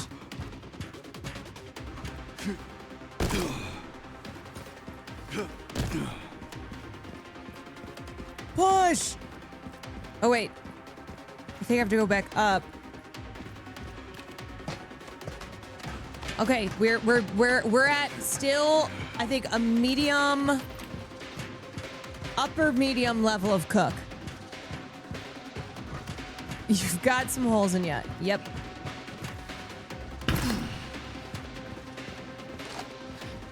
Doing cool stuff though. Doing cool stuff like jumping down like that. What was that noise?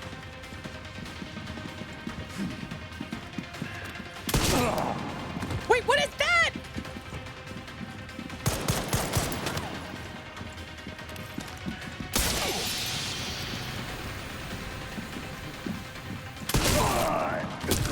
Oh! Oh shit! Run! It's time to high level cook. High level cook.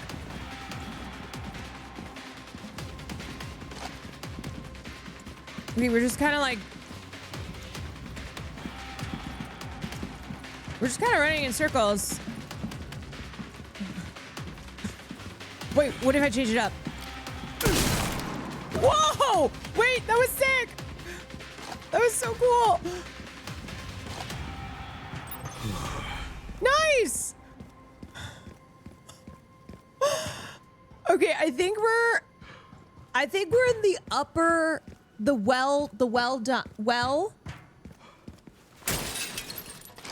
medium, in between medium and well done.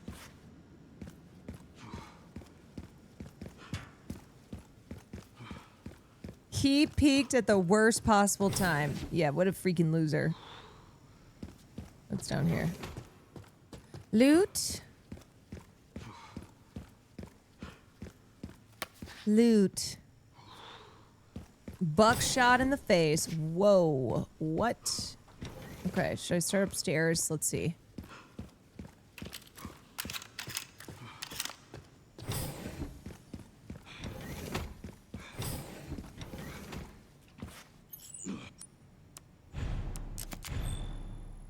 Yeah, what in the Prometheus?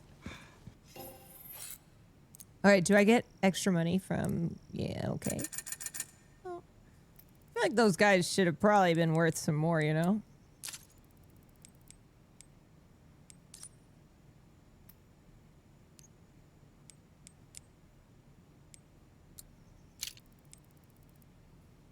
All right.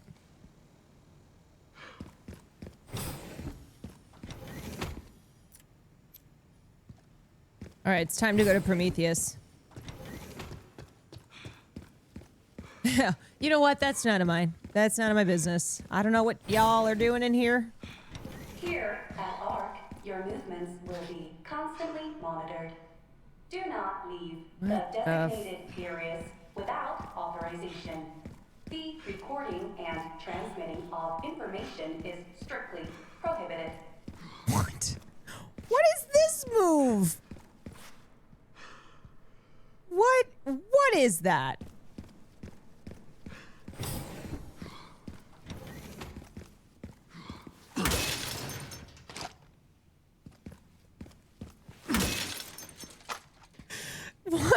What in the double Fentline? $30 million for this frog? Cerberus. It can track and pursue targets at speeds exceeding 60 miles an hour. 14 million for this other one. Sharp claws and a pointed tongue. 100 million for a bioweapon developed from a viral plant infection. What? Was that Mr. X? Did he cost 100 million? No, here he is, 120 million. He's $120 million. Jesus.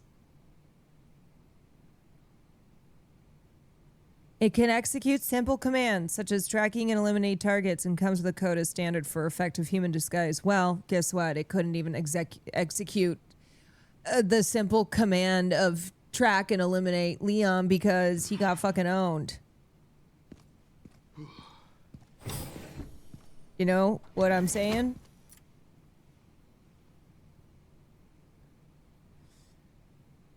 In particular, experiments performed by infecting nearby zombies with the mutated T virus strain have yielded a great deal of empirical data. The development of new bioweapon based on this hard data is in the final stages. If said bioweapon is released, we can expect further profit growth next fiscal year.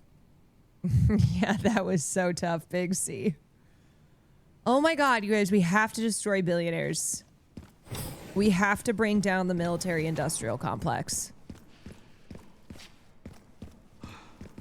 Love that Nemesis is so expensive and difficult to make. Oh, shit! Backup is on the way. Who's this guy? Neutralize the target myself. Neutralize this!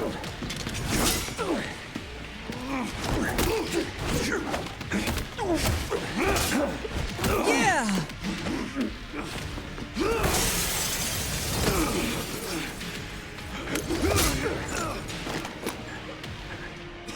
Oh my god!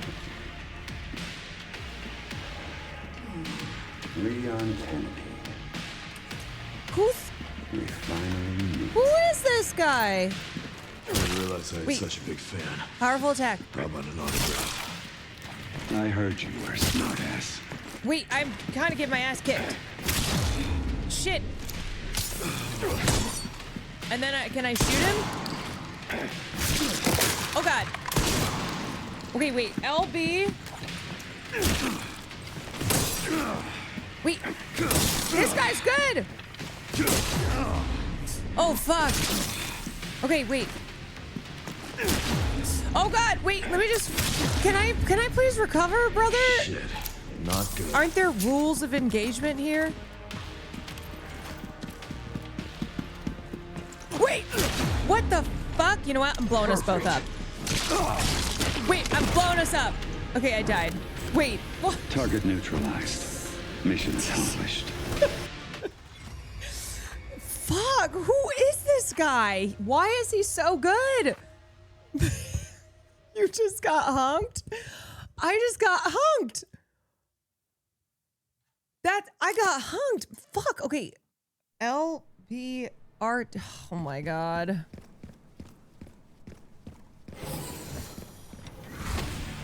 Oh, Christ. Okay. LB Perry. LB RT. Am I supposed to use a knife on this dude as well? You know what I mean? I didn't realize I had such a big fan. Ah. Okay, close attack. Close attack. Oh my god. How is he so good? Okay, we're kind of just like, we're kind of just doing the same move. Is this right?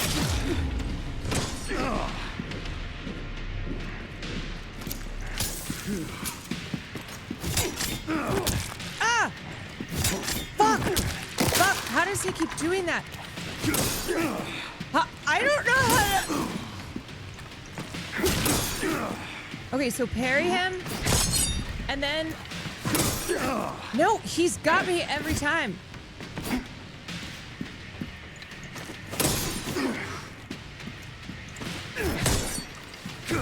Oh god, that was so embarrassing. Fuck! Fuck! Wait, how is he blocking all of my shots? Okay, so I need to parry, and then I get him, and then I get him. No! No! Fuck. Uh-oh. Uh-oh. Wait, I gotta recover again.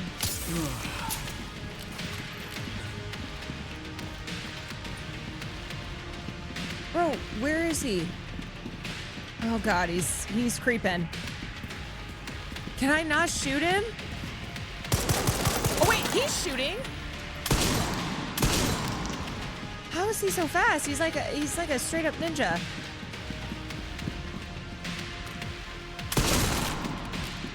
How is he missing all these?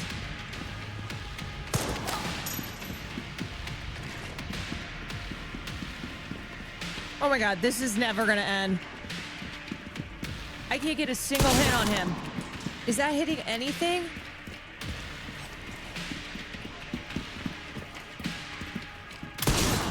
God, he's too fast. Okay. Fuck. Oh god, I don't know how to, I don't know. I can't get a single hit on this fucking guy.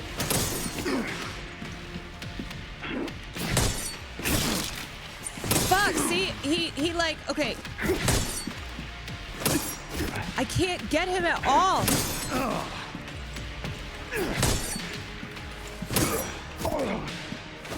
There we go. There we go. Finally. Oh my god, Leon. Oh my god.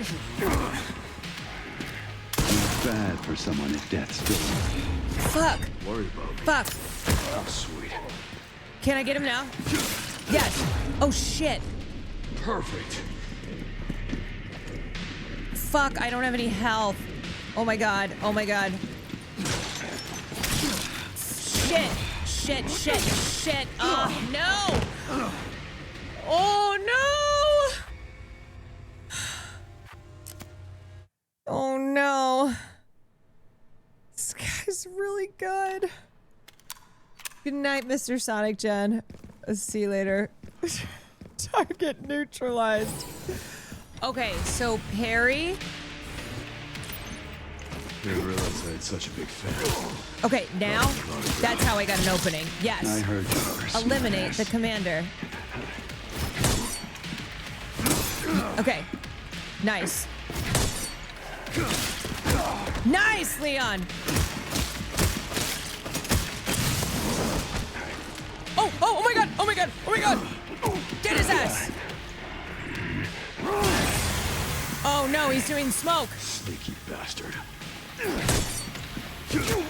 Get him. Get his ass. Get his ass. Get his ass. Rip him to bits. Get his ass. Get his ass, Leon. Get his ass. Yes. Yeah. Rip his dick off. Yeah. Woohoo. Ran into trouble. This guy was one tough bastard. Yes. This guy was one tough bastard. Yo, I out-hunked the hunk.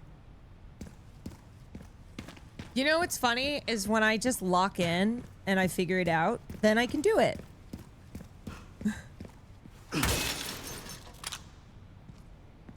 There's a new hunk in town, and it's me.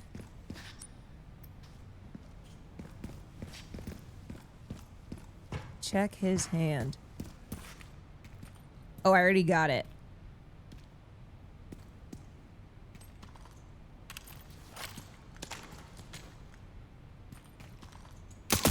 Yeah.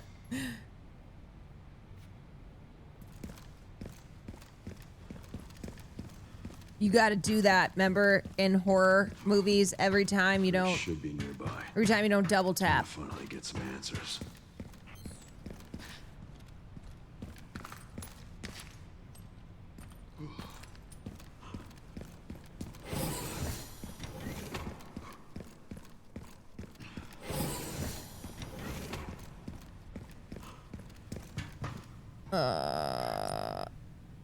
This way, right?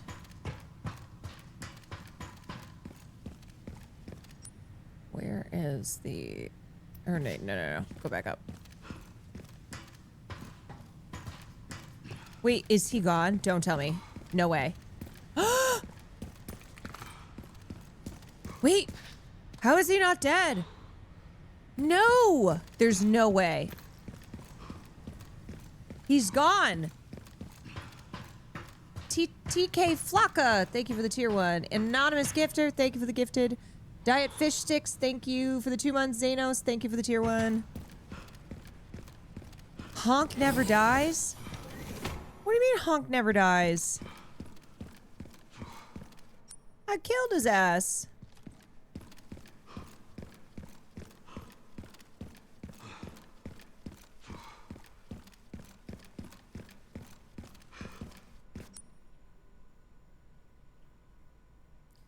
Bioweapon pod. Where am I going? I don't know.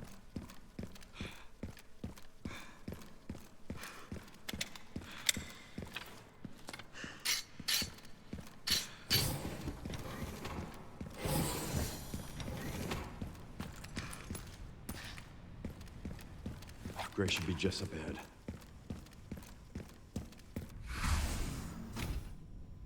Ah, the final boss.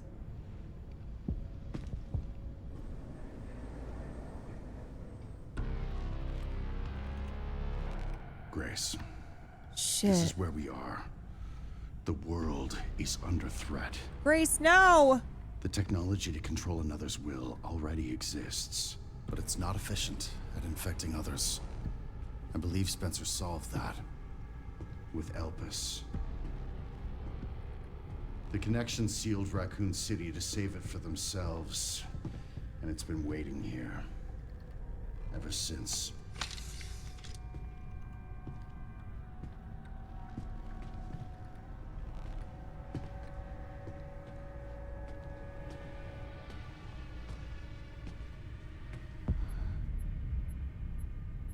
This is as far as we could get. If the wrong password is entered, the Ark will be destroyed, and Elpis will be lost forever. Grace immediately types in So tell boobs. me, Grace, what's the password? I don't know. Of course you do. You're the... Fart butt shit. Don't Poop embarrass from a yourself, butt. Mr. Kennedy. You can't beat me. Oh, yeah? Oh, yeah, wait. Oh, I forgot he has those sick moves. Aren't we fancy? Nice. Oh, ah. No. Oh, wait. Okay, maybe this guy really can't die. Thraxv, thank you for the tier 1. It's okay, Leon, you have like 10 other guns.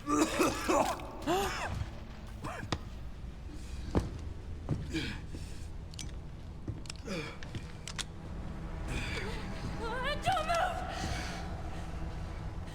Come on, Grace. Oh, wait! Grace, come on.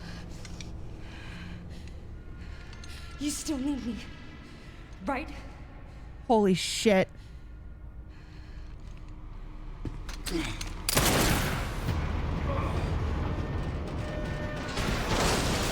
Yeah, Emily Blunt in the smashing machine. Come on! Grab tight!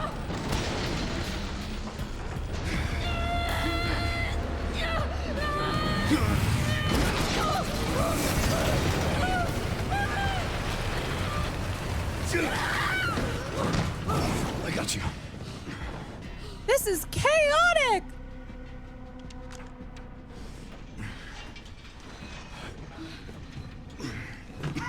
Are you okay? Me? I feel like $1 million. You've never looked better, King.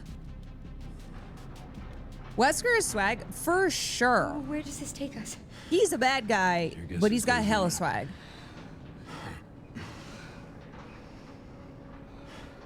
Oh God! But you know who has even more swag? Come on.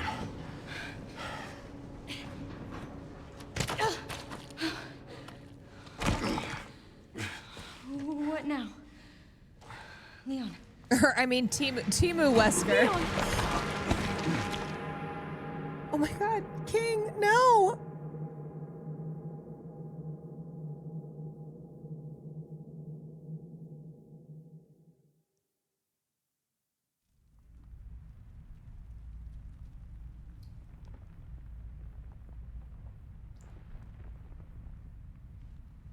No!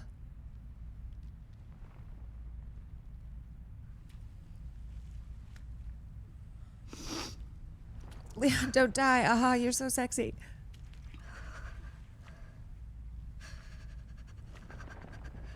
Oh no.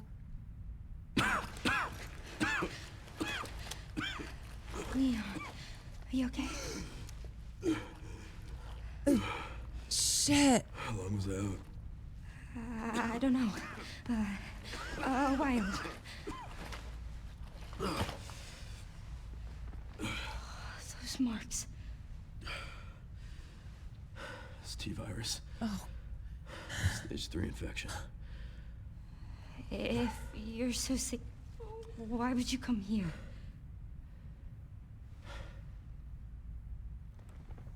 Not stage 3. This place. Raccoon City was where it all began for me. Where it all happened, I couldn't make a difference. So I am here now. Leon. We can't stop Zeno. You did your best, King. He said something about you having a password. What was he talking about? Yeah, it's 6969. boobs. I'm sorry. Hey, here.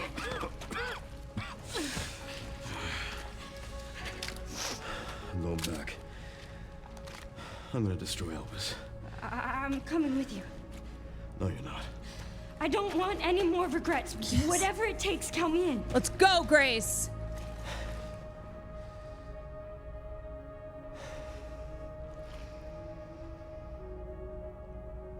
If anything happens to me, no. You promise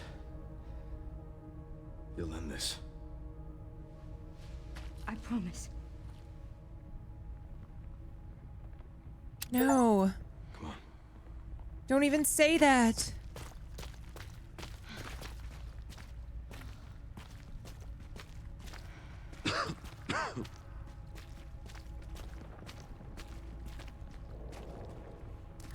Look, there's a door over there. Crane's blocking it, though. Well, I guess we gotta move the crane. Good thing I'm a certified crane driver. I can check it out for us. You think you can give me a boost?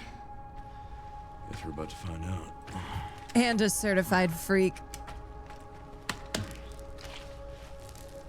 Come on.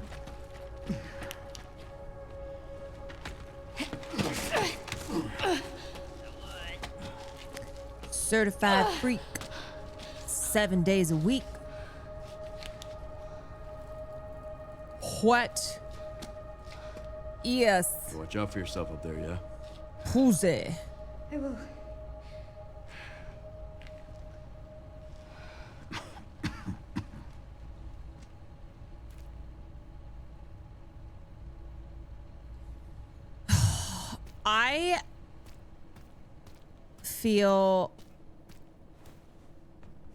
I feel as if something bad is gonna happen to Leon.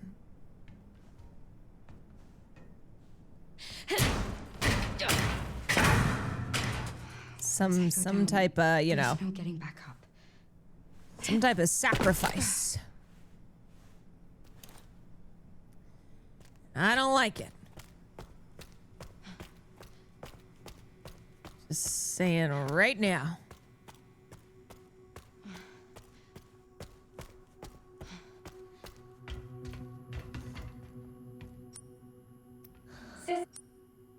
System locked.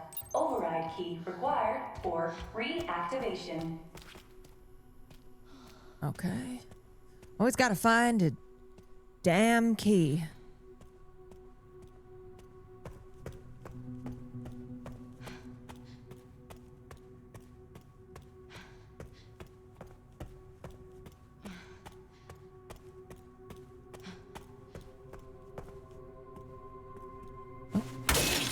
Supplies.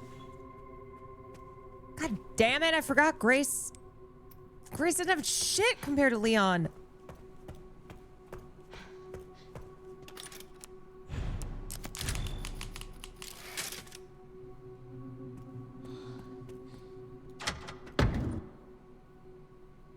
Oh wait, but she's got some stuff in here. Wait, I totally forgot. What does she even have?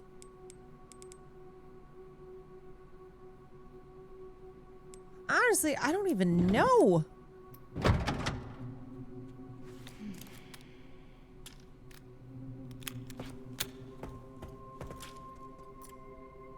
Restricted area.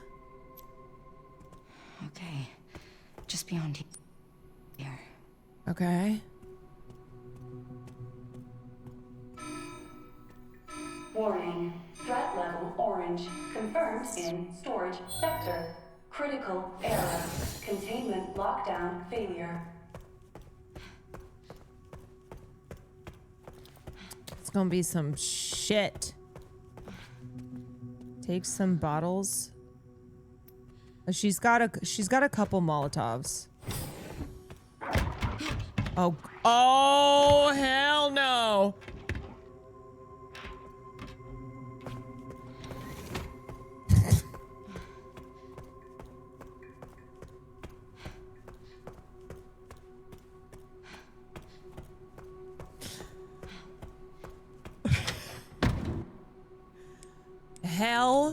to the no.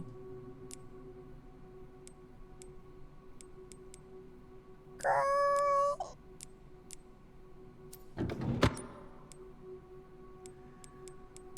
Shit.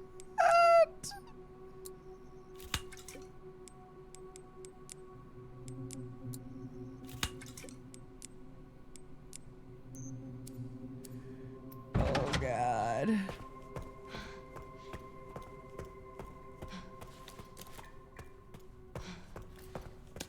Oh, God.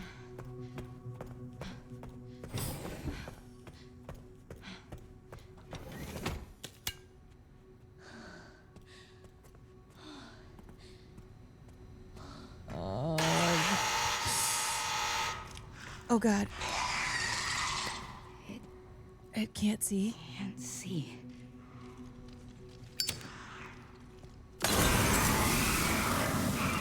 That's how you kill it, right? I think this is probably... I fucked up.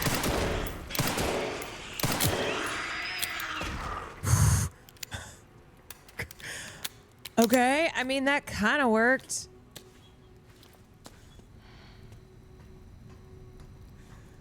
Okay. I don't know. And stay down.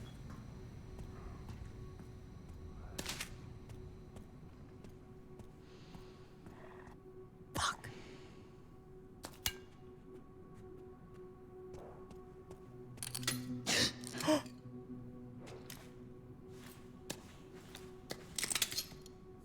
Oh, shit.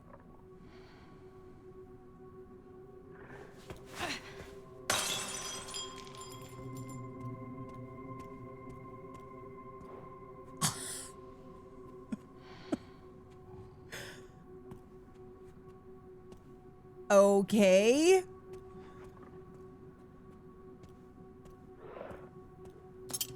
Great, a freaking ass knife.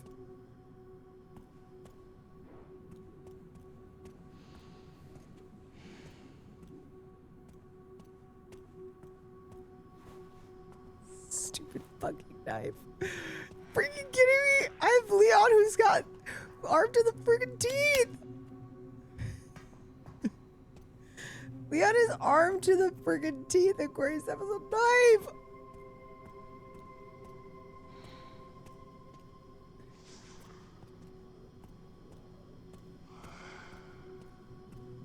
Fuck.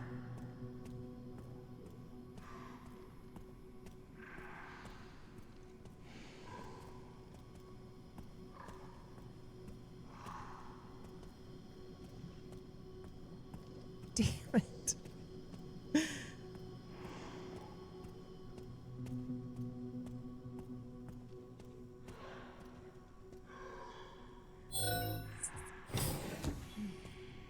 Freaking stressful.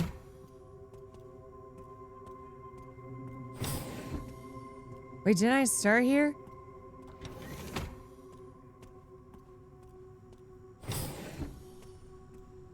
Giggle Panda, thank you for the gifted and thank you for the 7 months.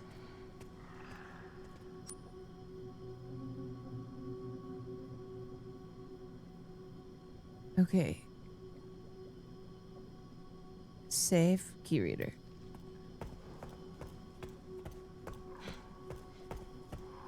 Can I go in this thing? No, that's not a thing. What? Fuck. Shit. Is this thing blind?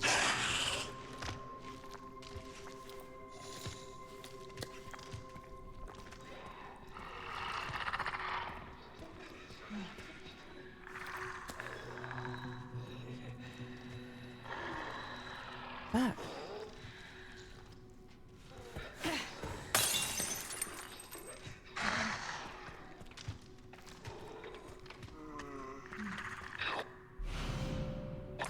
Bottle acid. If you break a bottle of acid, the contents will disperse in the surrounding area. A particularly effective strategy against the liquor. Wait, fuck. Okay.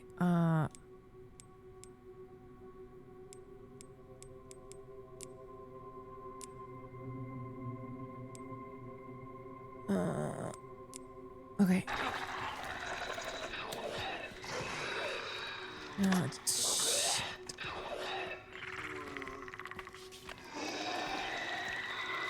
Oh, shit! I don't know why I, like, totally did that crazy. Wait, that was crazy. Oh!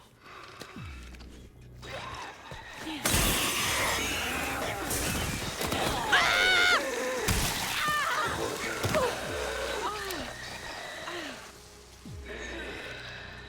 Is one of them dead?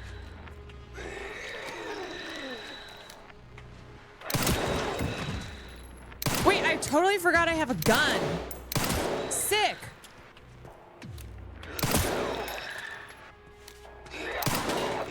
Oh my god. Bro, it's the freaking Night King. I totally forgot I had a gun. I was just operating with bottles.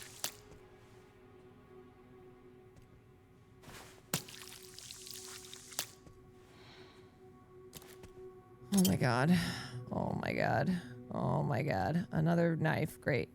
Great. Oh no. Oh shit balls.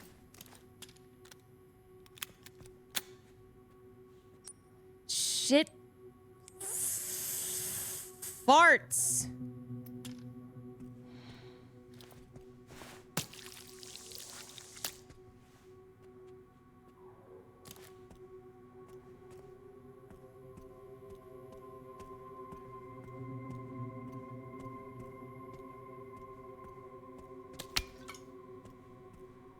Let's go with the fucking bottles.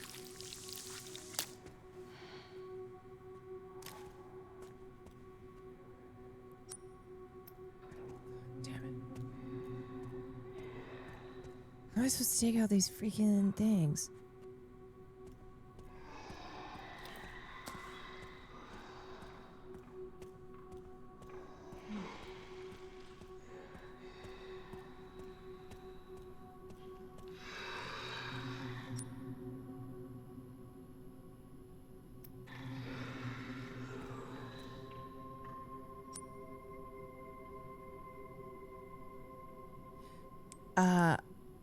Oh wait, no. Oh. Oh, God. Oh. Key reader. Ah, shit. Okay. Wait, what is over there? I think I should probably just kind of like blast through this guy.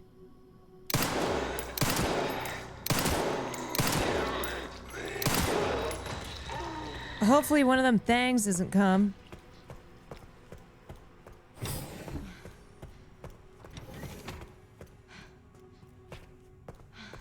Whew.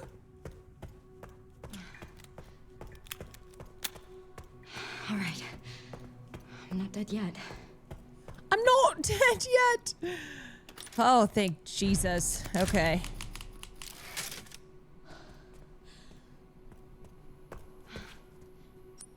Nope. Wait, where's the fucking... Oh. I can't use the key.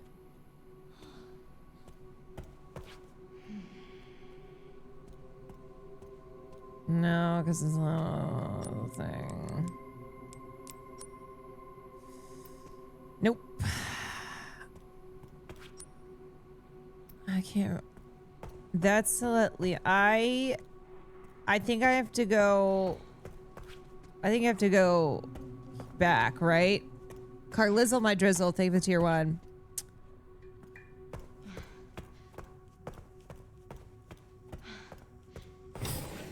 Read the key. Power activation. It should restore electricity to the dump control. The dump control. The dump control room. Okay, where's the dump control room? That's crazy. Let's make a thing.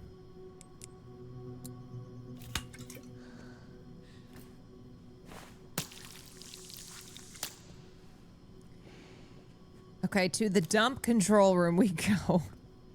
This is where the big time dumps happen.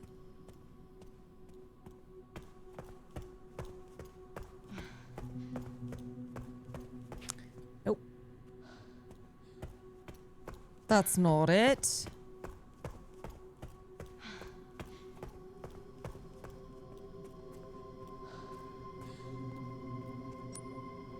What the fuck am I looking for? Just this way. Oh. Oh.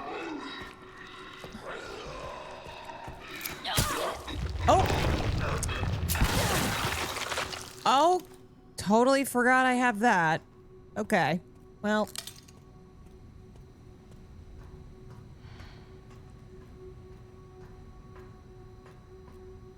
Where's the remote? Up and down in the map menu.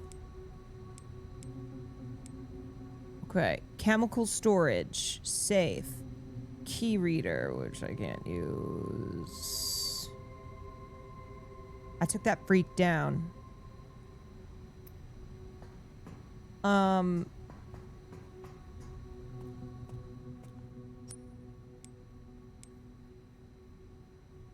Dump control room. There it is.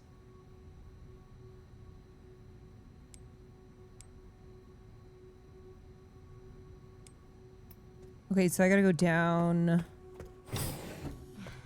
I gotta get down in the dumps.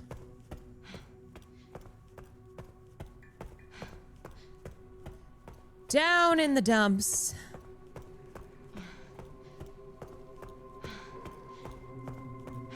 Fuck. Freak ass.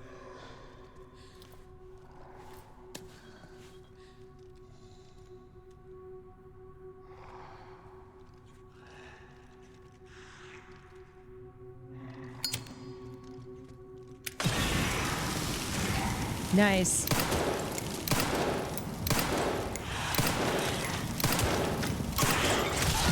Oh, Grace! That was bad. You can do this. Woo! We're committed to this strat? I don't know, kind of. I don't have any acid, though.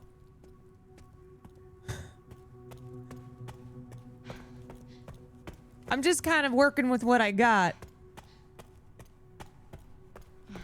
Oh, wait. How did I get one more acid?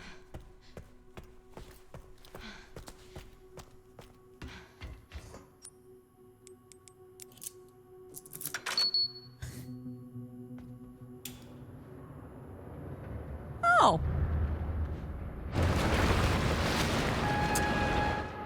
Oh, that's what I was doing. I totally forgot. All right, Leon. Be careful. Head to the central refining system. Okay, there's the dump. The central refining system. That's... Need to get going too. Okay, so now I gotta go back up. Grace is a lot more confident compared to the start. Yeah. She's really come into her own. Oh, there was a key?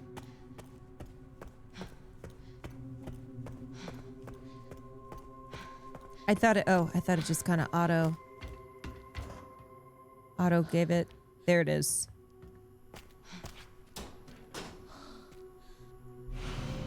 Okay. Nice. Nice. Let's go.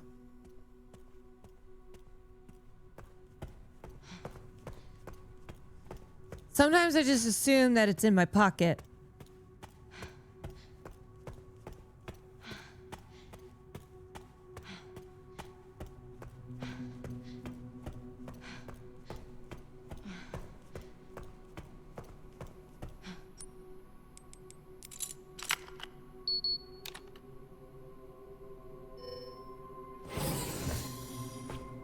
I should probably hit one of these saves. You play third person, you see Grace's posture becoming more confident. More like an RE protect. I can feel it with her. You go, girl. Oh, shit. There better be hella acid in here. Oh, no. Oh, recipes. You can now craft bottle of acid. Yes. How do I make that?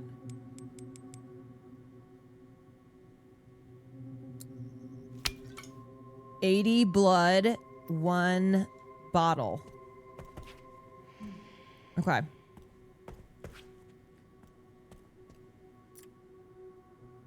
Minutes of the 51st Assembly meeting. Today we heard the key, Grace Ashcroft, has finally been found. So 28 years since we activated ARC. Are you sure she's the one? Without a doubt, there's no need to worry. More importantly, don't you think your withdrawal from the treaty is too blatant? It's a bluff. The United States is and always will be at the center of the world.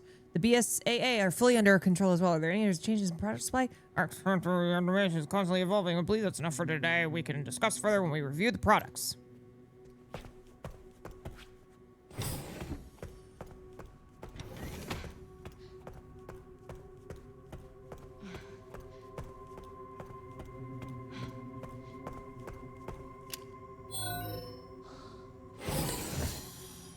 William Neferson. Wait. Hold on. What is this shit? I left a bottle in there. I gotta go back. Will. Thank you for the raid. What up, everybody? I gotta go back.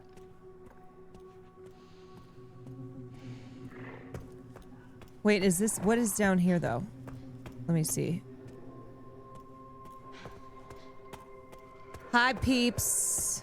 See, I don't want to go down because I want to go up. But I do want supplies. Emergency supplies code 9109020. Yes, my love. First question. Do you have any why are you buying drugs? No. It's a joke. I was gonna go to Brothers.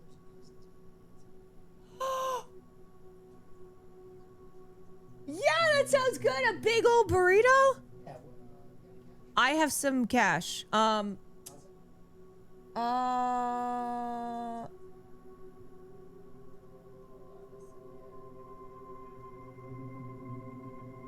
There was a jacket that I was wearing. Hold on. All right. I can't, I have to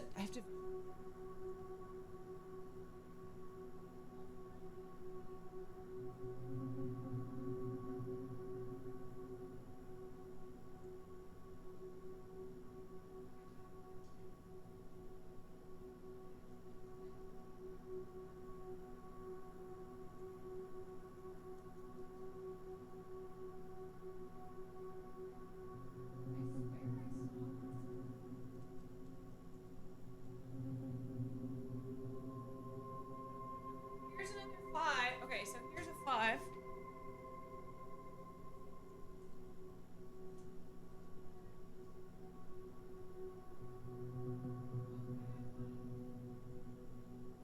got cash.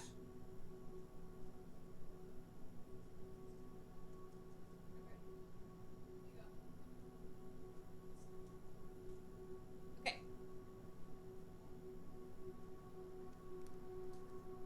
Were you gonna get some of that burrito? Sorry. It's too good.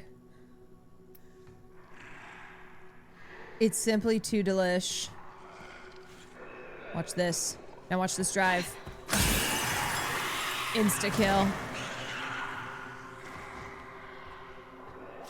Insta. Okay, where's the sterilization chamber? I think that one's upstairs. Monitor control. Sterilization chamber. Yeah, that's... Yep, okay. Oh, fuck me. Haha! I mean, fuck you!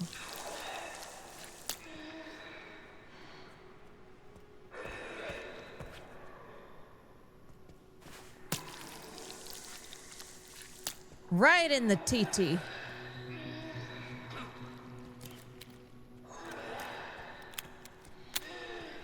What you want, bro? Okay.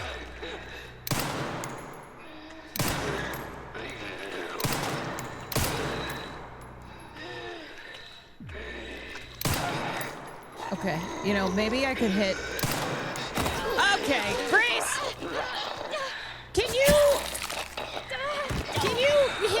zombie in the head. I do like when you hit them with a final shot and then they go flying. Dude, I need more acid.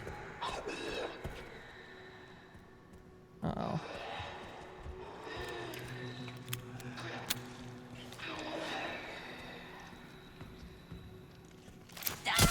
Oh. Fuck. I didn't mean to use that. Shit. How do I make more acid? Oh, gosh. I need another freaking bottle. All right, we're going old school. And by old school, I mean a Molotov.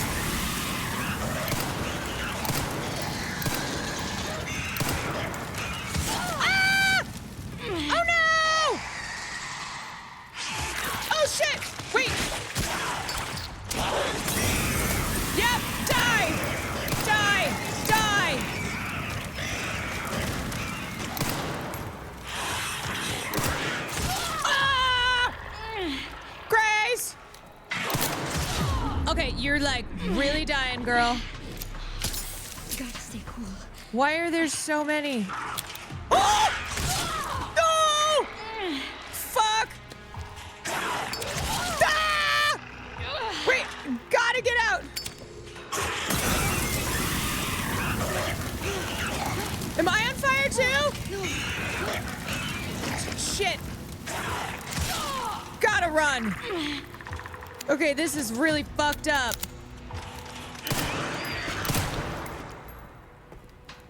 Jesus. Oh my God.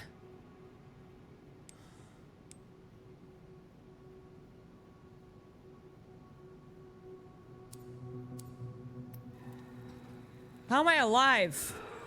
I don't know.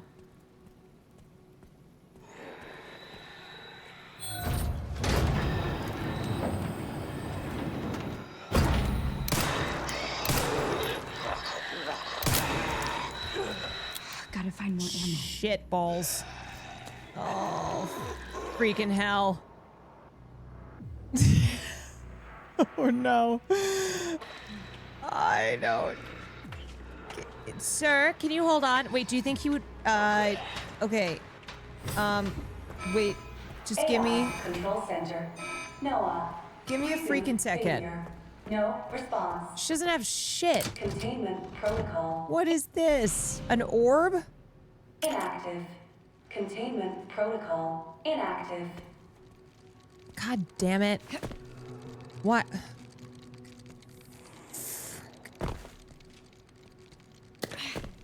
Oh, there's that guy. Oh, God. Oh, wait. Wait. Oh, hold on. There's a bottle. Oh my God. Oh my God. Wait. Saved. Saved.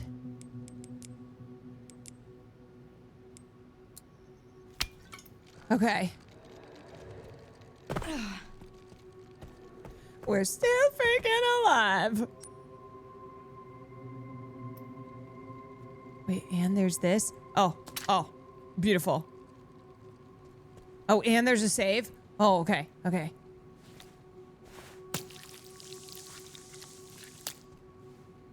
Okay. Oh my God, we're so back. We're so back. We're so back. Okay, I have to go back down there. But first, I needed some shit. I gotta go up here.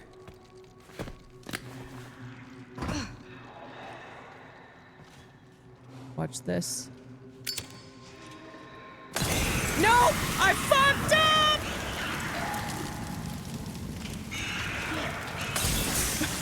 Okay.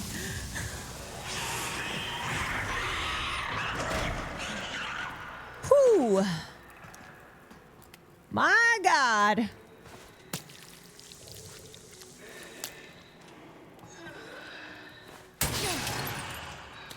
Okay, more ammo. Sick. Let's go.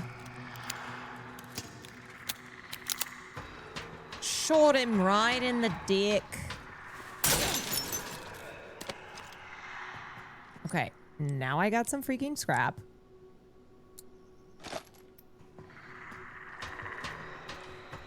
Oh, God. Oh, no, there's another one. Oh, he's pissed about his friend. Oh, no.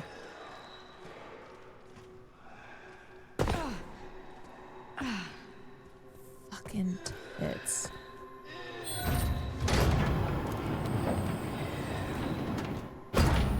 Oh, perf. Perf. God, the acid is...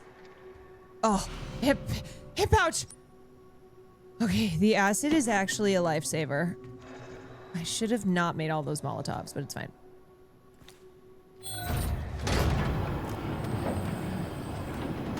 Oh my god, okay, okay, okay. Chill, chill, chill. Chill-laxin'.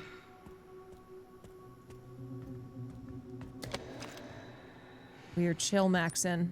Chill-max...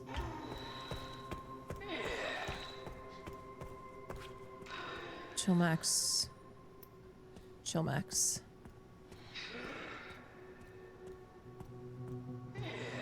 Yeah, why did you... No, you guys told me... It's your fault. You told me about the freaking Molotovs, so I was wasting my bottles. Oh, why is there always a guy?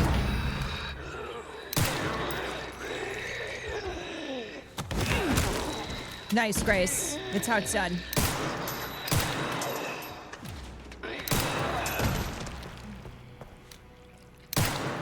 Nice.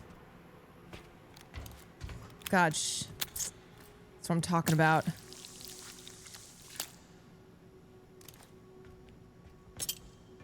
Cool. Another shitty knife. Hell yes.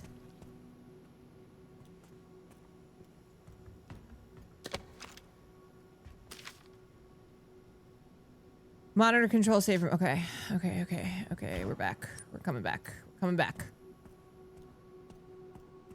Oh, I forgot the knives. The shitty knives can be scrap.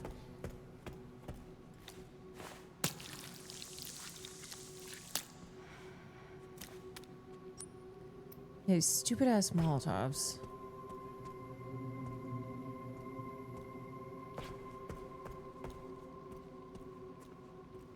Okay.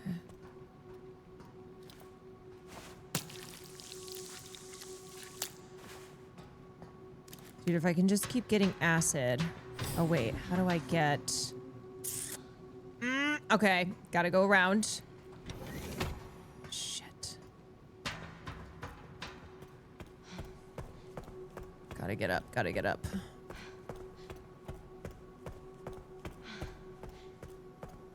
Why doesn't she climb?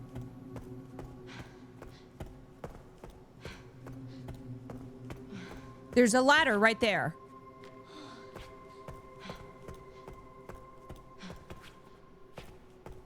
You know? Never learned. I guess not.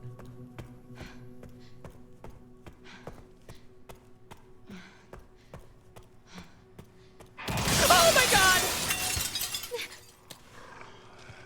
Oh my god, wait, can I get them both at once?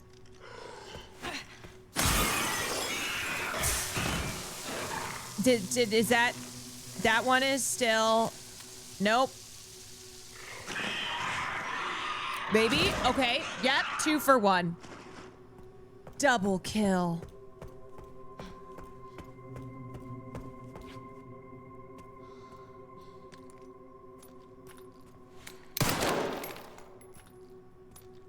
How do I... It's there.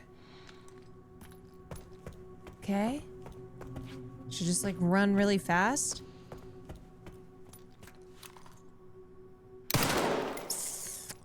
Fuck.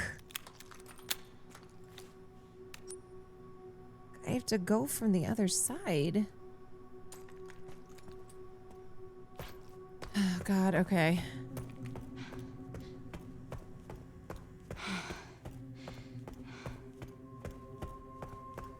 Maybe a third shot? Oh. Wait. Nope.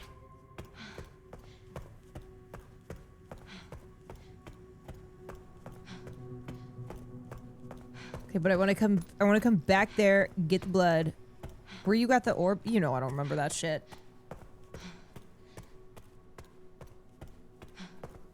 I have short-term blindness.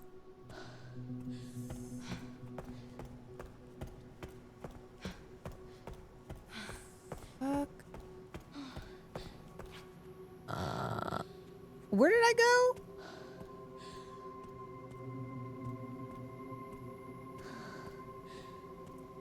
I go up this way. I go up this way, and then I go bring it around town. Yeah, and then this way, vault.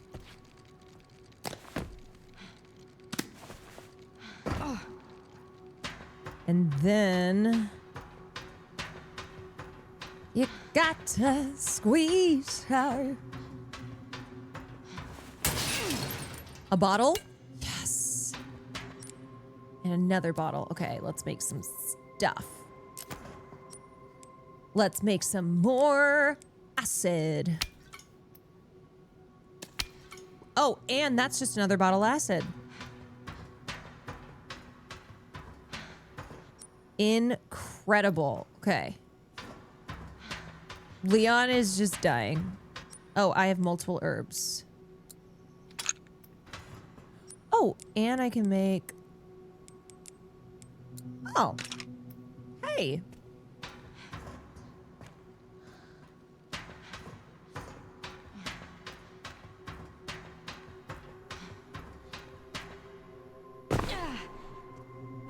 Okay, okay. Okay. Let me go get this blood. Hi, Megan. Go get this blood. Wait, how are they gone? Where did they go? Zyron Blue, thank you for the 41 months. Windflower, thank you for the 6 months. Harley Babe, thank you for the 2 months. Morg Vanny, thank you for the 25 months. Did it just disappear? It just went bye-bye.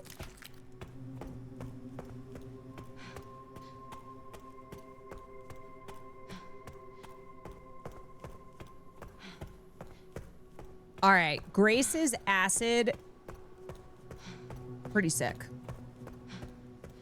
She might not have the firepower of Leon, but she's got the acid, and it's pretty good. Okay, now I have to get out of here.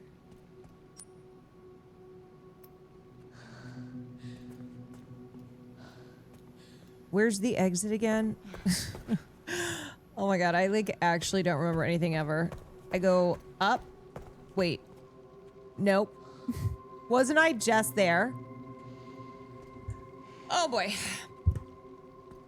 Oh, Caroline.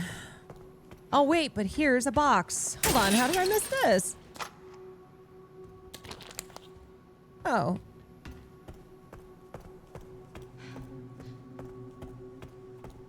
Okay, good thing. Good thing I went back.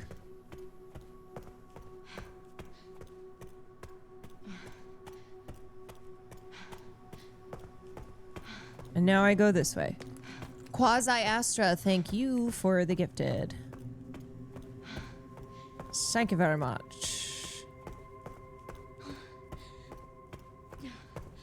Where is she going? It's always a very, very fun surprise. Okay, so I should have 50 left, 60 right, 80 left. Oh wait, no, monitor control.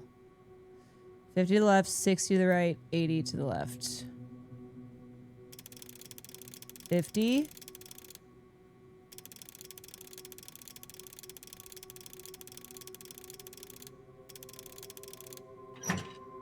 60, 80.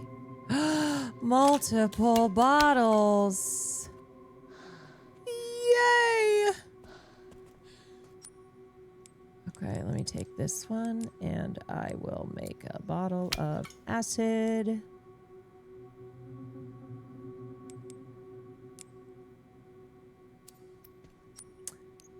Let's do some crafting.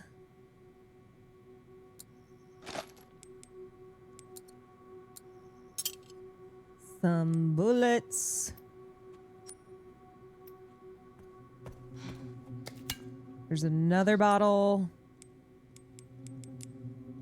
I was getting a little... Oh, wait. Oh, but I can use the blood.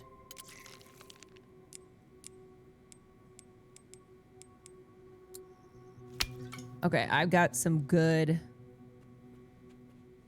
Wait, I made a knife? You're joking.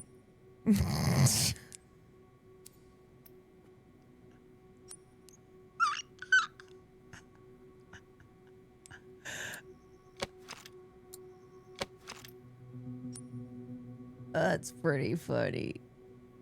Okay.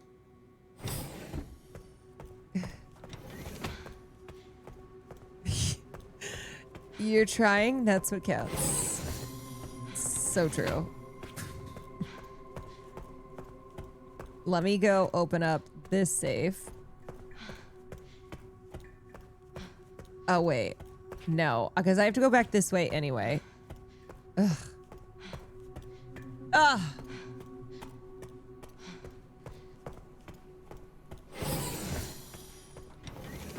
Let me go over here. And this is where the orbs go.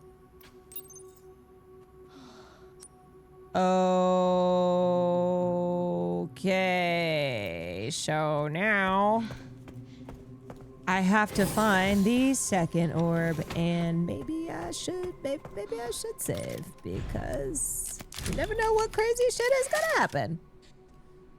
That's a Fugushi ball. Ways to go. I wonder if Leon's made it yet. Leon, meanwhile, we cut to him and he's dead. He died. Did I say Fugushi? I have word blindness. Forget about it. Fagoosh about it. Fagoosh about it. I don't know. I haven't been sleeping much lately.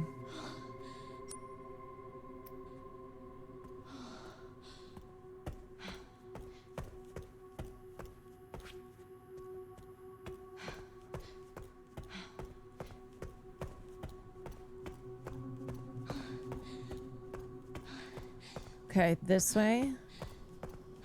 Get the safe, and then get out of here.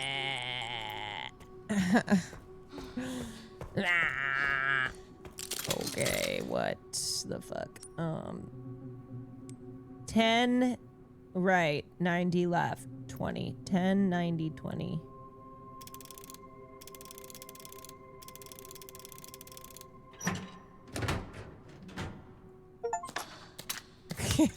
Character seems quite tired. Yeah, I think Grace has had... I think she's maxed out.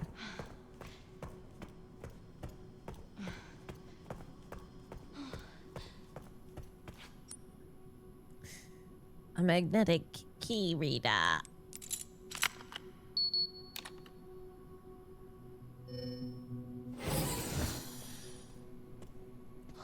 I know there's about to be some shit going down. Nope. Sa? Let me just see your skull. What? Wait. That was crazy.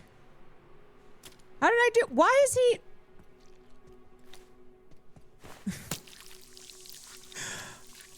Wait, I don't understand how that happened. I got a crit? How?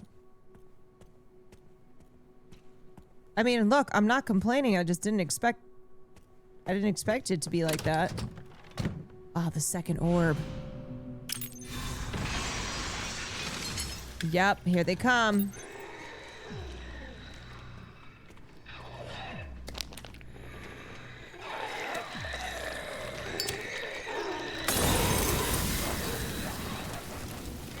Y'all gonna wish that... Wait, they're still alive. No, they're dying. I don't know. That crit was sick, though. Totally took me by surprise. Okay, now Grace is she's kind of rocking with it. Okay.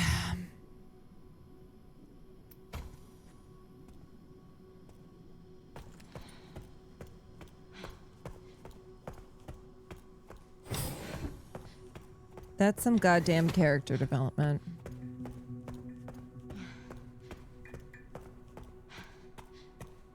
Is Grace still bad? Nah, she is killing it now.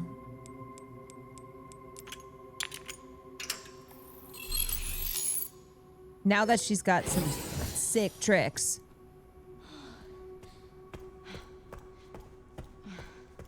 Hashtag Grace Defender. You know what? In Grace's defense, for a long time, all she had was a shitty knife. And she's had so much character growth. Checking database access requests. The following data was found. Minutes of the first assembly meeting as transcribed by AI Control Center. The defense. Leakage of the T-virus has caused an epidemic. If things continue like this, all eyes will be focused on Raccoon City. There's nothing to worry about. ARC has been secured. Commence the missile strike. The defense. We are lacking presidential authorization. You don't need it. The organizations involved. There's no need on the usual procedures. Blame will fall solely on Spencer. With this, Umbrella will be dismantled and we will seize their assets. I love all the notes. All the villain notes. They're like, yes, we are doing villainous things. We're doing more villainous things. Oh my god, it's me.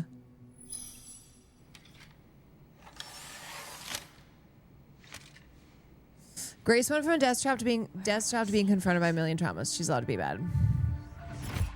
Fair. Something important. I'll explain later.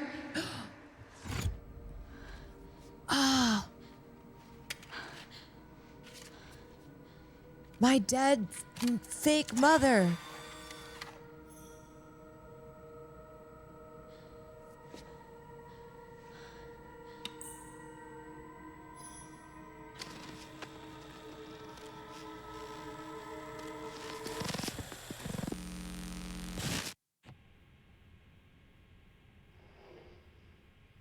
Shutting yourself away in a dark room like this is quite the change for you, after the life you've led. Life takes unexpected turns, don't you think? Looking back, do you feel that the choices you've made have contributed to your present circumstances? Of course. What you sow, you reap. Isn't that the natural order? So, tell me, Lord Spencer. Lord Spencer? What would you like the world to know? The truth. But a short break before we begin, Miss Ashcroft. It's her I'm not a young man. dead mother. I don't have the energy I once did.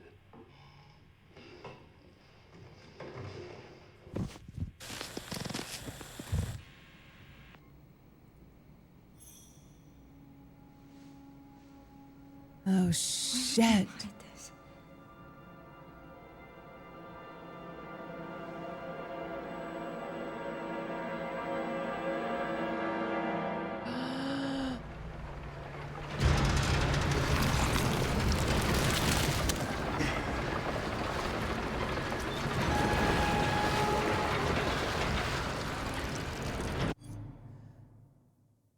Can I get a steak burrito with cheese onions and cilantro.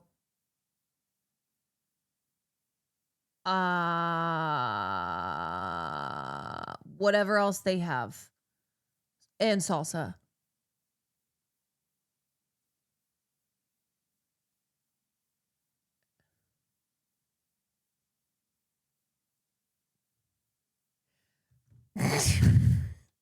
Sorry. Okay. Back in biz. Fuck. You all right, Leon? I am now. Gotta let him know. That's not what I'm talking about.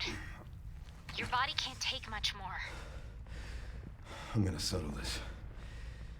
You just send us a chopper for immediate evacuation.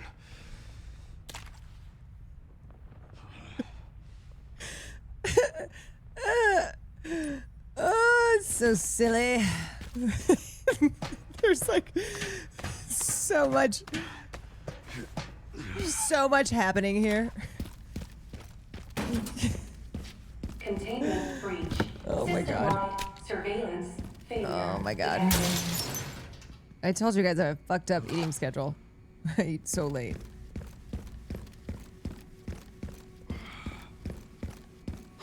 System contained. Did you eat an edible? No, I'm just tie-tie. Over there. I'm a little loopy. Easy as pie. Oh! Bitch! Bitch! Bitch! I forgot who I was. But I just reminded them.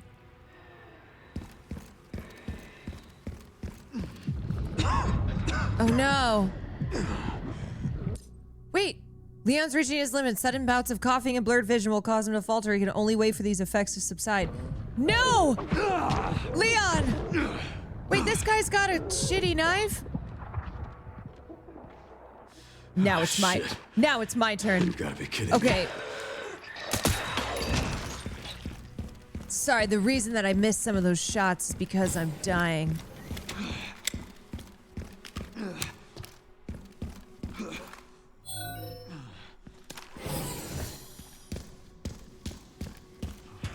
It's not because I suck.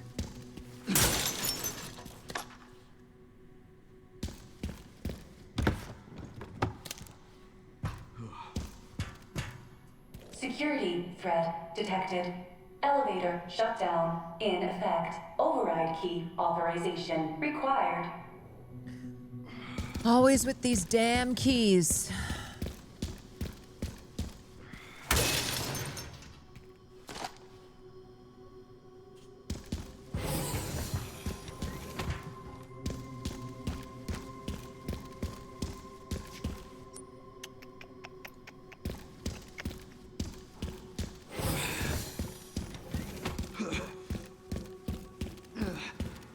Ugh.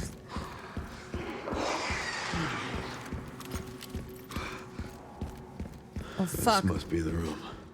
Are the sneakers in here? Wait, that's the room. Okay. Well, I need Grace. Wait, Grace, can I get some of that acid? Hold on. How do I like kinda, you know, kinda like freaking... This. Did that work? Yeah. No. Shit. Oh god, there's so many. Oh! Wait, I'm Leon.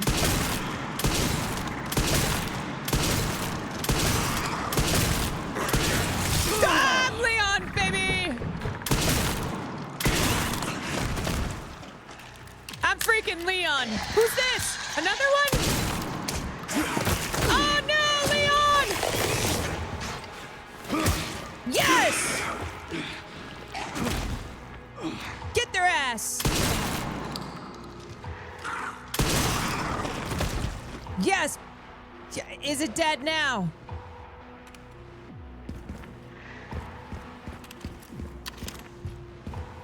I forgot I don't need any of that acid.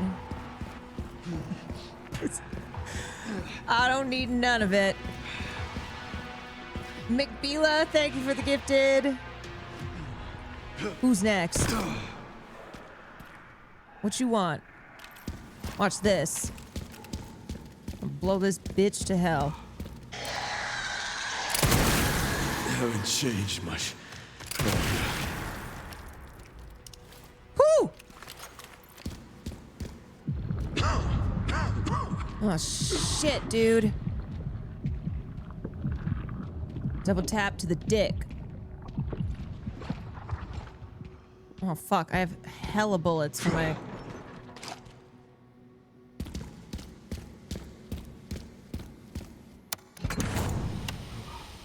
There we go.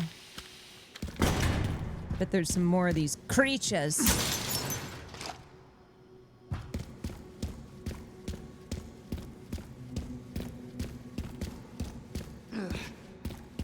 Leon, you... come on.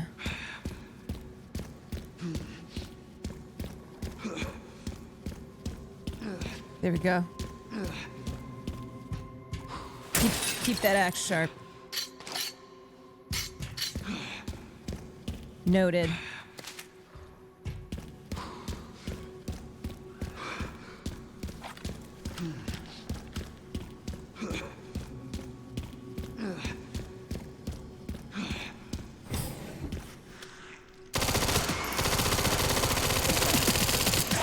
Ah! Hell yes, dude!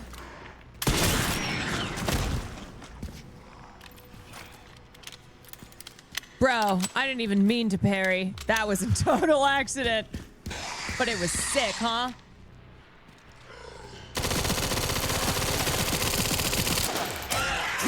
Okay, that time...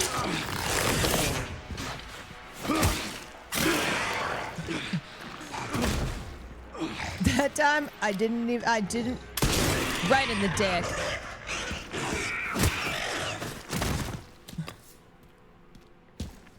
Woo!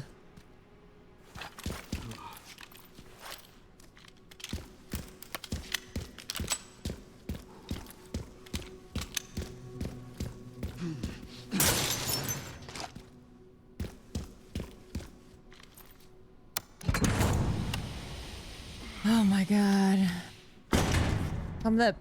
Popping that busy bussy out. Popping that bus. Popping that bus.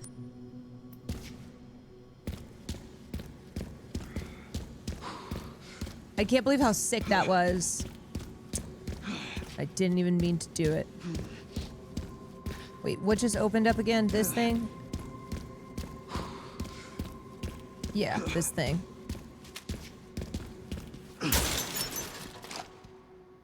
Bro, it's just impossible to not look so sick when you're Leon. Just doing the coolest stuff.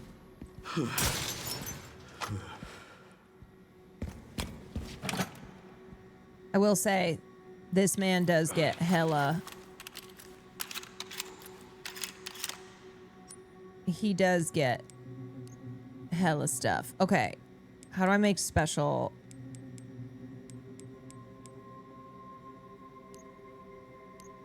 Can I make special bullets?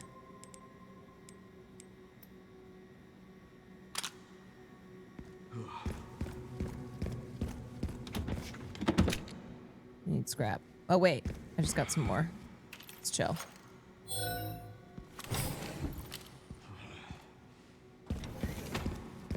Okay, so I gotta go back.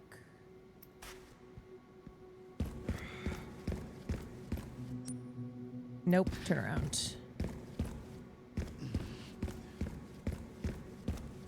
Oh wait, I have the Hunk's axe. I totally forgot about that.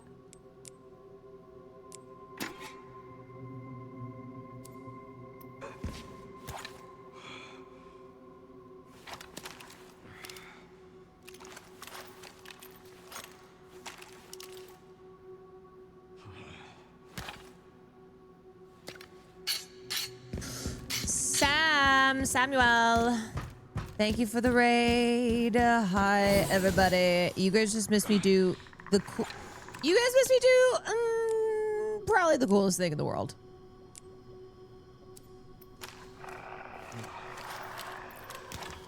Oh, there it is. You guys missed the sickest shit.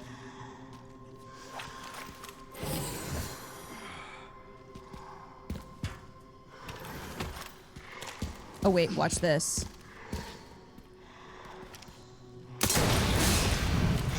Yeah. Yeah, you like that, you freaks? Oh wait, there's kind of a lot of them. Hold on. This is about to get really intense. Shit! Oh, Leon! Leon, there's some crazy stuff happening. Wait! I forgot I can't do Wait. Okay, there's kind of a lot of them. Right in the bus. Right in the bus. Right in the bus. Can I throw this? Yes. Yes, I can. Okay, that was close. Ah! Yeah!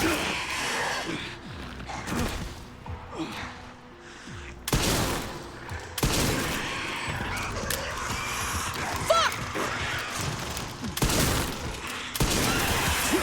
Shit! Yeah, Leon! You guys watching this stuff?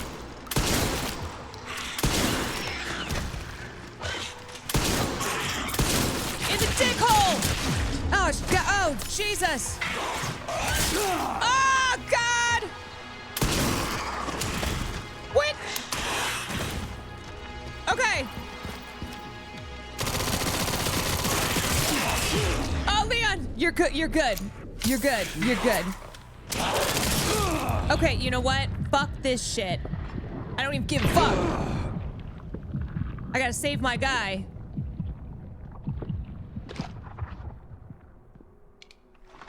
Jesus. That was cray. I was nut-shotting, and they were still coming back.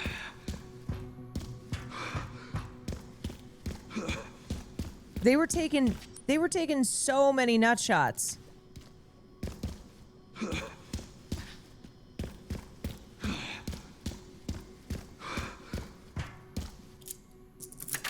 Oh my God. Whew. Leon, name 5 things you can see and 5 things you can hear. Warning. Autoclave compromised. Pause lockdown unavailable. Memory corrupt. Self-repair functionality offline. So freaking good. Oh yeah, did you get one? Air flow monitor. Warning. Did you text Noah? Okay. Oh, I can't even bite into this. My face hurts so badly. Let's get this over with. Oh my God.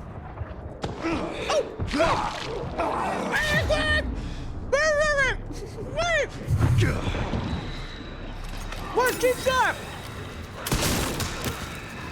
Oh my God! Oh fuck!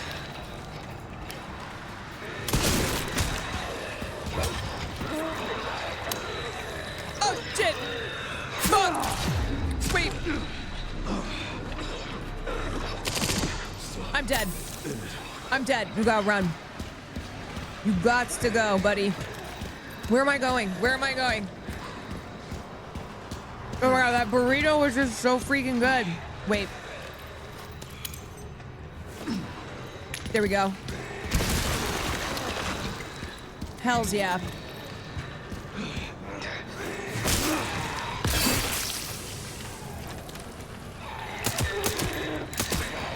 Die. The elevator will arrive shortly. Oh shit. That was arrived. That was crazy.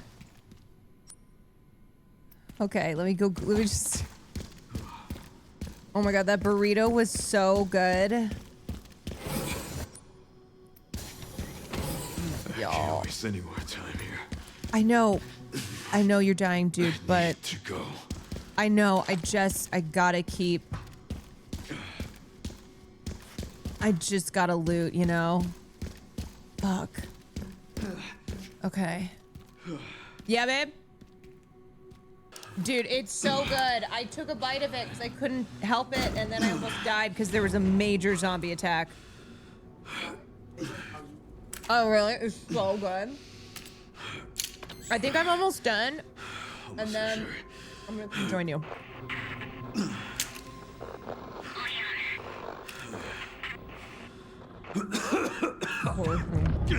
No, Leon.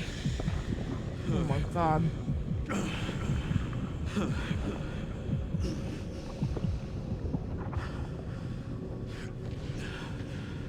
It's the craziest thing I've ever had. Leon, no! Leon! Please, no.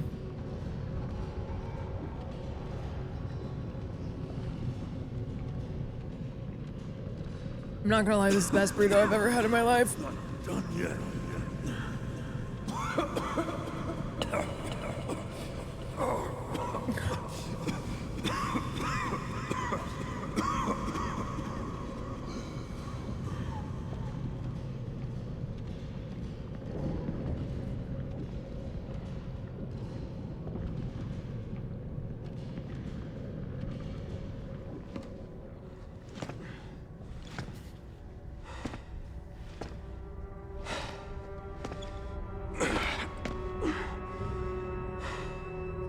One God, thank you for the tier 1.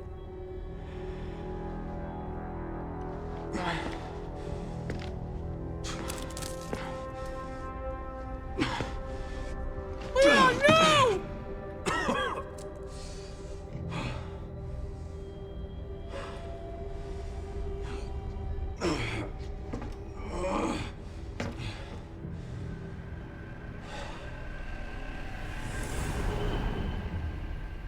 Shit! Oh god. Cutie! Thank you for the raid. Hi everybody. We are right at the end of Resident Evil Requiem. So if you don't want spoilers, then don't have spoilers. Moonrise, thank you for the tier 1. Forever Fire, thank you for the bits. Thank you so much for the raid. Hope everyone is doing well. Here we go. Yeah, sometimes I do know how to pause.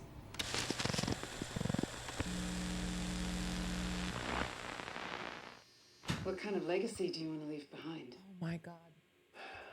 My research opened Pandora's box, So crazy. unleashing disaster upon the world. Except Elpis, the goddess of hope? Or so the myth goes. A blind hope. What do you mean? Humans cannot predict when death will come for them. This is why they have hope. I was wrong, and I am plagued by guilt. Are you? Happiness cannot be achieved at the expense of others.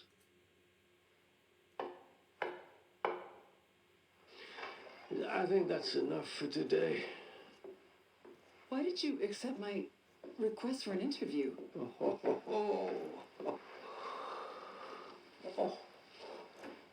Who is that?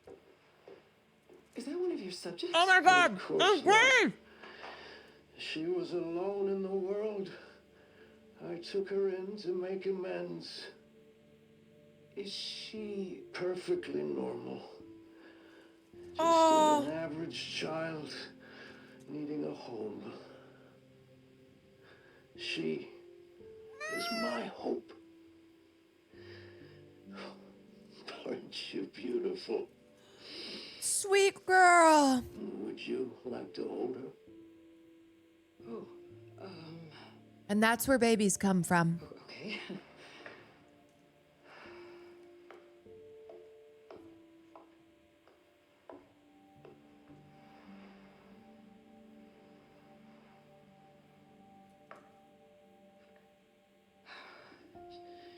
She's adorable. What's her name? Grace. Grace. Grace.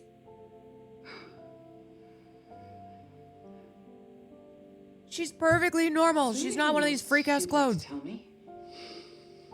I've said my piece. I only hope it serves as a requiem for those who have passed.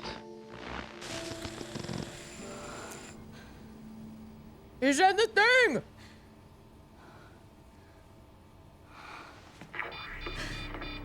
Leon.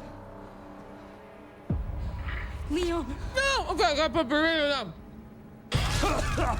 No, Leon!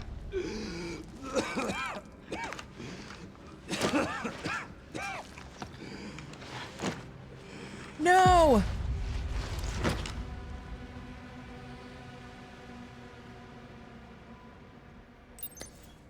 Oh, I need to hurry. He's still alive, right? He's still fine. He just needs some burrito. That's all he needs.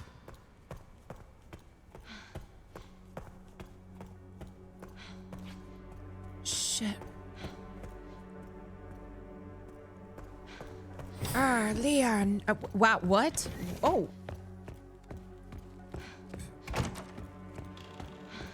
Come on, girl. Can I ride in this? Can I bring this for Leon?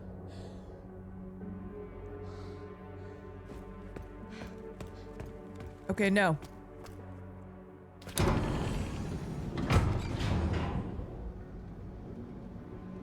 This is finally my chance to do something.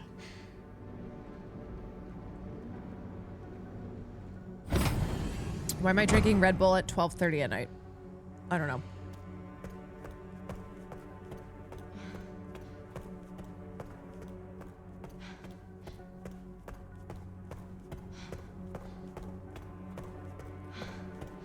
Can a girl catch a vibe? Oh, Leon! Leon. I know everything now. Hey, it's me. It's Grace. Oh, please wake up. Leon, I found a wheelchair for you. Wake up. Everything's gonna be okay. Hey, you. We just gotta... I don't know why I didn't bring it. You okay? Oh, let me help you.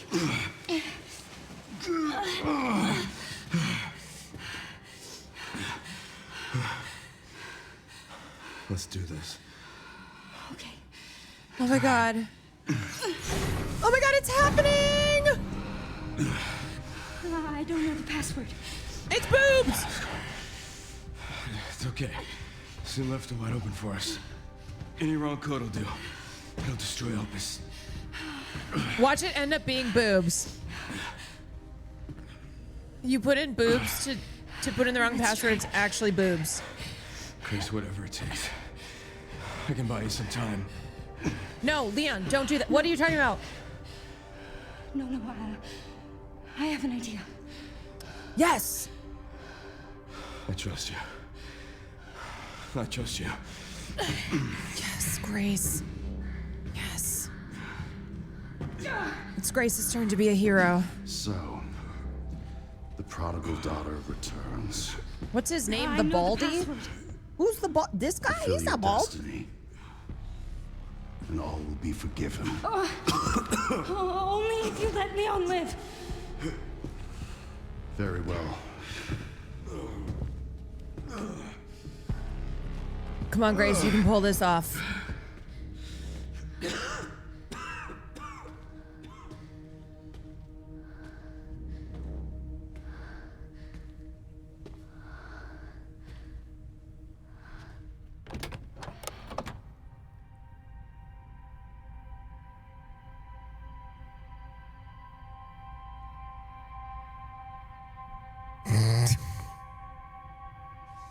I feel like it's a test and I didn't study this. What does the creator desire? Destroy Elpis or release Elpis? Destroy. I was wrong, and I am plagued by guilt. I'm gonna destroy Elvis. You Right? promise you'll end this.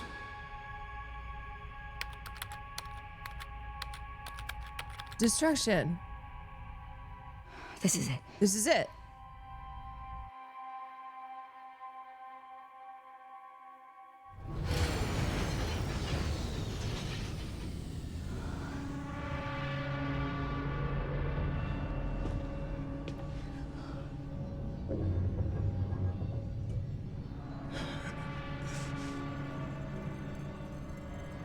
What did you do?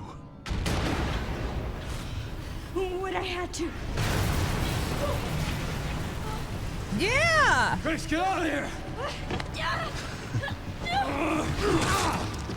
Oh, shit! Go! Right behind you! Leon! What are you doing? Come on! Leon, what the fuck? Leon! Leon!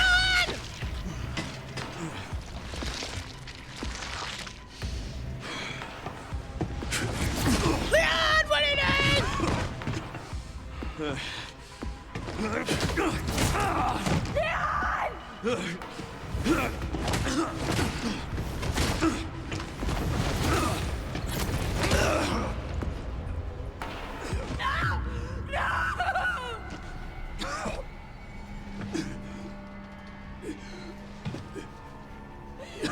No!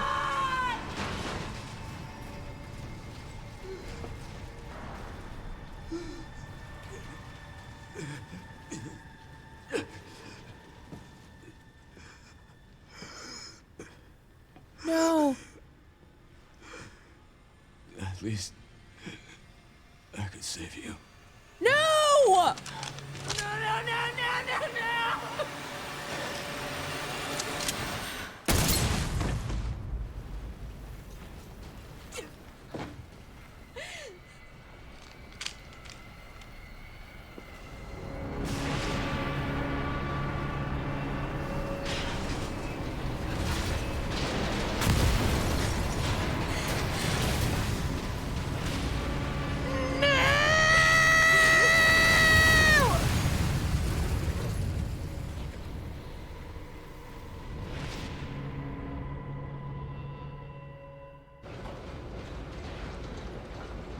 Why did that happen?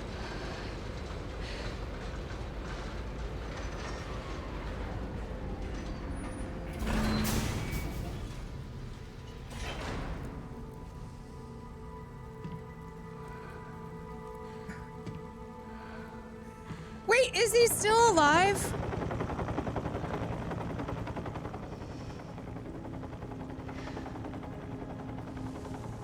Are you sure? I wish I could have saved you, Leon. He's been through a lot. I mean, he got shot like 100,000 times. What?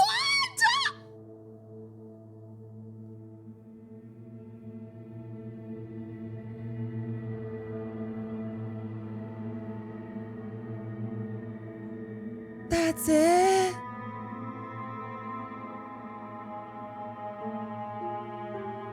Wait, what the fuck? She just goes, I wish I could have saved you? Fuck that. Fuck that shit.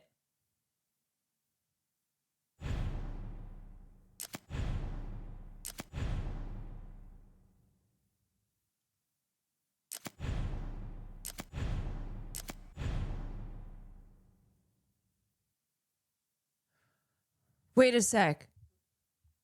It's so crazy. I just found a time machine. Whoa! Bill, you mean we could go back in time? Dude. Awesome. Be excellent to each other.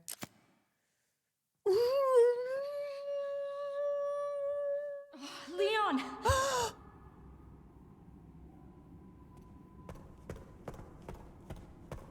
Leon. Dude, I knew that was bogus. Hey, it's me. Come on, Leon. Please wake up. Come on. Wake up, wake up.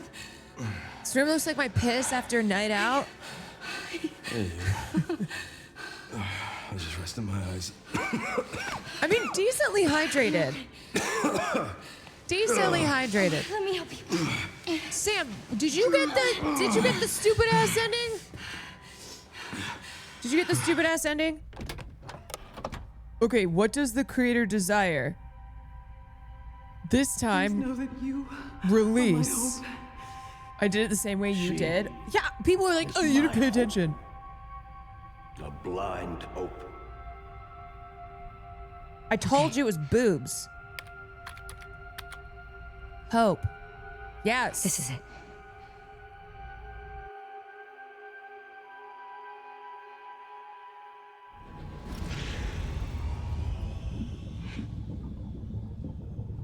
We... Elpis equals hope. Destroying hope is bad. Aw, come on.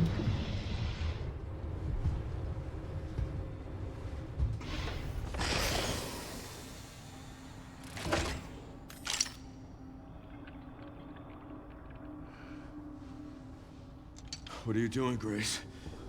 She's shooting up. She's Spencer juicing regretted up. what he did. Well done. She's juicing. Impulse meow. Thank you for the raid. Yes, that I would let him live.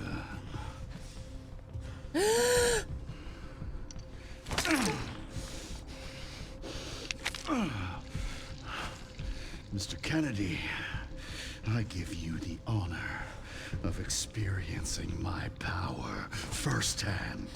I'm not sure Elpis is what you think it is.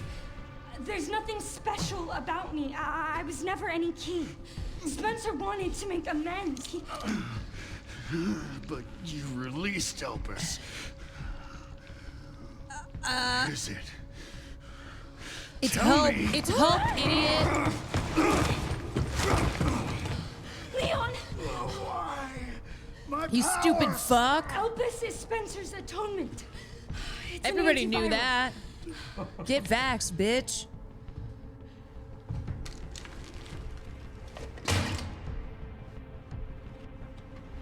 Amazing. Wait. I am humbled by my master's genius. Dude, gang's all here? Your Avengers of the freaking losers. was wrong. Elpis wasn't a weapon. There was never a key. Yeah, unless the Spencer's squid. Thank you for the paper was gifted. obviously incomplete. There was no connection between Grace and Emily. Yeah, Do you know dumbass. how much time and money I wasted on this? Don't you see the genius? With Elpis, all virus-based weapons are useless. The world order will be thrown into chaos. We wanted a weapon. Instead, Spencer gave us anarchy. I will carry his torch and bring his vision to life. You? You and Spencer were a means to an end. Oh my god, the girlies are infighting. Spencer defied us and paid the price with his life. He was nothing. You are nothing but an imitation. It's over, Victor. The Connections is done with you. Oh, shit! We can't let him have it. Oh, shit! Your ignorance is staggering. Okay, you have baby arm. It's a cure.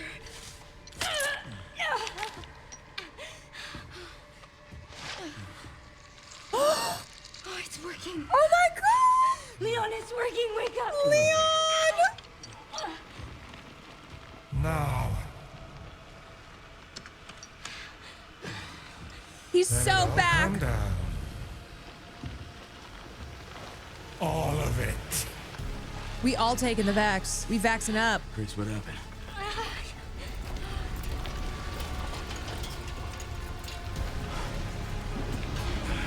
I like that when you get the bad ending, the game is like, hey, idiot, you want to do that again?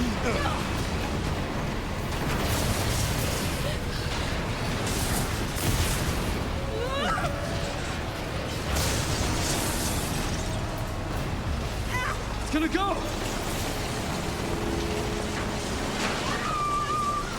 Grab something!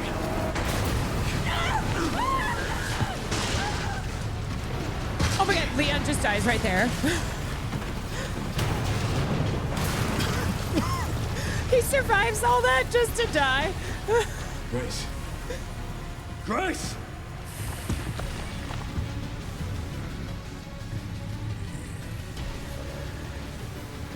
Time to bury Umbrella's last skeleton. Yeah, baby. Take him down. Wait, you have a whole ass... Oh my god. Wait, you have a whole ass fight? Wait, what? And how many more will have to die? Oh, shit!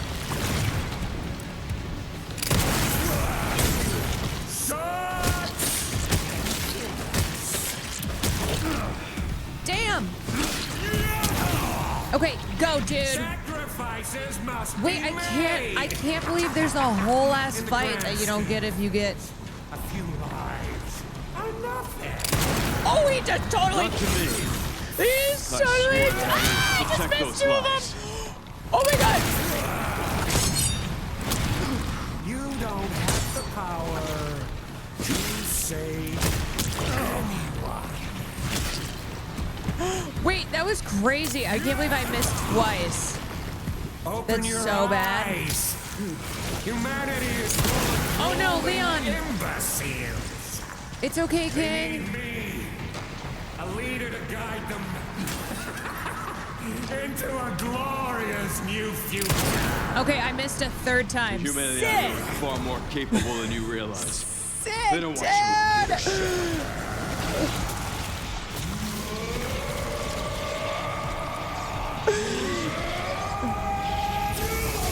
What is that shit? Wait, what? What?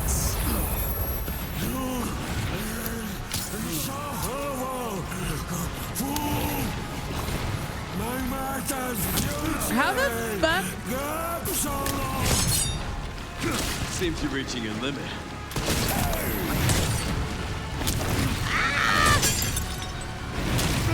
Oh shit. Can you shoot him? I'm kind of... Oh my god, Leon. I'm kind of trying to shoot him. Fuck! Why don't I have any bullets in my guns?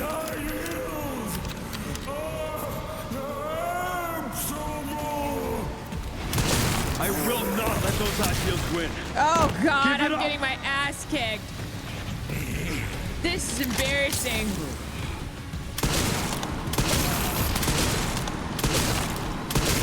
There we go.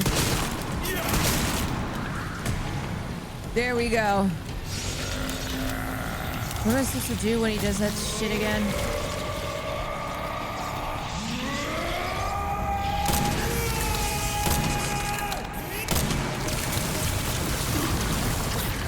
Can I just like... Oh, fuck! Wait, I died? Fuck that shit. Okay. I'm kind of... There's an RPG? Alright, at least I get a... At least I get a... Fuck! Oh my god. Okay, this is really not good. I didn't know there was gonna be a full-ass freaking fight. Okay. Christ. Fuck a freak. Whatever. Okay. And how many more will have to die for that vision? Ah! It seems your skills have diminished. God damn it, Leon, you gotta fill up your gun! What am I supposed to do? What am I supposed to do? What am I supposed to do when he does like the crazy? A few lives. Ah, fuck! Not Not to me. I swore that Like, I'd what always is- protect those lives. Oh, yeah.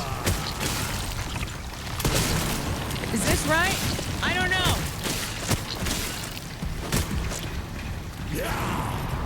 Okay. Wait, where's the RPG?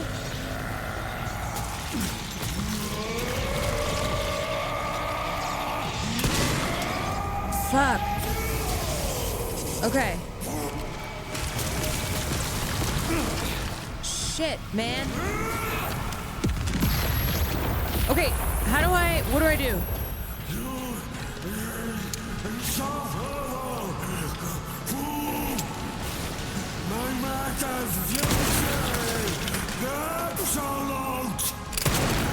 Seems you're reaching your limit. Ah, no! I did it again!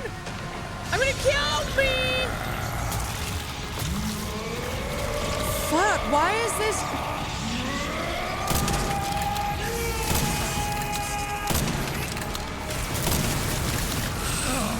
Oh God. Fuck! Oh my God.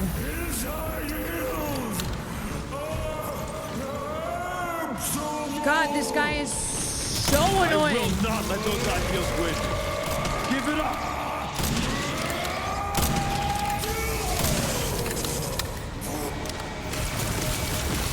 Shit, dude. Oh my God, no. No, no, no, no, no, no, man, no, why? Leave me alone, please.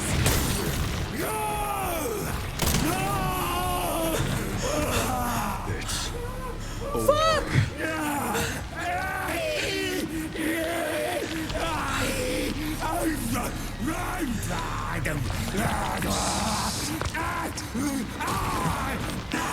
Please just freaking die. Give me this burrito.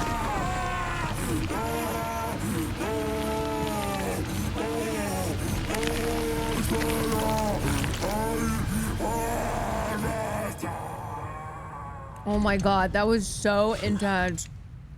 good riddance. Holy crap.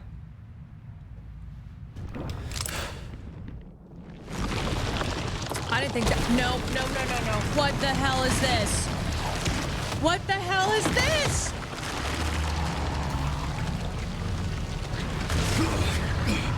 What? Nemesis. Freaking phase 2? Wait, you don't so get. damn relentless. You miss out on all of this if you destroy Elpis. That's crazy.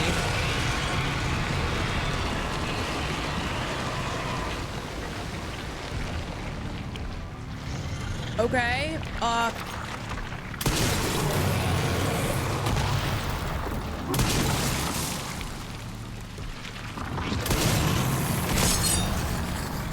Where's the freaking thing I need?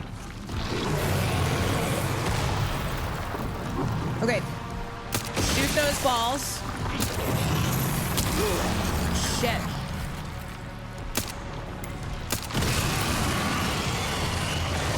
Nice.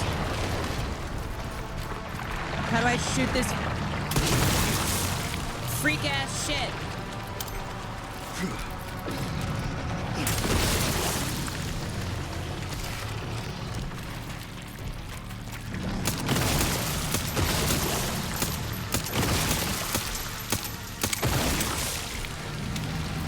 Fuck!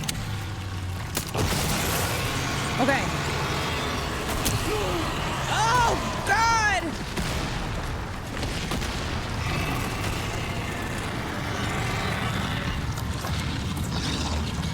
Wait, did I fuck up? Oh, God, okay. Okay, come on, Leon. Shoot. Okay, ah!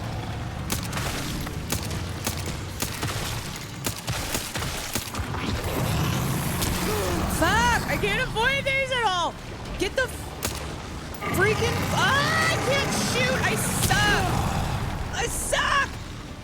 Okay, come on! Just hit the little dick balls! Oh my God! I keep getting hit! Okay. Fuck.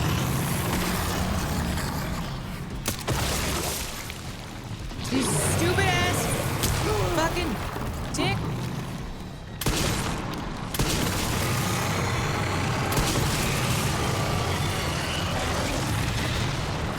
Okay, now, where do I go? In here? How many of these are there?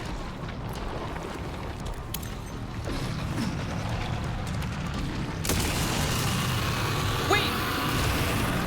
Was that? Oh, shit. Am I dying? Wait. Wait, this is good. Yeah! Yeah!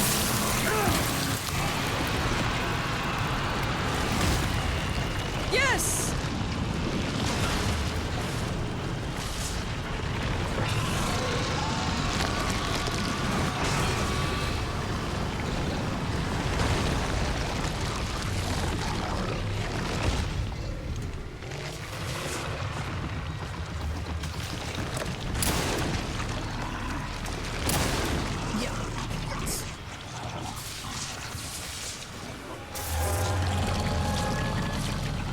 This time, you ain't getting back up.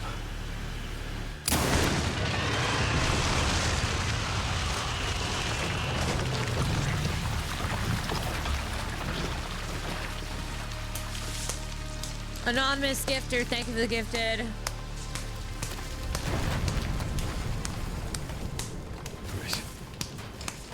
Grace, where are you? Damn, it's so much better when Leon's alive. Sherry, come in. Sherry. I literally just beat and got this ending. Shit. Just got here about 10 minutes ago, so this message might be a little late. Oh. Grace, hang on. You know what? Might as well do both endings, you know? Fuck. Wait, is Grace dead now? Ah. Oh no. So one of them dies on either ending? Well. Leon. We need to get you out of here. Come on. Let's get you out.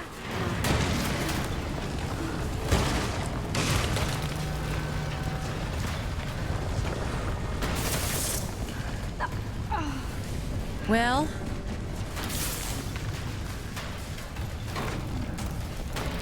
I did not give up on Grace. I'm just saying. If it's one or the other. There's no way out, is there? Damn, this ending is so much longer. I can't believe how short the other one is. Wait, how do I grab a Vax for Sherry? Well, I'm not gonna leave your Sherry! side. Sherry! I'm gonna sit right here with you.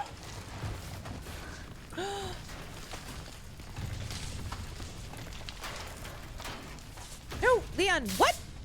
Leon!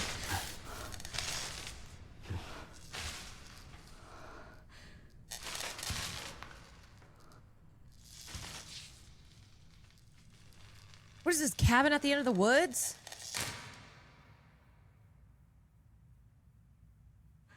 I guess this is it then.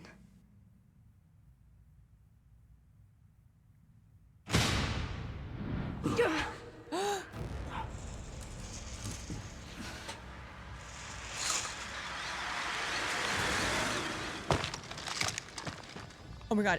Oh my god. Oh my god.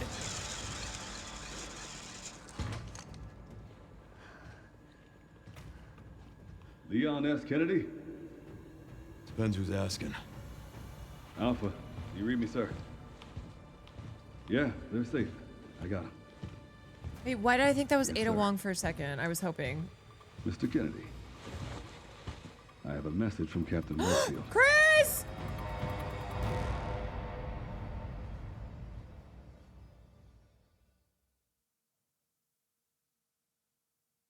Oh my god!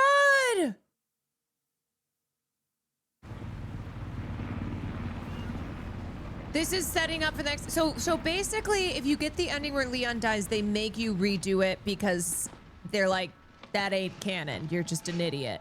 I'll be damned. Can't believe that We're antiviral also actually making the worked. next game, and Leon's gonna be in it. Feel better than I have in ages. Oh, thank God. Sherry, sorry we didn't get you I'm glad vaxxed. you're okay. We got a dose with your name on it. You'll be back in action in no time. Thank you, Leon.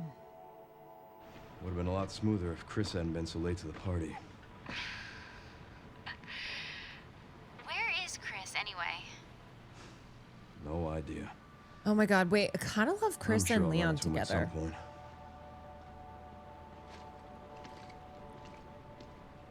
Yeah, I'll call you back.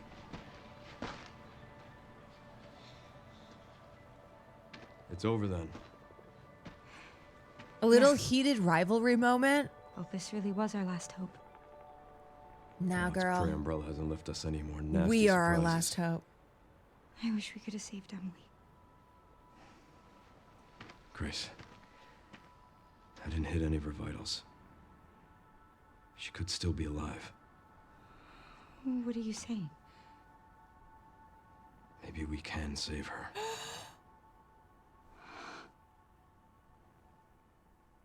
Or maybe she is dead. But together,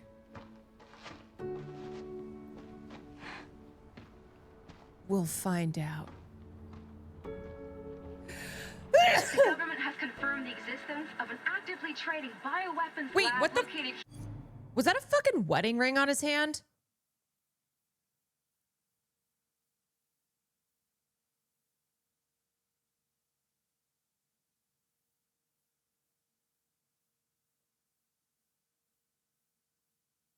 Here in the ruins of Raccoon City.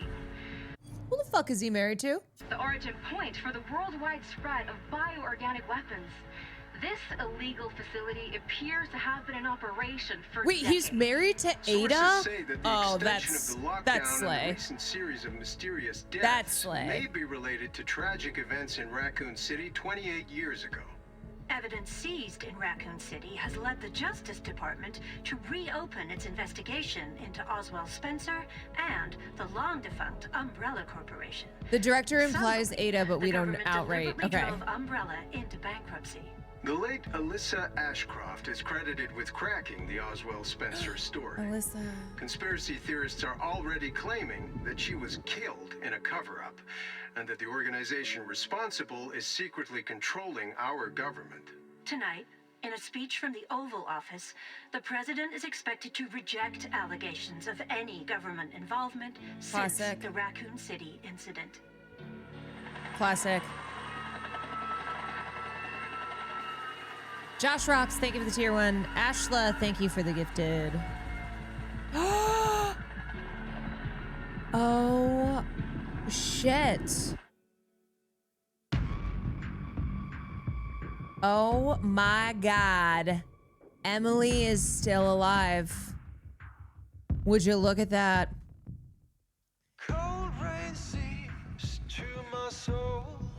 Would you look freaking at that? Wow.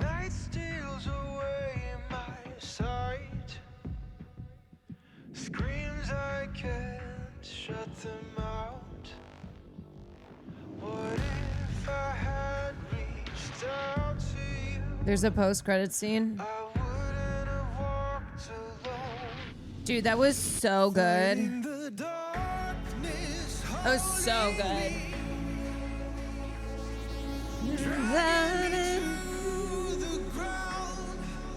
Facing the pain that's controlling me. I can't believe I'm done with it. Keep me down. I'll make it through to the other side. Scarred hands, tired and worn. Warmth of a new dawn. How would I rate that on 10? 10 out of 10.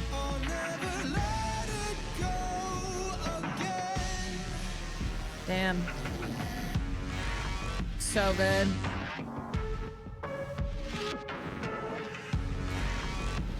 So good. Leon, that is a Leon out of 10. Cold rain seeps to my soul. Okay, let's see the cutscene. I will never forget the And singing Sherry's diva. okay? Never. Miss her. Good. I'm so glad. Emily, yeah, she's doing great. I'm actually teaching her how to read. Grace. Grace.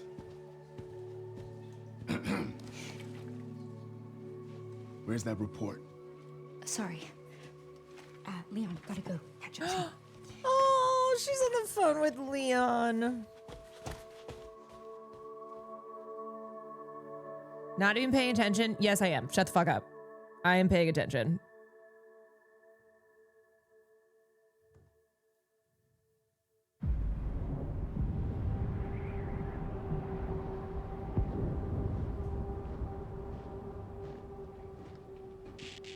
Yes, I saw the picture.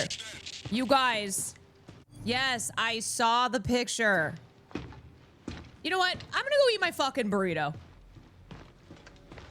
I have been... Remaining BSAA forces have been neutralized.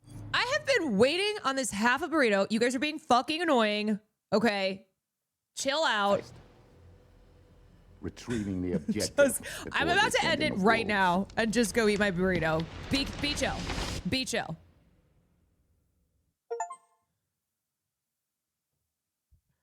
I swear to God, I take my eyes off for 1 second.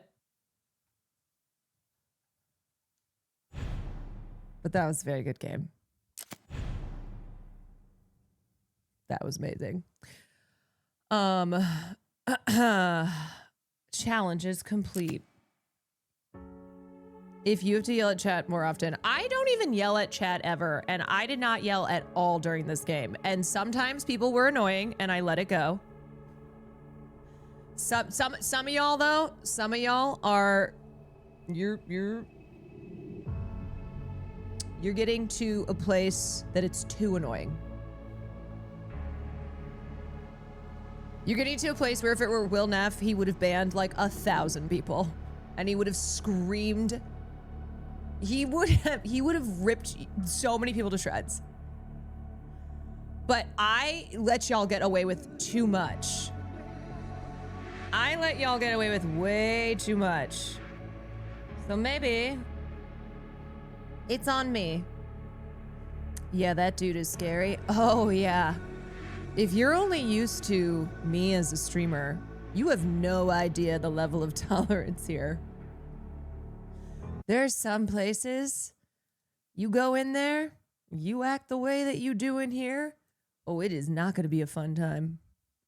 Will's ripped me to shreds at least twice. Yeah, I mean, I think if you're a consistent community member in Will's chat, there's probably a good chance that maybe you've gotten your ass handed to you at least once. Okay. I'm really tired. I am very, very, very, very tired. I can't look at any extra lore right now. I need to go sit on the couch, finish my burrito. And I am freaking pooped. But that was amazing. I can't believe I'm done.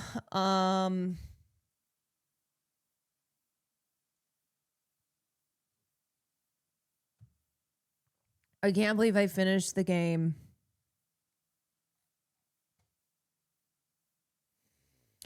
Just want to take a second for Resident Evil 9. Take a second for Resident Evil 9. Wow. We love it.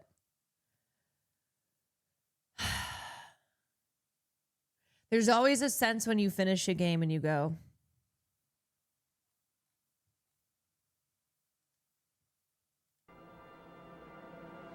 like you get so used to streaming, and then you'll just pick up you'll just open it up and play some more, and now it's done.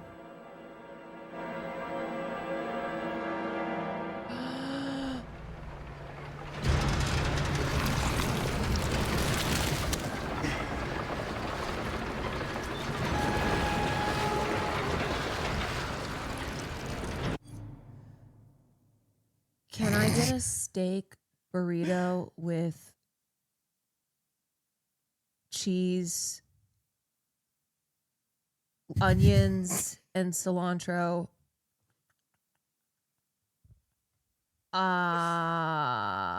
Shy, thank you for the 8 months.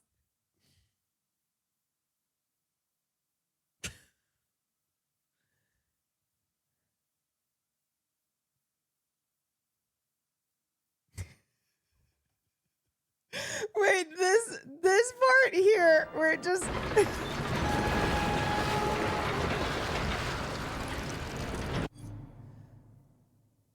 Can I get a steak burrito with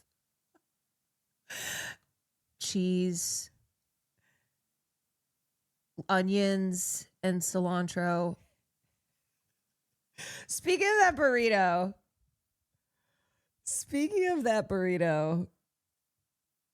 I'm gonna go enjoy that burrito. Oh my god. I am so. Oh yeah, did you get one? Did you text Noah? Okay. Oh, I can't even bite into this because my face hurts so badly. Let's get this over with. This is ridiculous. Oh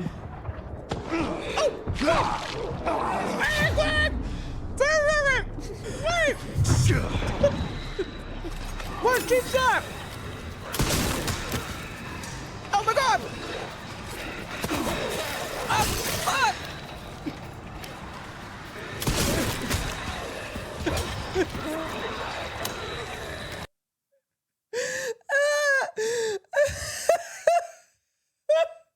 I didn't even realize like just how crazy that scene was. The immediate next bite after he killed them too.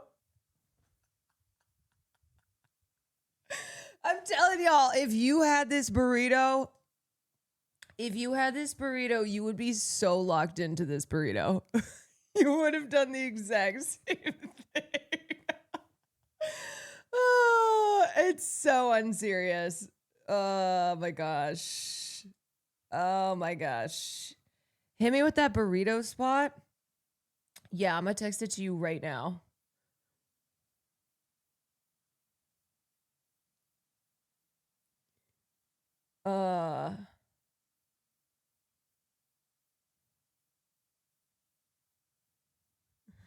Okay.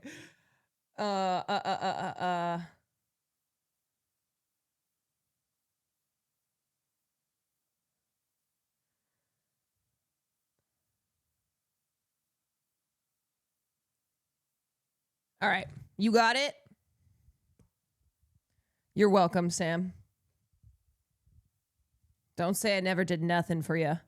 You're also getting way better. You don't need backseating anymore. Well, here's the thing. Okay, I understand that we do things differently here. But some of y'all, I do have to rein it in.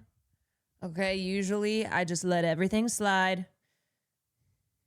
I let everything slide, and then every once in a while I'm like, we've filled our annoying meter. We have reached capacity. That's it. That's all. The gaslighting of the Molotovs.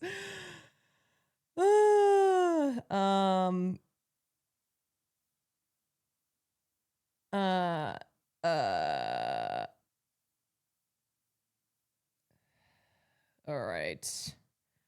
Okay.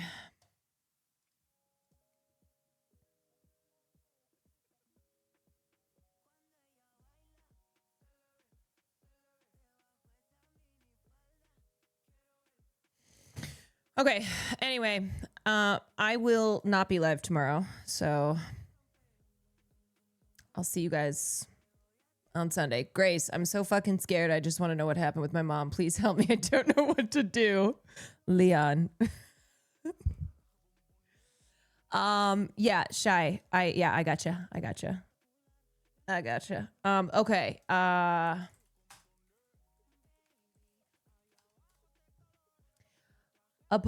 Apologies. Wait, why? Why apologies? No, you're good. You're fine. Thank you for the great stream and the awesome gaming. You are good to go. Sorry, my brain is doing this. My brain is doing this. Okay, that's it for me. Good night, everybody. Thank you for joining me on this Friday for Friday Night